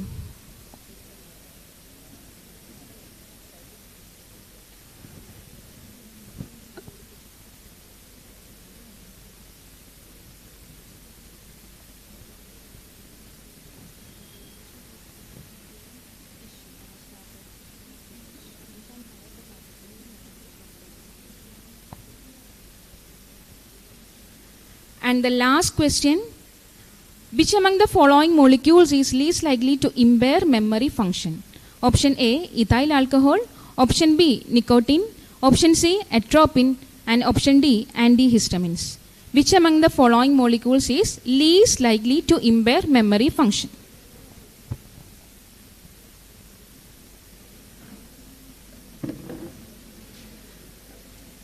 That was the end of the whole quiz sessions.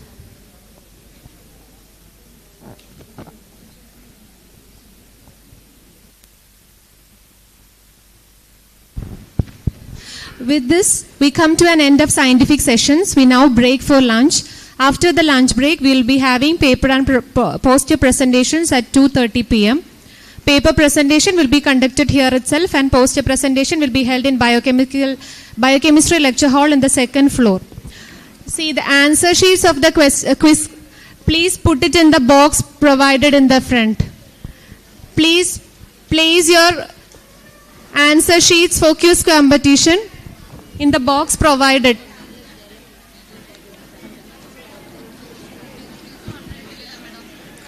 Lunch counter has been set outside in the same floor at the end of the corridor.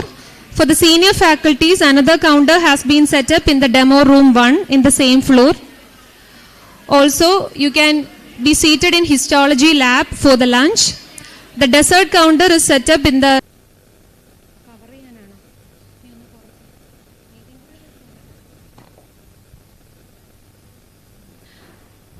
lot number 1. So good morning, madams and audience. I'm Dr. Heavens Jose from Papez Institute of Medical Science. I'm presenting here Behind the Weak Pinch, the Ganser's Trap, Anatomical Insights into the accessory head of flexor pollicis longus and its relation with anterior introitious nerve. As we all know that flexor pollicis longus is one of the deep flexors of forearm. Now, there is a variable head that is present, that is arising from the coronoid process or medial epicondyle and getting inserted to the flexor pollicis longus, which is known as the accessory head of flexor pollicis longus or Ganser muscle. Now, this Ganser muscle has got variable relation with that of anterior introitious nerve. The Ganser muscle that is lying above the anterior introitious nerve may compress the anterior introitious nerve and may lead to Kellogg-Nevin syndrome, and that, if not treated, may lead to permanent hand deformity. So, here is a picture of normal anatomy of flexor pollicis longus. We have median nerve and anterior introitious nerve that is supplying the flexor pollicis longus. Now, here is a normal anatomy of the accessory head of flexor pollicis longus, that is the Ganser muscle. You can see the tight structure here. So, this is the Ganser muscle, and it has got two parts. It has got a muscular part and it has got a tendinous part. The one is the muscular part and third is the tendinous part, and that 2 number shows its origin.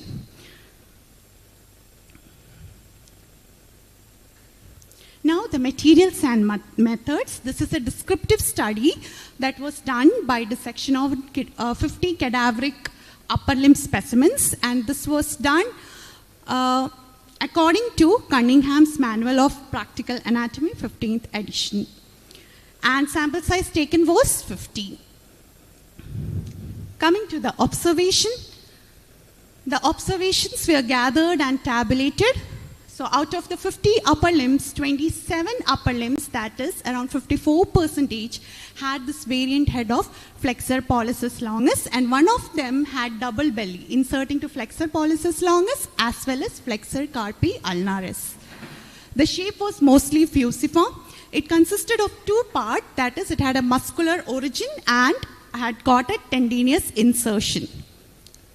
Now, anatomical relation between anterior introitious nerve and accessory head of flexor pollicis longus. Out of 27 upper limb, 2 upper limbs, the tendinous part crossed over the accessory head of flexor pollicis, crossed over the anterior introitious nerve. In 16 upper limb, the muscular part was lying above the anterior introitious nerve. And in 9 upper limb, the anterior introitious nerve was lying parallel to accessory head of flexor pollicis longus. So this is the image showing, this is the,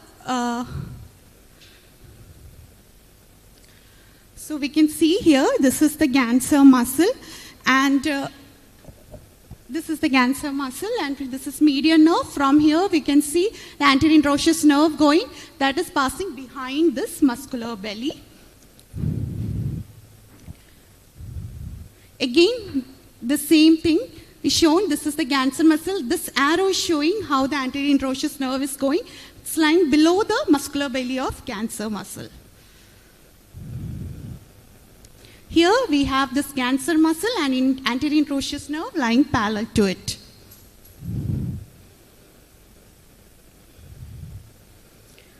Here it is shown, this is the Ganser muscle, and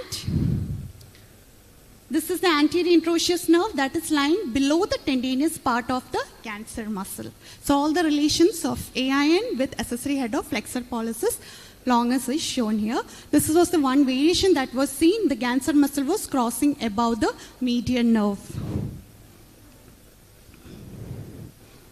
This was another one in which we had 2 bellies, and one of them was going and attaching to flexor pollicis longus, and one of them was going and attaching to the flexor carpi ulnaris. So coming to the discussion part, as for my studies, I got 27 out of 50 upper limbs with Ganser muscle, that is 54%, and most of the studies consisted of this Ganser muscle from 48% to 78%. That is the incidence. This was all the samples that was collected, the Indian studies of the Ganser muscle. Now, since it is associated with compression neuropathy, the relation with AIN were classified into 3 groups by O et al. Type A, where AIN crossed by the tendon component. Type B, where Type A, where the anterior introitious nerve was crossed by the muscular component of Ganser muscle. Type B, where AIN was caused by the tendon component. And type C, where the Ganser muscle as well as AIN were lying parallel. And as per the study, my study, I got type A. That was the most common found, almost 64%. Now this is the tabulation of out of 50 upper limbs, how it was present. And one more thing that was noted, this, as per the studies of evolution, it is one of the FPL is most recent in evolution, and so accessory head of flexor pollicis longus can also be said as a part of beneficial adaptation, evolutionary adaptation. Now coming to the conclusion, what I want to tell is 3 things: embryological root, evolutionary perspective, and the clinical edge. It said that accessory head of flexor pollicis is due to incomplete differentiation of early flexor muscles. But as per my studies, since the incidence is so much, it usually supports the evolutionary development rather than an anatomical variation. Second is evolutionary perspective. We know that thumb is the most evolved in the Homo sapiens. So the accessory head of flexor pollicis longus is an adaptation that is useful to improve the thumb precision and power. Coming to the clinical edge, it is always the OK sign or the Ganser strap is always taken as a diagnosis of exclusion. But I want to say that since the incidence is so high, this should be recognized as a primary cause of AIN syndrome, warranting great emphasis in both academics as well as clinic. The knowledge is not only important for us anatomists, hand surgeons, neurologists, but also for the cases, the overlooked cases in medical negligences. Once the clinical suspicion is done, diagnosis, treatment, and prognosis are really good. So these are my references.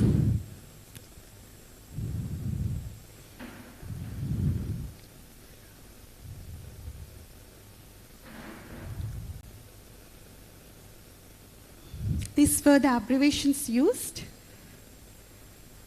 Hope my ideas flowed without any obstruction. Thank you.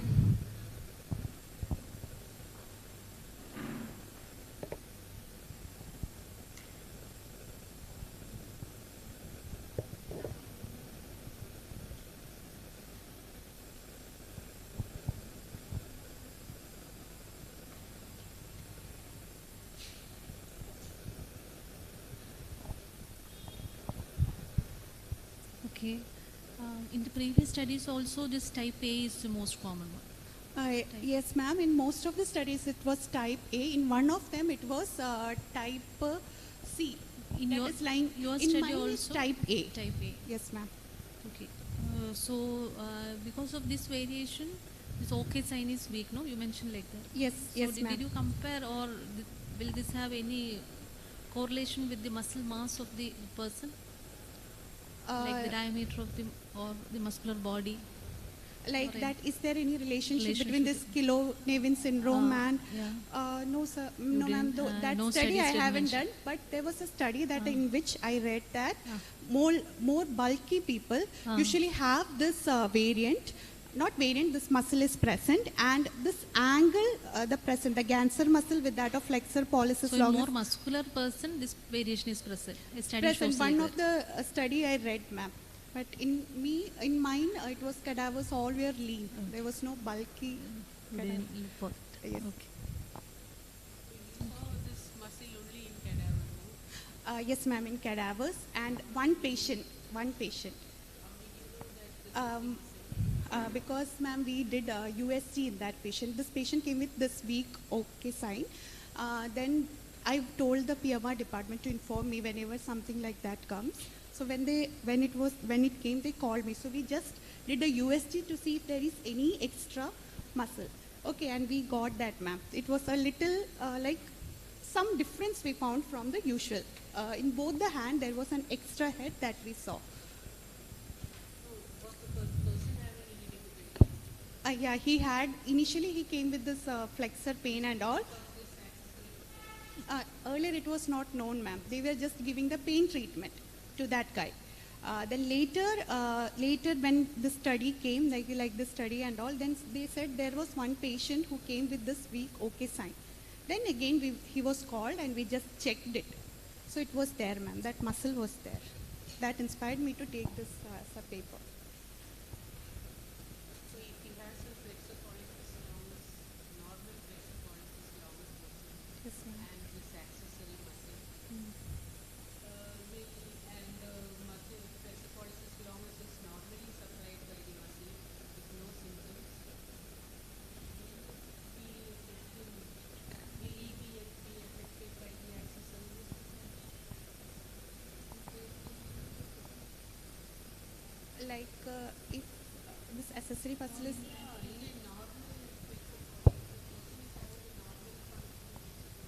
yes, ma'am. This muscle. Yes, ma'am. Yes, ma'am. Because not because just it is present. If there should be some hypertrophy, some compressive, something that is causing increase. It is inserted to flexor pollicis longus in most of the studies, and originating from this medial epicondyle or coronoid process. No, action will not be separate, ma'am, because since it is inserting to flexor pollicis longus, the action will be same.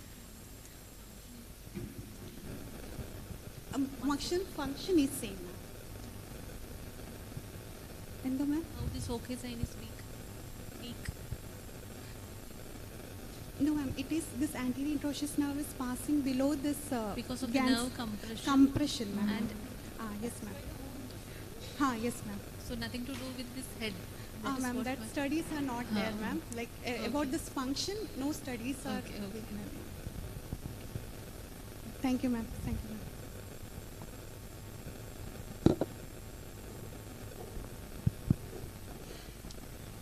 Next is lot number 2.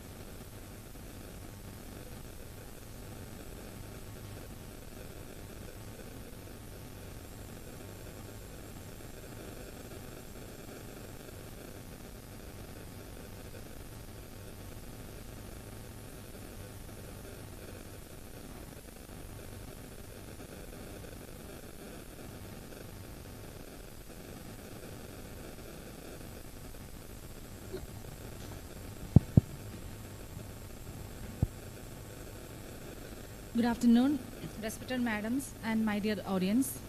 Today I would like to present on the topic Human Epidermal Architecture, a histological study of age and gender-based variations.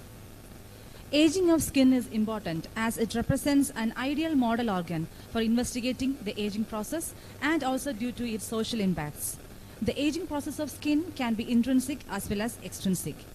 Intrinsic aging is a normal process due to chronological aging and it reflects the genetic background, whereas extrinsic aging is an induced process by an external agent which can either be physical or chemical. Objectives: to study the microscopy of changes in human epidermal architecture with respect to the changes in epidermal thickness and height of dermal papillae as age advances in both males and females, and to observe in whom aging process is faster. Materials and methods. A descriptive study involving 100 tissue samples of human skin from anterior abdominal wall from bodies subjected to autopsy 8 hours after death were taken, and the specimens were taken 5 cm below the umbilicus along the lip of incision taken for autopsy, and it was about 3 cm in length and 3 cm in breadth. The study setting is Department of Anatomy and Department of Forensic Medicine, Government UD Medical College, Alappuzha. After procuring the samples were fixed in 10% formalin for 72 hours, and the routine tissue processing done like the dehydration, clearing and embedding, and the slides were stained with routine hematocin and eosin procedures. The changes in epidermal thickness and height of dermal papillae were studied from 5 different fields each of 2 slides stained from each block. The thickness of epidermis was measured from the dermo-epidermal junction to the superficial layer, that is the stratum cornea, whereas the height of dermal papillae was measured from the midpoint of beginning of extension of dermis into the epidermis. A stage micrometer and eyepiece micrometer were used as a calibration tools for the procedure. The inter-observer and selection bias were avoided by calibration of eyepiece micrometer, multiple observers, that is the authors, and standardized procedure. So this is the study groups. Group A consisted of less than or equal to 20 years with 2 males and 2 females. Group B, 21 to 40 years with 19 males and 10 females. Group C, 41 to 60 years with 27 males and 14 females. Group D, more than 60 years with 18 males and 8 females. So in total, 66 males and 34 females were taken. The epidermal thickness and height of dermal papillae were less in the younger age group, that is less than 20 years, and showed a consistent increase up to the 50 to 60 years of age.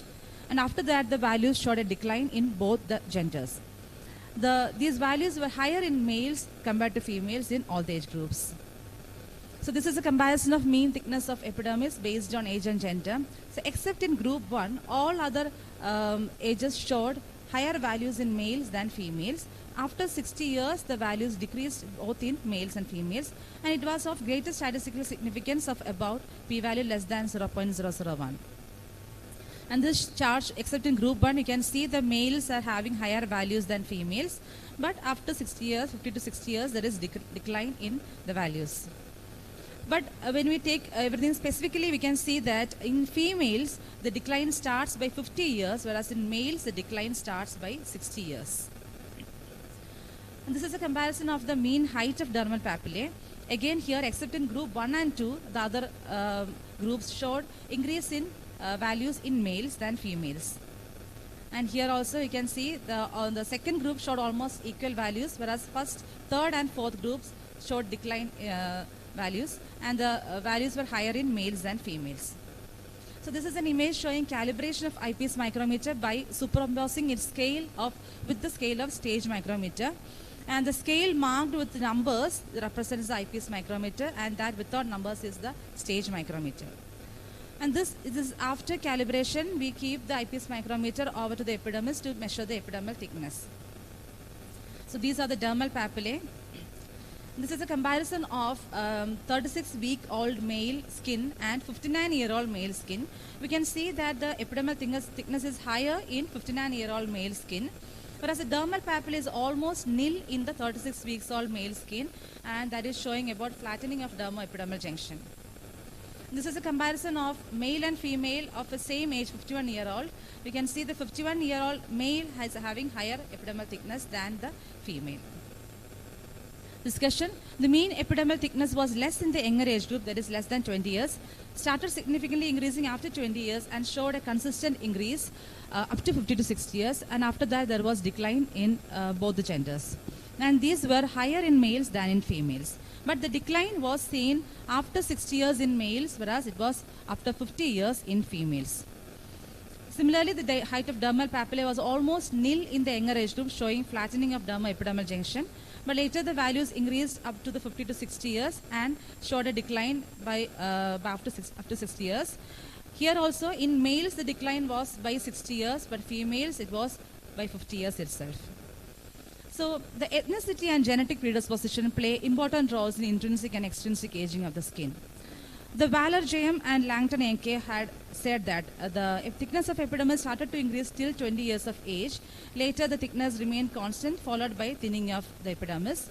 And Jane Sandby Moller et al. Says the thickness of epidermis is greater in males than females. And according to Swarman K. Lagaric et al., there is significant decrease in the dermal papillae in older age groups. And Firoz Rajabi and Washi N. et al. Are also of the same opinion. And Washi N. et al. Says the females are prone to premature chronological aging due to decrease in estrogen in the postmenopausal period. Apoptosis induced by FAS, that is CD95, a member of tumor necrosis factor family, and decreased proliferation are the key elements responsible for decrease in epidermal thickness after 50 to 60 years. But in females after menopause, due to the decrease in estrogen, there is accelerated chronological aging. Lifestyle factors and perimenopausal aging are cause noticeable variations in the skin aging. So limitations of the study, the values showed decrease in the first age group might be due to the less number of specimens, because only 2 males and 2 females were there in the first age group. To get more generalization of the outcome, the study may be conducted in a larger population. Conclusion, human skin undergoes tremendous changes in aging, which happens in definable patterns in all phases of life. While hormonal changes are natural and unavoidable, healthy lifestyle choices and targeted skin care approaches are significantly slowing and even improving the visible signs of aging. So these findings will be helpful in identifying various pathologies affecting the skin, constructing grafts, and also in the cosmetic field. These are my references. Thank you.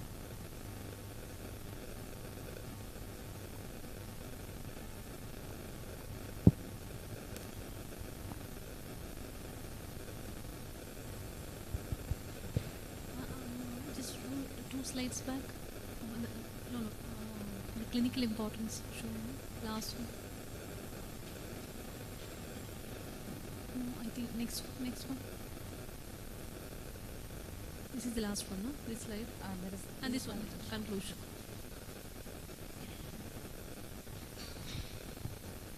How many cases in total?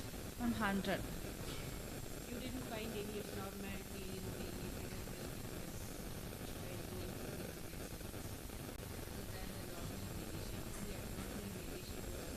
There was a flattening of dermo-epidermal junction.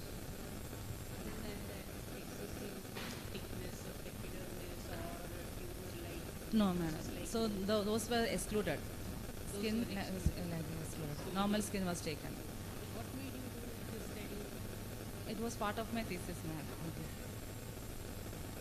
No, we want to know just what is the clinical significance of doing this. Madam, since this is taken from the ventral wall of abdomen. And why you prefer that site? That particular site? That is, it was taken during autopsy. So that is the easiest site for taking in the skin. And that. So in this case, the chronological aging is seen earlier in females. This might be due to the perimenopausal changes and decrease in estrogen. But that can vary if suppose the males are, usually everyone will be covering this part. But if the males are exposing to sunlight, that thickness can be varying in males. The study shows like that. Yes, madam. I had done with the exposure to sunlight also. This is gender variation. Exposure to sunlight variation had done. For that, I had taken extensor aspect of aura. What was the finding there? There, the males had aging earlierly because exposure to sunlight is more in males. Females are usually using protective coverings or like sunscreen and all. So the photo aging is more earlier in males, but chronological aging is earlier in females.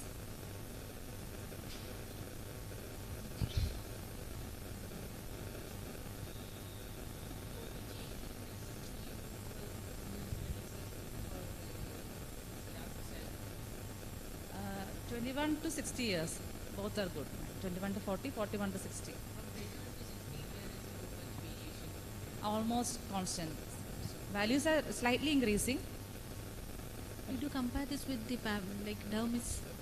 Yes, madam. Here the collagen and elastin fibers are less. Any comparison, any correlation you have seen between these two findings? As the age increases, the collagen and elastin fibers are decreasing.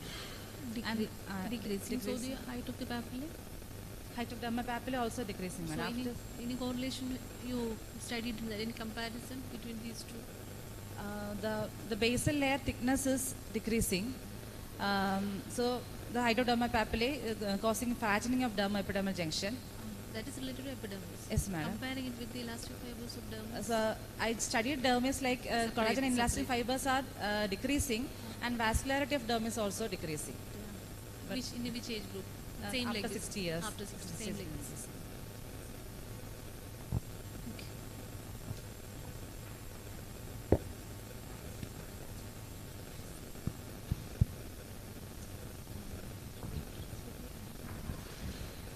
Lot number 3.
Good afternoon, everyone. I am here to present a topic, study on prevalence and clinical significance of Pons hepatis.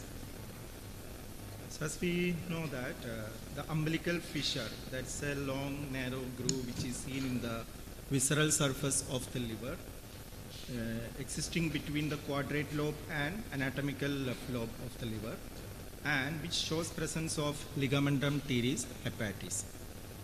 And the morphological variations of this umbilical fissure is a concern for the surgeons, radiologists, and also we anatomists when we are teaching the students, and for effective management of various diagnostic and also the surgical management of hepatobiliary disorders. And here, what is Pons hepatis? So in Pons hepatis, there is a mass of liver parenchyma which is bridging across the umbilical fissure, and which may connect the quadrate lobe to the left lobe. And here the umbilical fissure will be converted into a tunnel as which is seen in this image, and sometimes it will be completely obliterated and completely covered, and there is no umbilical fissure at all. And when we search in the literature, it is termed as Pons hepatis. And the objective of this study is to know the prevalence of Pons hepatis and also to evaluate the existing variations of umbilical fissure in cadaveric livers. We studied this in 103 cadaveric livers. 103 cadaveric livers were studied in detail for the gross features. And out of 103 cadavers, 24 livers were showing Pons hepatis. And the measurement of Pons hepatis was taken by using a digital vernier caliper. When we calculated the sample size, the minimum number of samples required was 100, and we got 103 specimens. The minimum requirement was 100. And to consider and to do the dimensions of Pons hepatis, we followed a method of Shamir Okavich. He did in 2021. The same method we followed to have the dimension like length, width, and the thickness. So the length of the Pons hepatis that was measured using vernier caliper from the left end of porta hepatis towards the anterior margin of this Pons hepatis. That was considered as the length. And the width is across a coronal plane across the umbilical fissure. This was considered as width. And the thickness we measured from the visceral surface of this bridge towards the hepatic surface, almost in the midpoint. This was considered as the thickness of Pons hepatis. And out of 103 livers, 24 livers were showing various anomalies or the variations in the umbilical fissure, especially the Pons hepatis. And we were giving each sample, out of 24, each sample we were giving a unique identification number, number 1 to 24, and photograph separately. And Shamirokovich in 2021, he categorized this Pons hepatis into 4 types, type 1 to type 4. And type 1 he considered as the normal anatomy. That means there is no bridge or parenchyma connecting the left lobe and the quadrate lobe. But the type 2, in type 2, there was a thin fibrotic band which was devoid of hepatic parenchyma, but there was a thin connection between quadrate and left lobe. But type 3 variation, so there is a parenchymatous bridge, but these two processes were not connected with each other. That means umbilical fissure was not obliterated completely. And type 4, both there was connection between the margins of the quadrate lobe and the left lobe, and there was an obliteration of the umbilical fissure. This variety was considered as type 4. And there is another classification explained, like open type and closed type. Open type is incomplete. That means the length of the Pons hepatis is less than 2 centimeter. That means 20 millimeter. And the another type is closed type. It will be quite lengthy. The length was more than 2 centimeters. This is explained in literature as closed type of Pons hepatis. And after taking the measurements and dimensions, each measurements we were tabulating from 1 to 24. We considered the length, width, thickness, and also we considered what type of the Pons hepatis was shown by each variety of the samples. And additionally, after careful examination, we were observing for any other variations which have been seen in each specimen. And we could find in the specimen 1, we got a huge diaphragmatic fissure or cup furrow in the anterior surface. Similarly, in the specimen 2, there was intrahepatic gallbladder. And the specimen 6 was showing an unusually lengthy or elongated left lobe of the liver. These were certain other external variations which were seen in the specimens. And to analyze the result, the type 1, we got 79 livers out of 103, that is around 76.7, that is the normal variant. And the type 2, there was 7 out of 103, that comes around 6.8%. And the type 3, we didn't get no variations in any specimen belonging to type 3. And the type 4 variations, we got 17 out of 103, that was coming around 16%. And we got 15 out of 103, that is 14.6%, which were open type, less than 2 centimeter, and 9, that comes around 8.8, which was closed type. And we analyzed the result by using SPSS software, and to get the p-value, we used ANOVA software. And the p-value of the length was 0.074, and the width 0.084, and the thickness was 0.005 respectively. If we discuss about the Pons hepatis, during fetal life we know that the left umbilical vein carries blood from the placenta to the liver, carrying oxygenated and nourishment to the fetus. But this umbilical vein which was within the liver parenchyma later becomes extrahepatic, and it forms the ligamentum teres hepatis. And these events are controlled by a variety of signaling factors, but the Pons hepatis was explained as persistence of embryonic liver tissue in the form of a bridge. And let us have a look at the clinical significance of this Pons hepatis. Nowadays, in the increasing the dependence on the laparoscopic procedures, a precise knowledge of external variations of the liver is very essential for better surgical, interventional, and also the radiological interpretations. Sometimes the radiologists may interpret this mass as a neoplasm or a hematoma or any primary neoplasms during radiological investigations. And surgeons, for surgeon it is very important during hepatobiliary surgery, as umbilical fissure is a landmark for planning the surgical procedure, especially during liver transplantation. And the conclusion of my study is prevalence of various types of Pons hepatis is 23.4%, and global prevalence is said to be as 3.4. And the knowledge of Pons hepatis bears a clinical significance as it can be misinterpreted by liver tumor and hinder the operative procedures. And these are my references. Thank you.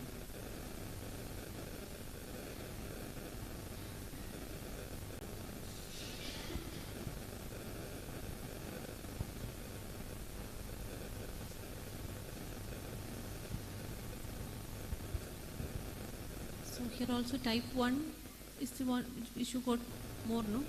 The instance is more for type 1. There is no any parenchymatous bridge. That is a normal variety. As In the study also, the major... Yes, in study also same things. That is not considered as a variation, normal. And this type 4, no, it is completely obliterated. That's type 4. If it is closed type, it will be completely obliterated. That means it will be compressing the vein. Umbilical vein. Yeah, that will be within. That will be a complete tunnel. The intact tunnel is there even then. But compression depends what exactly the thickness is. If it is very thin and it is complete, the compression may not happen. Okay. So what that depends the thickness. What was the finding in your cases? Like you got some 17 cases, no? Type 4. Type 4 I got 17. But there the thickness was not very significant. Not so. This one. So proportionate to the length, the thickness was not varying. Sometimes even though it is very short one, length is very less, sometimes thickness will be more.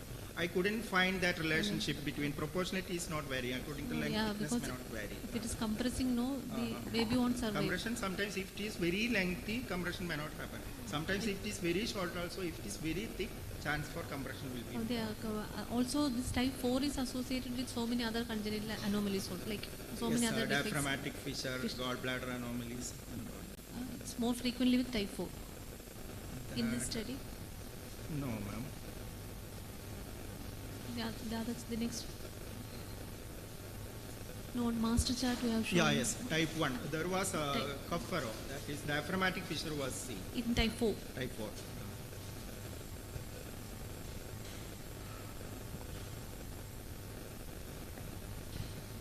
Thank you.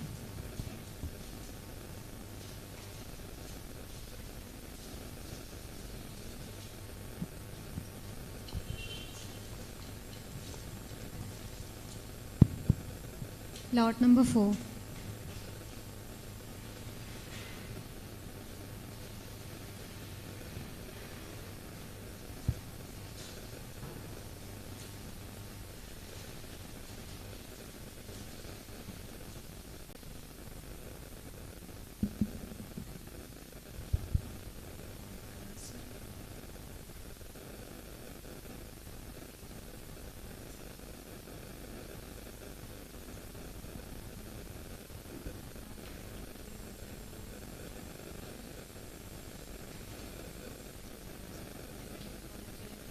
Good afternoon to one and all. Myself, Dr. Hina Majid, Junior Resident, Government Medical College, Trivandrum.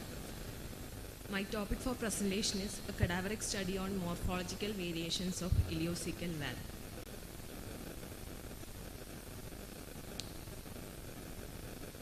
Introduction. The junction between terminal ileum and cecum is guarded by ileocecal valve which separates them.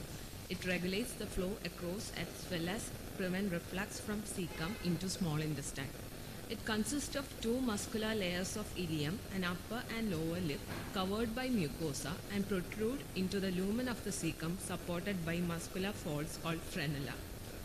Morphology of valve can be bilabial, papillary or lipomatous. Being most relevant endoscopic landmark of cecum, its morphology is important for successful intubation to facilitate terminal ileoscopy, which is a part of completion of the colonoscopy, especially in patients suspicious of Crohn's disease.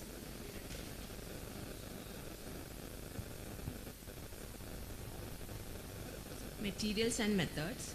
Study design, descriptive study, study setting, 9 specimens of ileocecal region obtained by dissection at Department of Anatomy, Government Medical College, Trivandrum.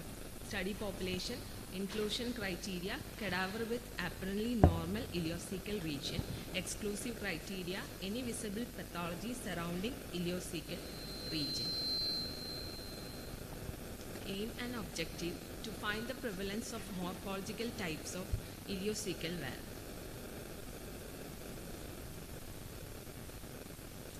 Data collection.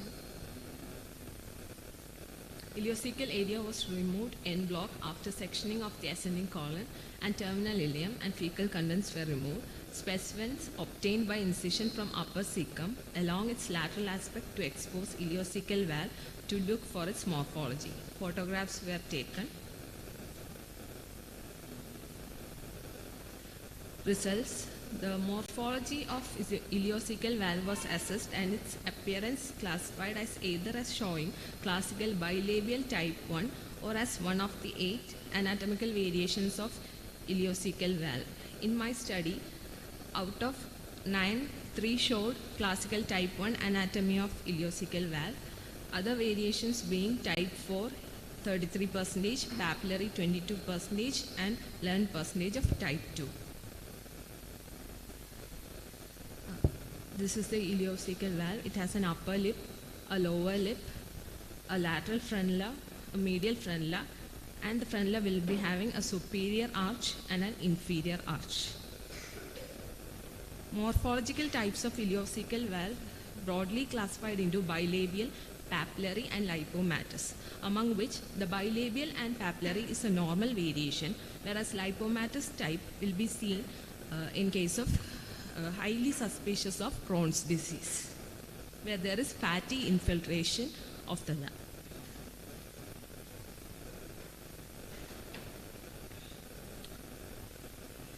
Bilabial type is further subdivided into 5 types, where type 1 there will be presence of medial and lateral frenula of ileocecal valve, which is dividing into superior and inferior arches. Type 2 there will be absence of either superior or inferior arch of either medial or lateral frenulum. Type 3 there will be bilateral absence of inferior arch.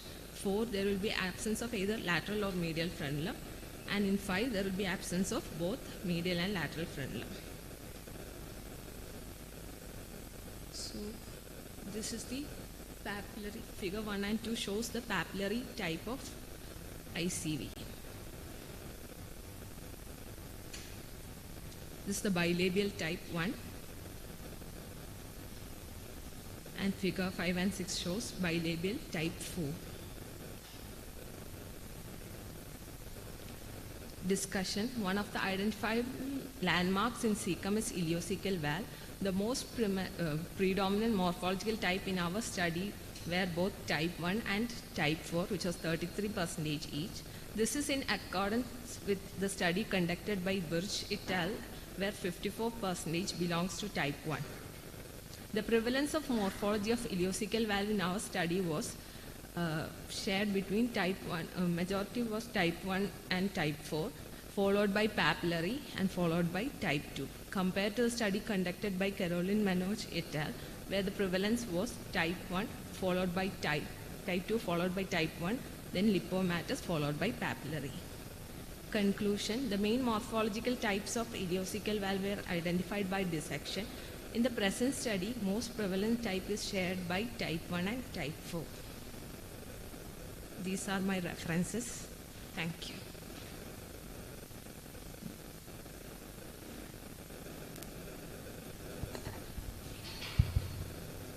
What about the sample size? Is it adequate?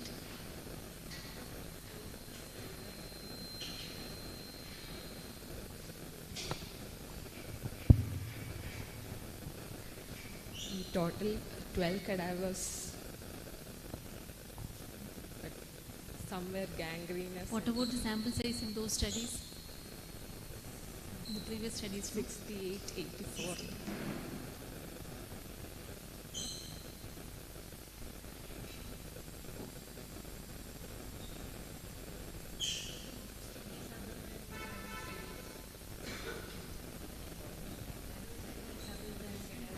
Endoscopy.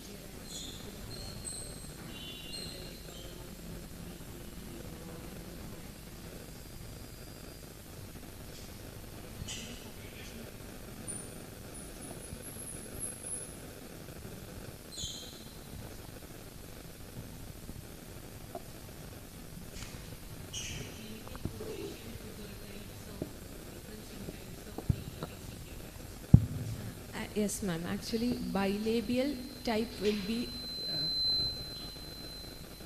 find it very difficult to intubate due to this labial two lips approximation.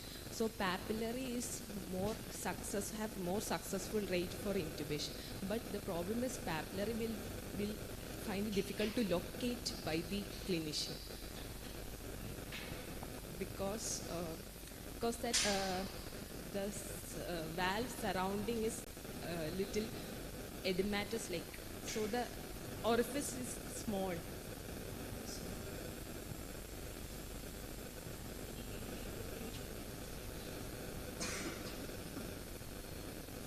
TB.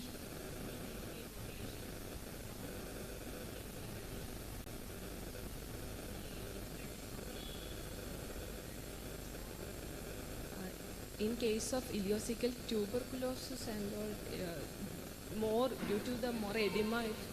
Yes, ma'am. Yes, ma'am.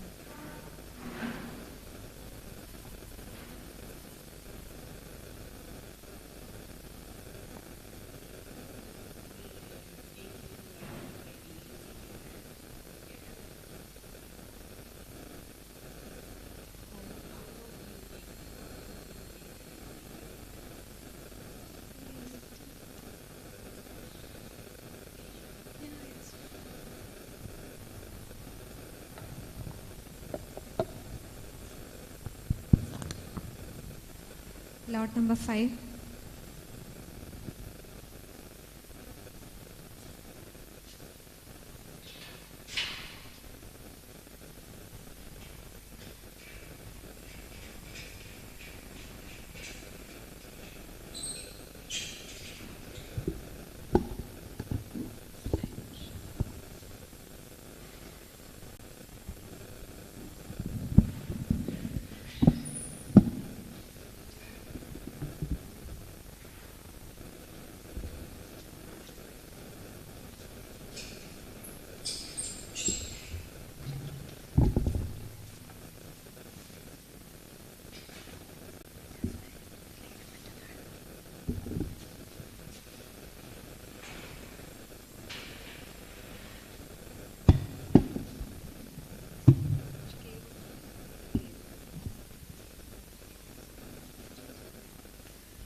Good afternoon, judges and professors.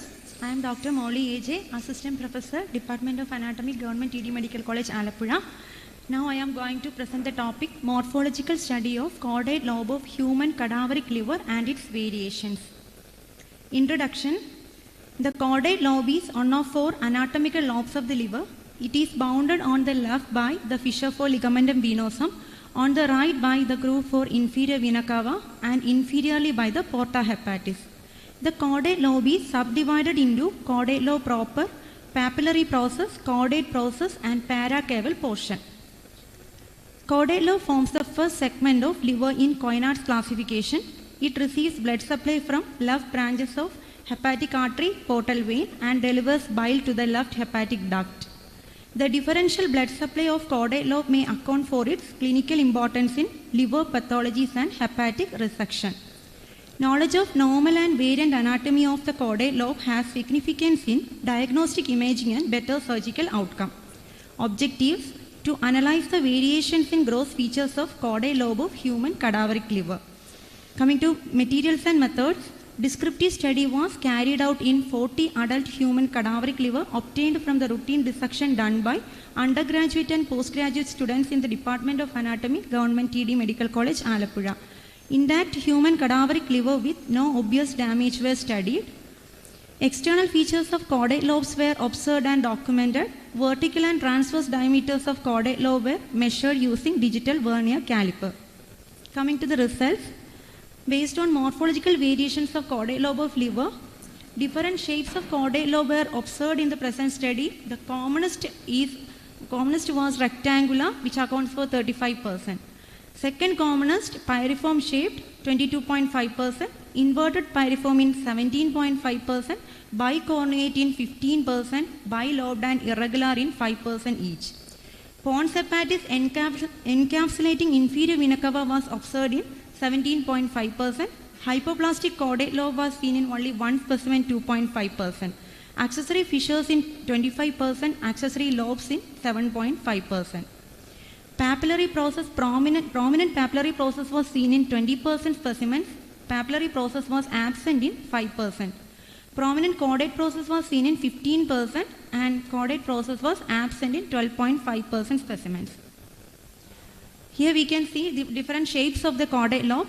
A shows rectangular caudate lobe, B pyriform shaped caudate lobe, C inverted pyriform shaped caudate lobe, D bicornuate caudate lobe with prominent papillary process and caudate process, E bilobed caudate lobe with vertical accessory fissure, F irregular shaped caudate lobe with accessory fissure, accessory lobe and pons hepatis encapsulating inferior vena cava. Coming to the morphological variations of caudate process and papillary process, A shows caudate lobe with normal papillary as well as caudate process, B bicornuate caudate lobe with prominent papillary and caudate processes, C caudate lobe with absent papillary process and normal caudate process, E caudate lobe with absent papillary and caudate processes, E shows caudate lobe with normal papillary process and absent caudate processes, F shows prominent papillary process. Here we can see the pons hepatis encapsulating inferior vena cava. This is the hypoplastic caudate lobe. Coming to the measurements of caudate lobe, transverse diameter ranges from 0.66 to 4.3 centimeter, vertical diameter from 4.4 to 8.2 centimeters. Ratio of transverse diameter of caudate lobe to transverse diameter of right lobe, which ranges from 0.07 to 0.52 centimeters. Coming to the discussion, from all these studies, the commonest shape was rectangular, which is similar to the present study. Second commonest was pyriform shaped, except the study conducted by the Sambhav et al. According to them, the second commonest shape was inverted pyriform. The frequency of pons hepatis encapsulating inferior vena cava is more in present study compared to the other studies. Hypoplastic caudate lobe is less frequent in the present study compared to the others. Then accessory fissure, prominent papillary process and prominent caudate processes similar to the other studies. Comparison of measurements of caudate lobe with other studies. From these studies, we came to the inference that the transverse diameter of caudate lobe, which varies from 0.66 to 4.3 centimeters. Vertical diameter, which varies from 2.4 to 9.3 centimeters. The ratio of transverse diameter of caudate lobe to that of right lobe, which varies from 0.07 to 0.67 centimeter. Coming to the discussion, clinical importance. The shape and size of the caudate lobe can influence surgical planning for hepatic resection and liver transplantation procedures. Large papillary process can mimic mass lesions in pancreas or periportal lymph node on radio imaging. Complete encapsulation of inferior vena cava could lead to venous obstruction. Surgeons should be aware of this variant to avoid complications during surgical procedures. Due to the differential blood supply and drainage, the caudate lobe might be affected differentially from the remainder of the liver by vascular-based pathologies like Budd-Chiari syndrome and cirrhosis, where the caudate lobe undergoes a compensatory hypertrophy. The determination of the ratio of transverse diameter of caudate lobe to that of right lobe more than or equal to 0.65 on radio imaging is considered sensitive and specific for the diagnosis of cirrhosis. Coming to the conclusion, knowledge of variations in caudal lobe morphology is essential for accurate interpretation of radio imaging and for planning surgical procedures involving liver. This study also helps to enlighten the knowledge of anatomists to facilitate teaching. These are my references. Thank you.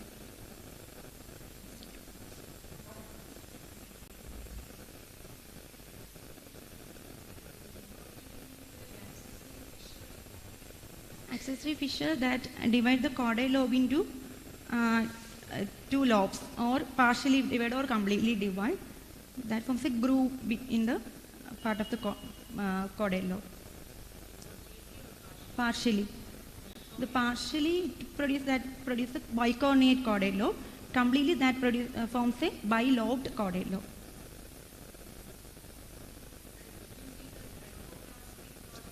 Only one specimen we got the hypoplastic caudal lobe.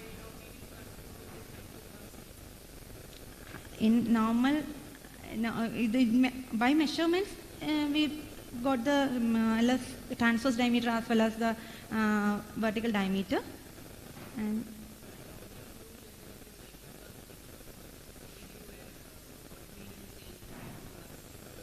normal, that is different from the normal appearance of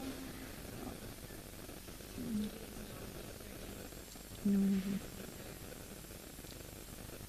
ma'am.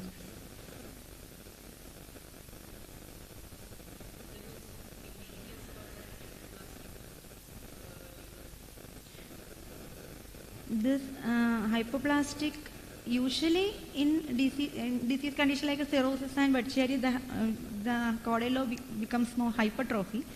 But hypoplastic is sometimes associated with the hypoplastic right lobe or left lobe. In the congenitally also, that other lobes are also becomes hypoplastic, associated with that.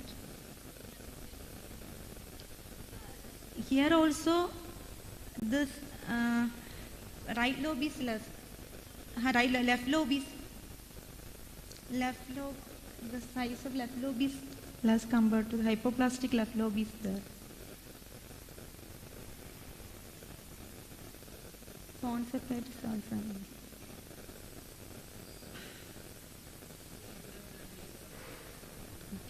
Okay.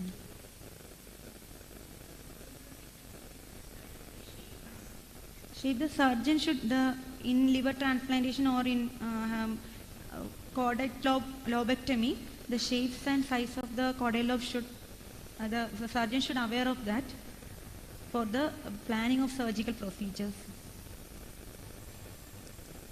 And sometimes the caudal lobe that also forming the encapsulation over the inferior vena cava, like that the shape will be varied, so the surgeon should aware of that to avoid surgical complications and for better planning of the surgery.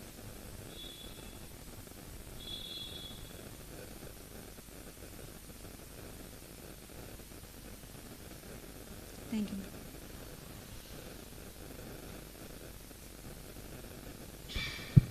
Lot number 6.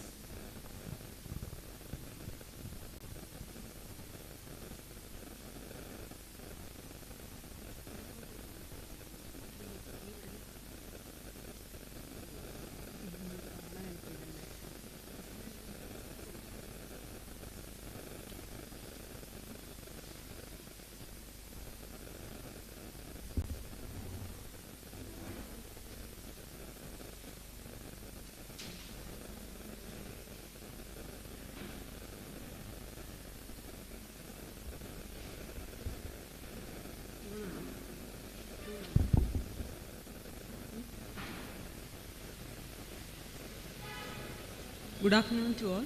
Myself, Dr. Deepa Chandrane, Assistant Professor, Government TD Medical College, Alappuzha. I am going to present the research paper, Morphometric Measurements of Distal End of Ulna, a clinical tool for management of distal radioulnar joint injuries. Introduction. The distal end of ulna serves a crucial role in proper functioning of the hand. The parts of distal end of ulna include ulna head and the styloid process. The different parts of the ulna head include the seat, which is a lateral convex articular surface that articulates with the ulna notch or sigmoid notch of the radius to form the distal radioulnar joint. The pole is the distal surface part present distally, which articulates with the articular disc or the triangular fibrocartilage, which separates that articular disc that separates it from the wrist joint. Fovea is a roughened depression present at the base of the styloid process. Styloid process is a posteromedial projection from the distal end of the ulna. Fovea is a depression present between this pole and the styloid process. And there's a groove for the extensor carpi ulnaris tendon on the dorsal surface of the lower end between the pole and the styloid process, or ulnar head and the styloid process. So the distal radioulnar joint thus formed, it's a uniaxial pivot joint that allows forearm pronation and supination. Forearm pronation and supination, which is very important for performing the precise hand functions, such as grasping or power grip and in screwing movements.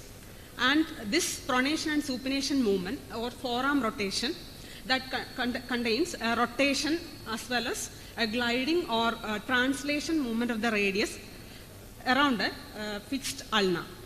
So this seat is the main determining factor for the gliding articulation. Pole is responsible for the absorption of load transferred to the forearm through the articular disc. Fovea represents the distal part of the central axis for forearm rotation. Proximally, the axis passes through the radial head. Distally, it passes through the fovea. So the pathologies of the distal radioulnar joint causes alteration in joint mechanics, causing pain, instability, and diminished grip strength. Thus, the aim of the study is to measure the morphometric parameters of distal end of ulna. Objectives: to study the morphometry of distal end of ulna and analyze the various parameters such as width of pole, height of seat, width of fovea, length of ulnar styloid process. Materials and methods: 100 human dry ulnar bones, 50 right and 50 left. Bones were obtained from the Department of Anatomy, Govt ED Medical College, Alappuzha. Following parameters were observed, that is width of pole, height of seat, width of fovea, length of ulnar styloid process, shape of pole, seat and styloid process, presence of groove for extensor carpi ulnaris, and depth of the groove for extensor carpi ulnaris.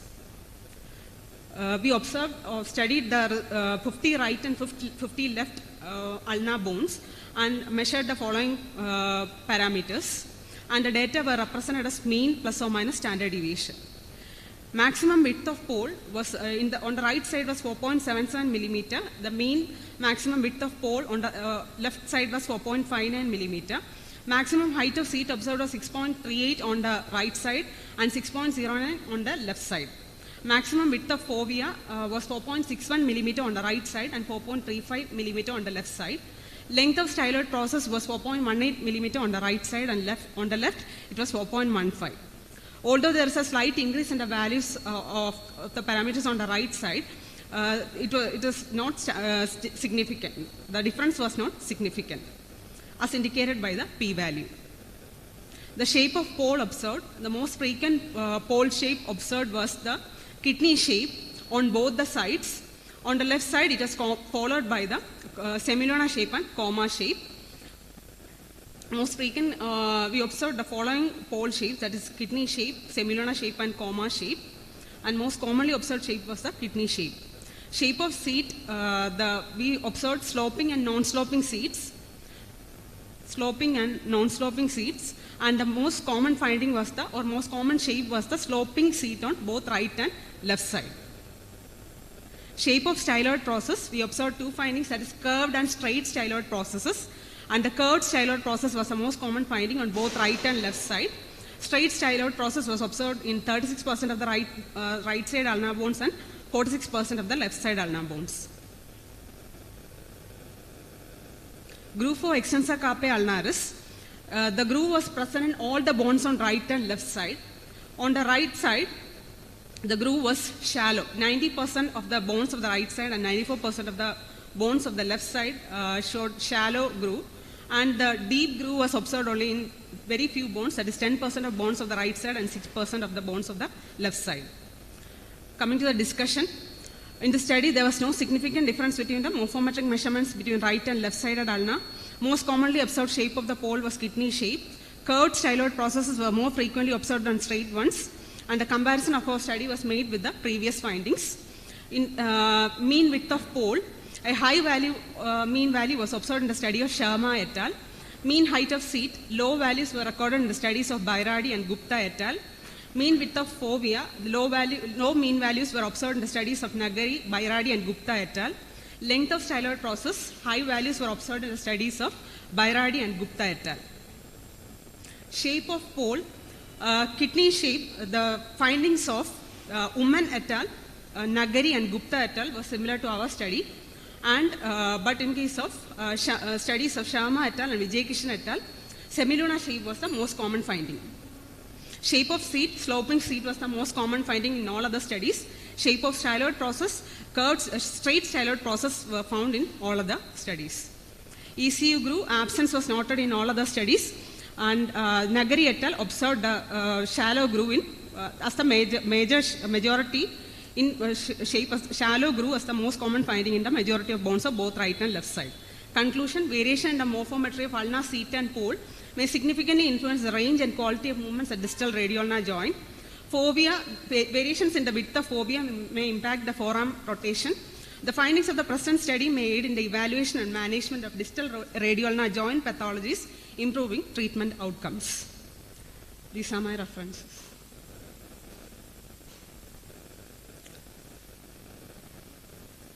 Thank you.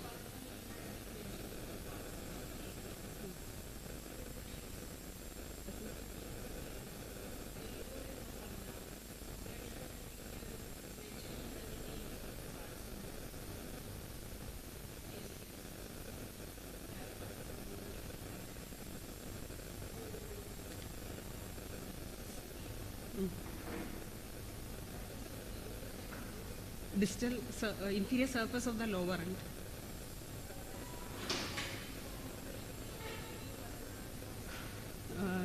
Inferior, the pole in the literature, pole articulates with the articular disc and triangular fibrocartilage complex.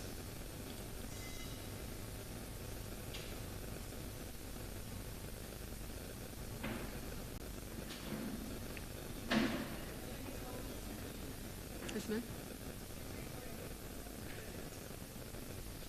The morphometric measurements will be helpful in the management of distal radioulnar joint pathologies or dislocations, in the management of the pathologies or dislocations of the distal radioulnar joint.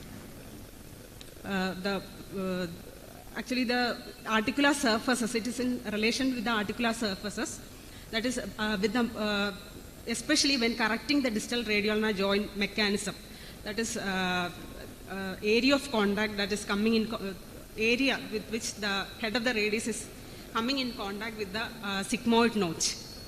And all these measurements, knowledge of the variations will be helpful for that.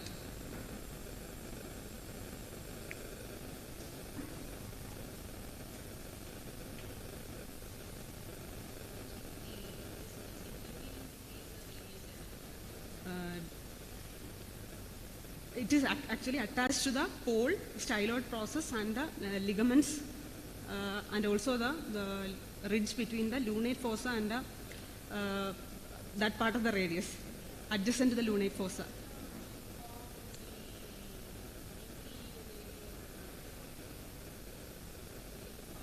No, ma'am. Yeah.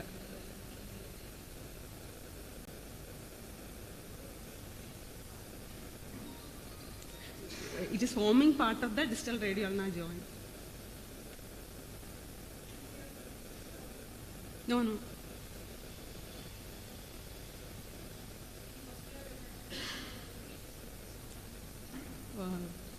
Articular disc is present mainly.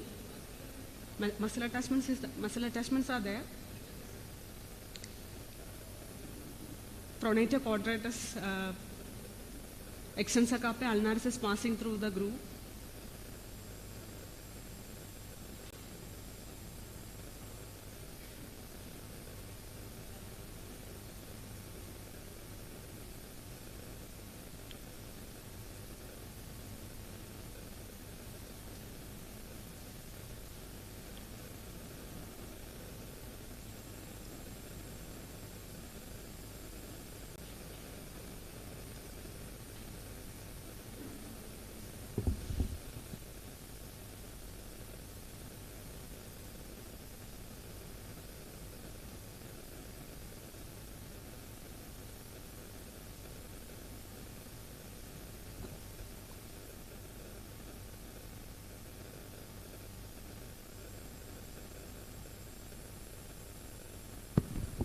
Lot number 7.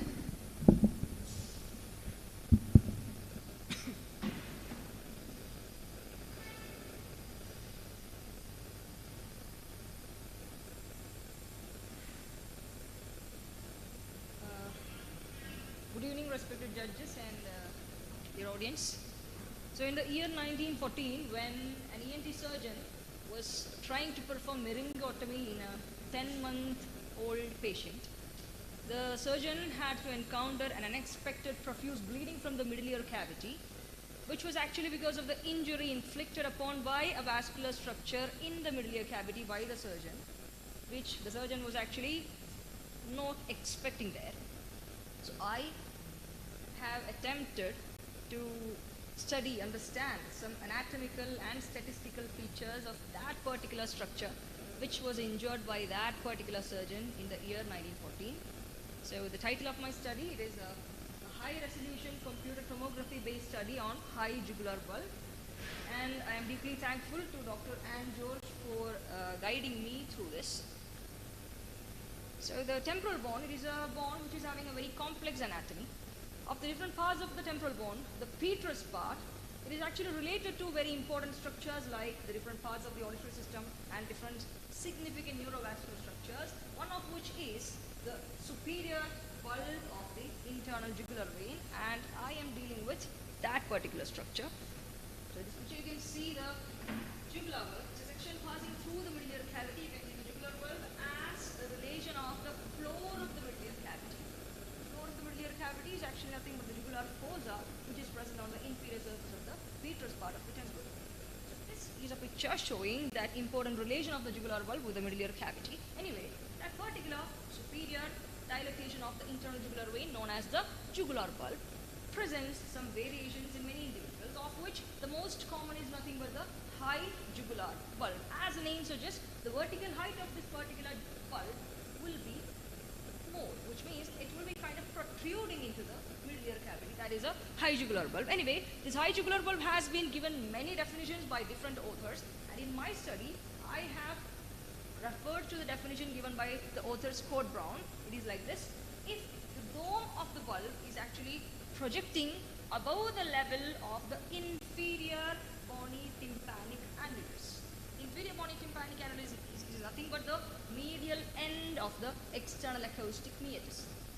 So if the dome of this bulb is projecting above the level of the inferior rim of the bony tympanic annulus, then that bulb may be defined as a high jugular bulb. So here, the objectives of my study is as follows. I have tried to understand the prevalence of the high jugular bulb in the study population, and I've also tried to understand the distribution of the high jugular bulb in the population, plus I've tried to understand measure the horizontal distance of this high jugular bulb from the inferior tympanic annulus. Or I can state it like this: I have tried to understand the horizontal distance of the high jugular bulb from the tympanic membrane. How close this bulb is, how close this high jugular bulb is to the tympanic membrane in the study sample. So these are the objectives that I've tried to cover. And the methodology is a descriptive kind of study, and by making use of the appropriate equation, I could see that I have to collect the HRCT scans of 860 temporal bones of 430 patients from the Department of Radiodiagnosis of Government Medical College, Kottayam, and I have conducted the study by a duration of about 1.5 years, and I assessed the axial sections of the HRCT scans of the temporal bones using the Radian Dicom viewer software. And this picture, this is how I identified a high jugular bulb. So here is actually the left side of the patient that you're seeing, and this hypotense area, that is the external acoustic meatus. And here the middle of the external acoustic meatus, you can see the hyperdense inferior bony tympanic annulus, which is marked by this arrow. And this asterisk represents the jugular bulb, whose dome is definitely above the level of the inferior tympanic annulus. So this is how I identified a high jugular bulb using the HRCT temporal bone scan. Then it shows how I have measured the horizontal distance of the high jugular bulb from the inferior tympanic annulus. This is the right side. Now, the data that's obtained were analyzed using appropriate softwares, and the results were as follows. So 860 temporal bones of the 430 patients who were of the age group starting from 2 years to 92 years, and the females showed that 265 of the 430 patients were presenting high jugular bulb. And in terms of temporal bones, I could see that 860 of the temporal bones were assessed. Of these 430 patients, I could see that 41.9%, which means nearly 50% of all these temporal bones were having high jugular bulb. When I assessed the site distribution next, my next objective, the site distribution, I could see that of all the temporal bones that I had studied, 499 of them, majority of them were not having any high jugular bulb. There is no anatomical variation were present in most of them, but in those which were having the high jugular bulb, there was a right-sided dominance. Right-sided high jugular bulbs were more commonly noted. Then the next objective of mine was to measure the horizontal distance of the high jugular bulb from the tympanic membrane, otherwise the inferior tympanic annulus. So this is a right side case. So for convenience, I did categorize the distance into these ranges. I was actually focusing on those bulbs, those high jugular bulbs which were in contact with the tympanic membrane. So I code it as 19. 19 of the right-sided high jugular bulbs were in contact with the tympanic membrane. Then majority of the right-sided bulbs were within a limit of 5 mm from the tympanic membrane. The very same pattern was found in case of the left-sided high jugular bulbs also. So when I assessed the prevalence, I could see that 61.6% of the patients were presenting the high jugular bulb, while my reference study was showing only a prevalence of just 13%, which means I owe an explanation to this, and I think it may be because of a selection bias, because I had collected randomly the samples from the Department of Radiodiagnosis, but patients were referred from the Department of ENT also with some otological symptoms which might have been caused by the high jugular bulb. Plus, another explanation I owe here is that Lowe et al., these authors, they have stated that the racial and geographical influence can be seen in the anatomy of the high jugular bulb. My reference study was conducted in the North Korean population, while I was conducting the study in a population in the southern Kerala. Regarding site distribution, a right side dominance was seen by me in the study. Similarly, similar findings were obtained in my reference study also. Regarding horizontal distance, 19 of the patients with right-sided high jugular bulbs were having their high jugular bulbs in contact with the tympanic membrane, and a very similar finding was same in the case of the left-sided bulbs also. So taking into consideration of all these, I can say that pre-operative radiological assessment to understand the status, anatomical status of the jugular bulb is compulsory when a surgeon is going to operate in the medial cavity. So I have prepared the limitations and all, but there is no time for me to discuss about it. These are the references. So anyway, that's it. Thank you for listening. Okay. What is your inclusion criteria? Inclusion criteria, I have randomly collected the HRCT temporal scans from the Department of Radiology. The exclusion criteria was temporal bone fractures, congenital abnormalities which the babies have. So you mentioned about that ENT pathology, no? So that such cases were also included actually.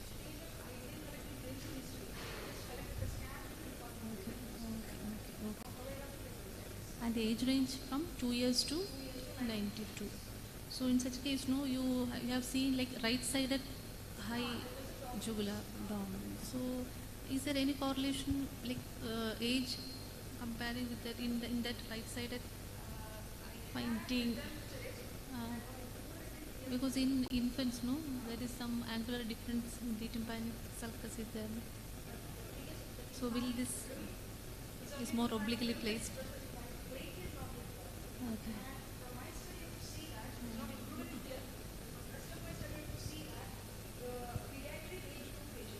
So we can expect that high level, no? That we can expect that. So you got.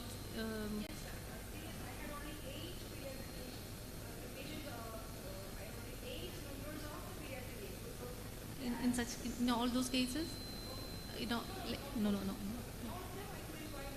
level.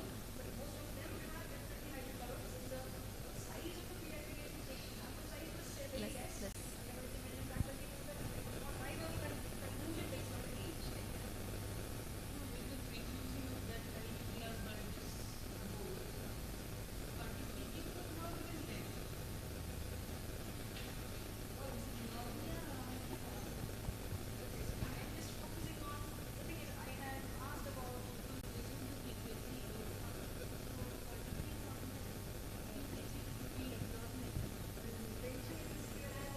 in previous studies, what about that percentage for this high level?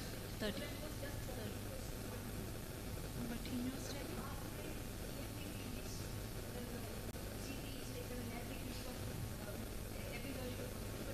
Percentage in your case, in this case, 16.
With that, we come to the end of the paper presentation. Validictory function will be beginning shortly.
We'll be starting the valedictory function.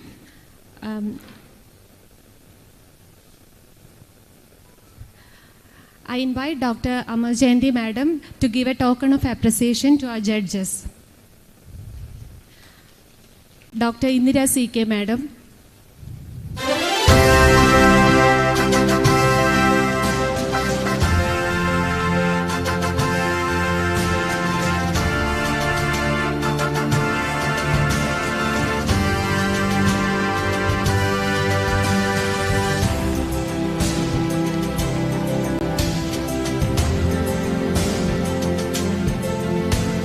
Dr. Vandana L.R. Ma'am.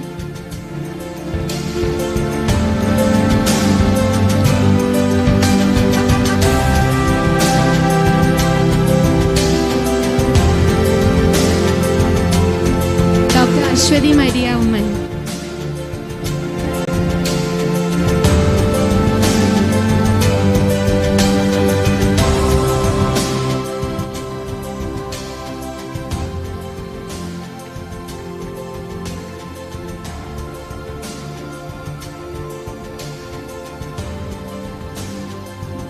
Now we are going to announce the awards. The best poster award goes to Dr. Abhijit Mohanan, Government Medical College, Kottayam. I invite Dr. Amajayanti Madam to give away the.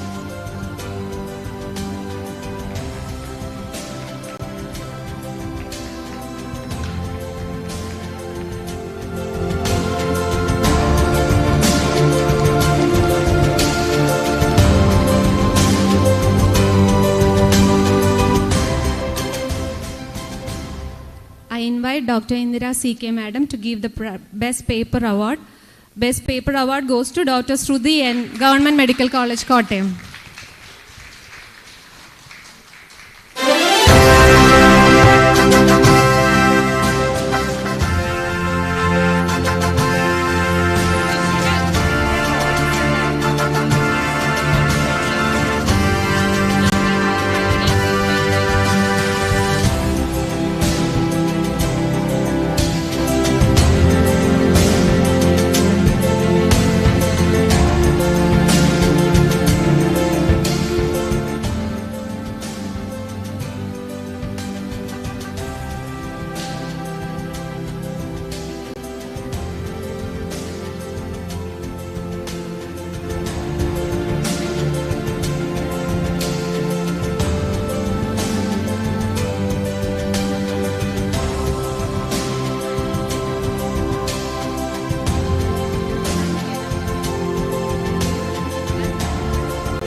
Today's quiz competition winner is Dr. Shelja S. Kalam, Government Medical College, Konni.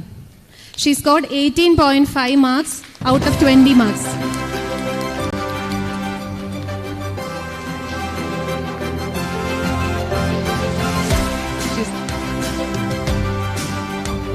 Okay, Dr. Vandana Madam will give the prize to Dr. Anju Madam on her behalf.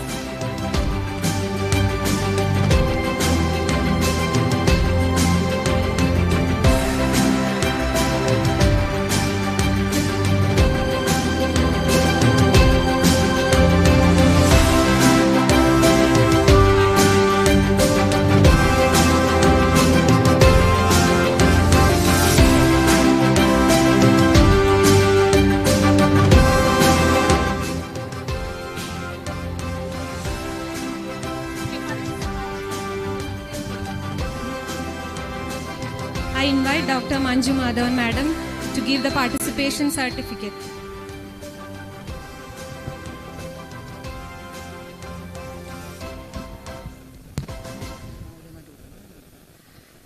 Dr. Molly AJ, Government Medical College, Alappuzha.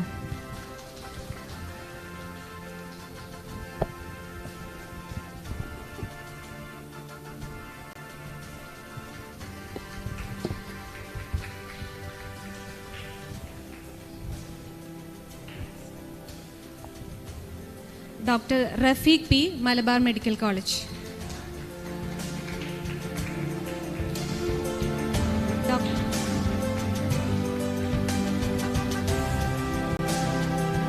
Dr. Godly Sara Sabu, Government Medical College, Alappuzha.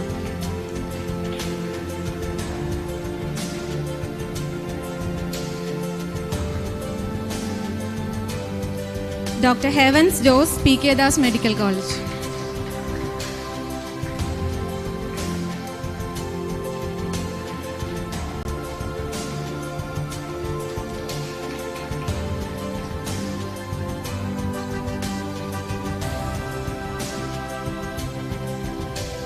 Dr. Deepa Chandran A, Government Medical College, Alappuzha.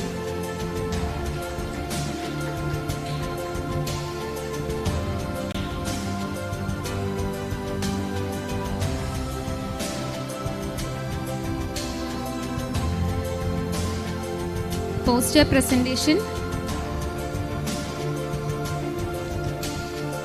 Dr. Ahmad Nisam, Malabar Medical College.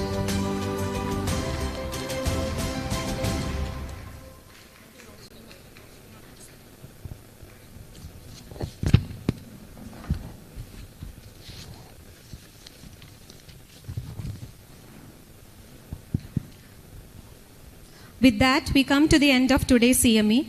Thus, the Lucid steps, we hope to have taken small but meaningful strides towards understanding memory and the challenges posed by dementia.